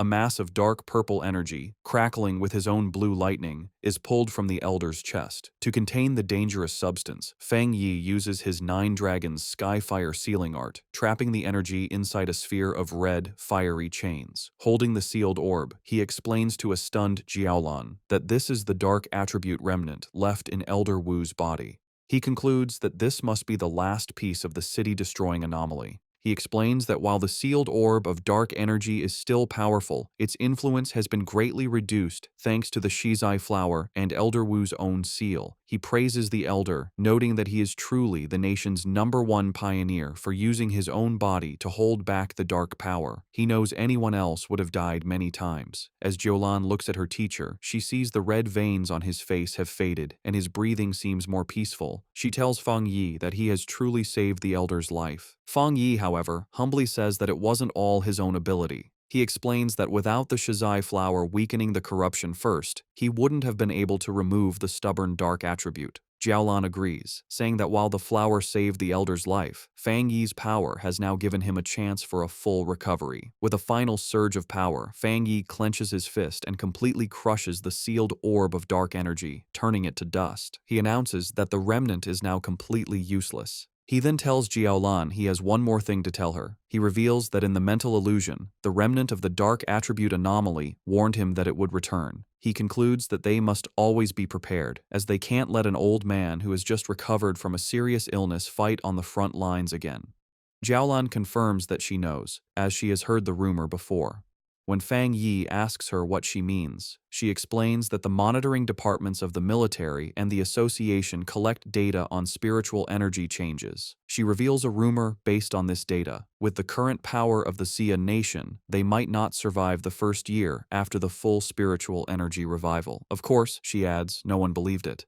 Feng Yi remarks that monitoring spiritual energy changes sounds very official. Jiaolan then asks if he also believes the rumor could be true. A shadow crosses Feng Yi's face as he wonders if his own rebirth has somehow changed the future. He recalls that in his original timeline, he lived for 3 years after the spiritual energy revival, and by that time, the entire planet had been nearly destroyed. Coming back to the present, he puts a comforting hand on Jiaolan's shoulder, telling her not to overthink things and that Elder Wu should wake up soon. He looks at her with a serious expression and makes a solemn promise. If the disaster does return, he will stand with them and fight. He knows that the final battle against the great disaster will come, sooner or later. He declares with fierce determination that this time, he will change everything. Later that night, Fang Yi is back at his apartment. He sits meditating on his couch, surrounded by the swirling energy of his new dark attribute. He thinks about his recent battles, feeling that after his 2 fights with S-level anomalies, he is close to breaking through to the 2-star spirit creation realm. However, he knows the full spiritual energy revival is coming fast, and even with his new dark attribute, his current strength is not nearly enough. He thinks about the terrifying power of the anomaly he faced in the mental illusion, realizing that even when it was weakened, its true power was immense. His thoughts are interrupted when he notices the potted plant he had left on his table, the obedient little white flower. He speaks to the glowing flower, telling it that it's not easy to carry around and admitting it was his mistake for not bringing it with him on his last mission. Smiling, he picks up the plant, which seems to brighten up, and tells it that he regrets not giving it a chance to level up. He then decides to take it out for a walk. Fang Yi heads to the back mountain, his private training ground. As he walks along the moonlit path, he notes how skilled the association's plant research department must be. He observes that in the short time since the area was last damaged, the forest has already begun to recover, a sign of nature's improved self-healing in this new era. He finds a good spot in the woods and kneels down, taking the flower from its pot to plant it in the rich soil. He makes a mental note to thank Su Qingying and her team for securing this place for him. As he prepares to plant it, he holds the flower and gently warns his new companion to take it easy and only absorb a little at a time, reminding it that if it becomes too greedy, not even all the forests on the planet would be enough to feed it. Once in the soil, the obedient little white flower immediately takes root. A massive vortex of green, life-draining energy erupts from the plant, spreading quickly through the forest and absorbing the life of all the nearby trees. After a few moments, Fang Yi stands with his arms crossed in the now dead and empty section of the woods, deciding that the flower has absorbed enough for now. With a satisfied smile, he gently pulls the brightly glowing flower from the ground, roots and all, and tells his companion it's time for them to find a new place to feed. He holds the plant, which seems to bloom with new energy, and wonders where it might rank among all the evolved plant-type spirits. He concludes that with its powerful desolation attribute, it must be at least an A-level threat. As he walks along a dark ridge, he notices the deep silence of the forest and realizes that all the animals that once lived there must have fled in terror from the flower's power. His thoughts are suddenly interrupted by a loud, ferocious howl that echoes through the night. Fang Yi's expression hardens as he recognizes the sound as the howl of a wolf. On a nearby cliff, against a blood-red moon, a pack of monstrous wolves with glowing red eyes gathers, their forms shifting and growing. Fang Yi realizes with alarm that the wolf pack is in the middle of a dangerous evolution. Standing before the pack of monstrous wolves, Fang Yi identifies the huge creature on the cliff as the Wolf King, noting its evolution is almost complete. With a loud howl, the Wolf King finishes its transformation, its body now glowing with a menacing green energy. Fang Yi, holding his potted flower, is surprised by the immense spiritual power coming from the creature, realizing with alarm that it is about to become an A-level anomaly. The newly evolved wolf pack quickly surrounds him, cutting off any escape. Fang Yi figures out that the Wolf King has evolved a new, powerful poison attribute from its original wood attribute, a change likely caused by absorbing the dark attribute energy in the area. Despite the danger, Fang Yi remains calm, dismissing the threat as only A-level in strength. He takes his obedient little white flower out of its pot, telling it that it's time for them to solve the problem. He kneels and plants the flower in the ground, thinking that while the anomaly is only A-level, the large number of wolves is a problem. More importantly, the city is just down the mountain, and letting them get there would cause a major disaster. As the Wolf King lunges to attack, Fang Yi tells his flower to begin, and a brilliant green energy starts to flow from the plant. He decides to test the flower's power, curious to see how much damage it can do on its own. A massive beam of green, life-draining energy shoots into the night sky, visible from far down the mountain where another group of pioneers is watching. This new squad observes the scene with concern. One of the men notes that the Wolf King has successfully evolved and is incredibly strong. He asks about the contamination level, and a cloaked figure replies that it has reached 90. The man and his companion are stunned by the dangerously high reading. The squad's blonde-haired leader grows tense, realizing the danger is still increasing. He identifies the Wolf King's wood attribute as being at least at the 3-star Ghost Axe realm, maybe even reaching the Spirit Creation realm, while the rest of the pack is also powerful. He worries that his team doesn't have enough people to handle the threat, admitting that even he has only recently broken through to the 3-star Ghost Axe realm. Suddenly, the leader notices the massive beam of green energy and the clear presence of the dark attribute.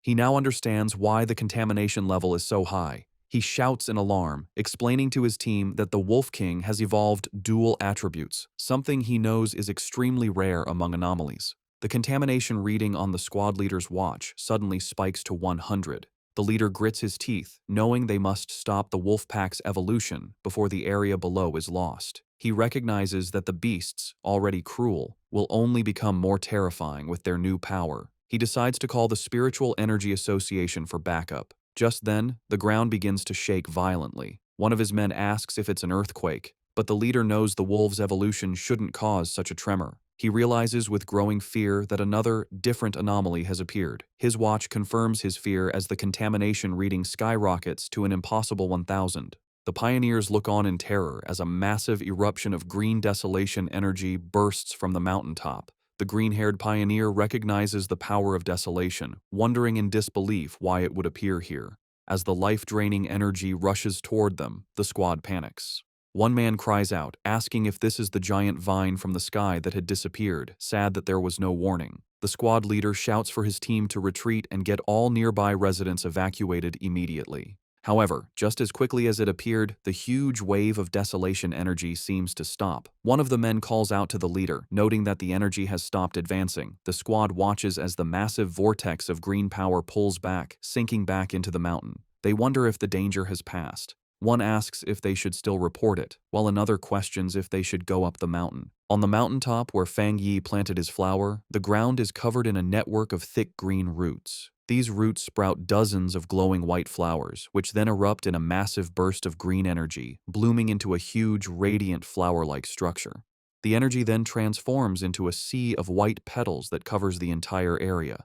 The Wolf King howls in fury as the seemingly harmless petals turn into a deadly weapon, forming a sharp blade that slices through the air. Fang Yi stands calmly among the swirling petals and explains the terrifying nature of his flower's power. The sea of spiritual flowers will endlessly grow back and multiply, absorbing and purifying the enemy until nothing is left. Fang Yi stands on his flower's massive root system. As the wolf pack begins to fall to its power, he taunts the Wolf King, asking how its pack members will do without the same spiritual protection he has. The smaller wolves are quickly trapped by vines covered in white flowers, their life energy rapidly drained until only their skeletons remain, collapsing into dust.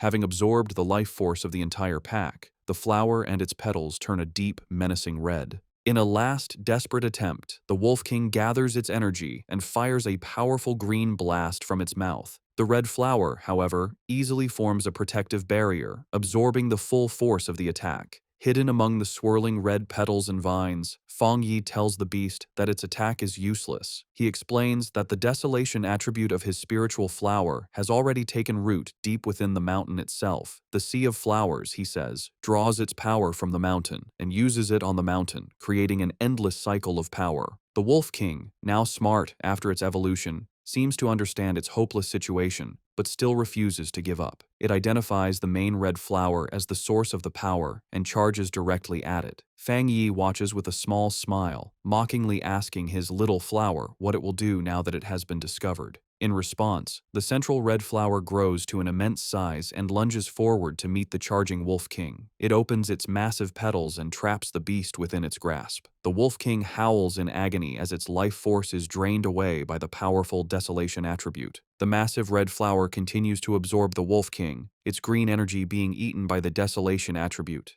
Fang Yi watches with a serious expression, surprised that his flower is allowing the dark attribute to invade it. The Wolf King is completely consumed by the flower's pulsating red petals. Fang Yi is amazed by this development, marveling at the formidable power of the desolation attribute. He realizes that he never expected the flower to be able to create its own technique without his direct input after he implanted the attribute. As the giant flower shrinks back down, he understands the terrifying nature of its new ability. Once an enemy is trapped within the sea of flowers, there is no escape. The flower then spits out the clean, bleached skeleton of the Wolf King. Fang Yi concludes that even if the spiritual flowers are destroyed, they can endlessly grow back and use their desolation power to reduce any enemy to bones. Standing before the massive red flower, which is now surrounded by a field of smaller red flowers, he decides to give this new technique a name, the Endless Spiritual Sea. A system window appears, confirming his creation and announcing that the spiritual flower has successfully written the desolation attribute technique, Endless Spiritual Sea. Having finished its battle, the flower's petals close up, glowing brightly from within. Fang Yi looks on, a bit tired from the battle, as a single red petal gently brushes his cheek. The flower then erupts with a massive surge of energy, and Fang Yi realizes with surprise that his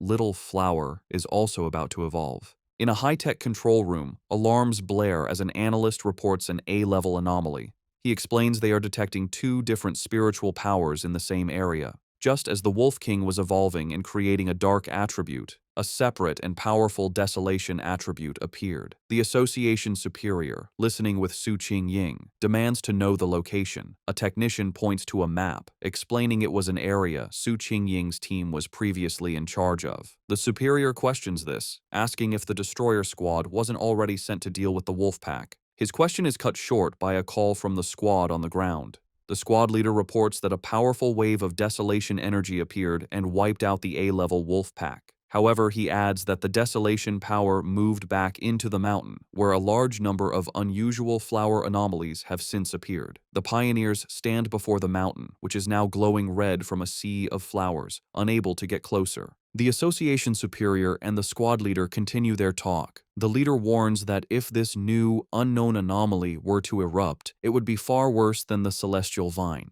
He requests support, admitting that even with all the pioneers there, they likely couldn't handle an unexpected event. The Superior agrees and decides to send 2 elite teams. Su Jingying, however, has another idea. She looks at her superior with a knowing expression, stating she has a feeling that the source of the desolation power is Fang Yi. She interrupts the call, pointing out that Fang Yi's home is in the area and confidently declaring that he will protect everyone. As she speaks, a vision shows Fang Yi floating in a fiery aura above the city. Back on the mountain, the landscape is now covered in a sea of red flowers. Fang Yi stands before his obedient little white flower, which has grown to a massive size. He observes that, just as he suspected, after eating the Wolf King, the flower is about to evolve a second attribute. The giant red flower blooms, its center now glowing with a brilliant golden light. Fang Yi is surprised, noting that the flower's new power is a fire attribute. He touches the massive plant, remarking on how its evolution method, simply swallowing enemies, is an incredibly easy way to gain power. After its evolution, the massive flower shrinks back to its original handheld size, its petals now a deep red. A system window appears, confirming the spiritual flower has completed its evolution. It is now classified as an A-level anomaly named the Desolate Fire Spirit Flower and has dual desolation and fire attributes. The notification adds that the flower has a strong desire to eat spiritual energy and can be placed in the limitless dark world to be nurtured. Fang Yi reads the notification, confused by the mention of the limitless dark world. A new idea strikes him. He realizes he can place the flower inside his personal dark domain. He understands that the domain contains a large amount of dark attribute anomalies and a good environment. He thinks that if the spiritual flower eats the energy inside, it could even evolve a third dark attribute. Just as he holds the orb of his dark domain, a massive storm begins to gather in the sky. His eyes glow with golden light as he realizes he is about to have another breakthrough, this time to the 2-star spirit creation realm. He sits down to cultivate, and a massive pillar of golden divine energy comes down from the heavens, surrounding him. As he meditates, he feels his power becoming easier to control, the spiritual energy of the world merging with his body as if they were one. Elsewhere in the mountains, a muscular man with spiky hair senses the immense energy of the breakthrough. He follows the light and is amazed to find the source of the power. He is thrilled, recognizing the legendary Heavenly Fire Blade and realizing he has found a 2-star spirit creation realm cultivator. Watching a video of Fang Yi's previous battle, the man is surrounded by his own fiery aura. He declares that he will crush this new fire attribute pioneer to prove to everyone that he is number one. Back at his cultivation spot, Fang Yi's sharp senses pick up a new presence. He shouts out, asking who is there. The mysterious man launches a massive fireball at him, questioning if he is a fire attribute pioneer. Unfazed, Fang Yi gathers his dark energy and easily absorbs the powerful attack with his own vortex. He smiles, satisfied that he has finally lured out this hidden enemy. Fang Yi recalls that he had sensed the man hiding nearby for a while, not even trying to hide his spiritual energy. He identifies the newcomer as a wild pioneer, someone not with any organization who loves to challenge others, who has just broken through to the spirit creation realm. The muscular man, now fully revealed and surrounded by a powerful, fiery aura, lands before Fang Yi. He comments that Fang Yi is interesting and that he can feel a strong spiritual pressure from him. He then introduces himself as Jiang Lu and aggressively asks how Fang Yi managed to hide from his fiery attack earlier. Fang Yi remains silent, observing his new opponent. With a confident grin, Jiang Lu says he forgot to introduce himself properly. He declares that his name is Jiang Lu and that Fang Yi will remember it soon enough. With that, he charges forward, his body covered in flames, ready to attack. In response, Fang Yi calmly raises a hand, pointing 2 fingers toward the sky, and simply says the words, "Divine Thunder."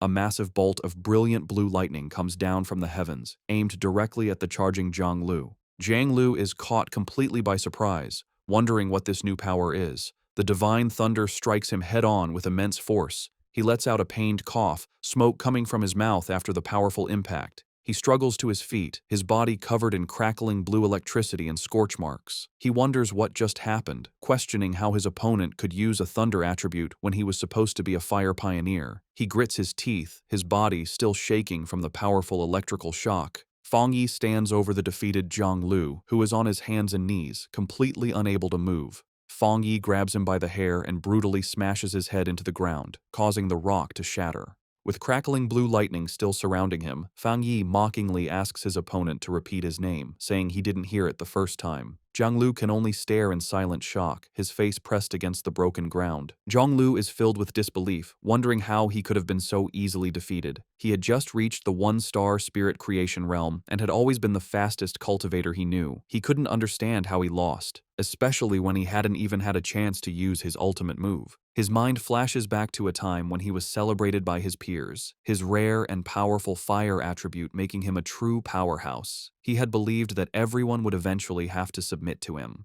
A small, dismissive sound escapes Fang Yi's lips as he sends another surge of electricity through Zhang Lu's body, causing him to scream in pain. Zhang Lu wonders how his opponent can have a thunder attribute when he was supposed to be a fire user. Fang Yi, his eye glowing with blue energy, looks down with disappointment, remarking that he had expected his opponent to be much stronger. With a condescending smile, Fang Yi mocks the younger generation's overconfidence as he pins Zhang Lu to the ground with his electrical power. Jiang Lu grits his teeth in pain and frustration, his mind racing. He realizes that even though his opponent is clearly at the two-star spirit creation realm, his spiritual pressure feels as if it is much higher than his own, by at least 2 entire realms. A final, terrifying realization hits him. It feels like a difference of 3 full realms. Convinced he is about to die, Jiang Lu thinks to himself that his end has come, and that he, the great Jiang Lu, is truly going to die here.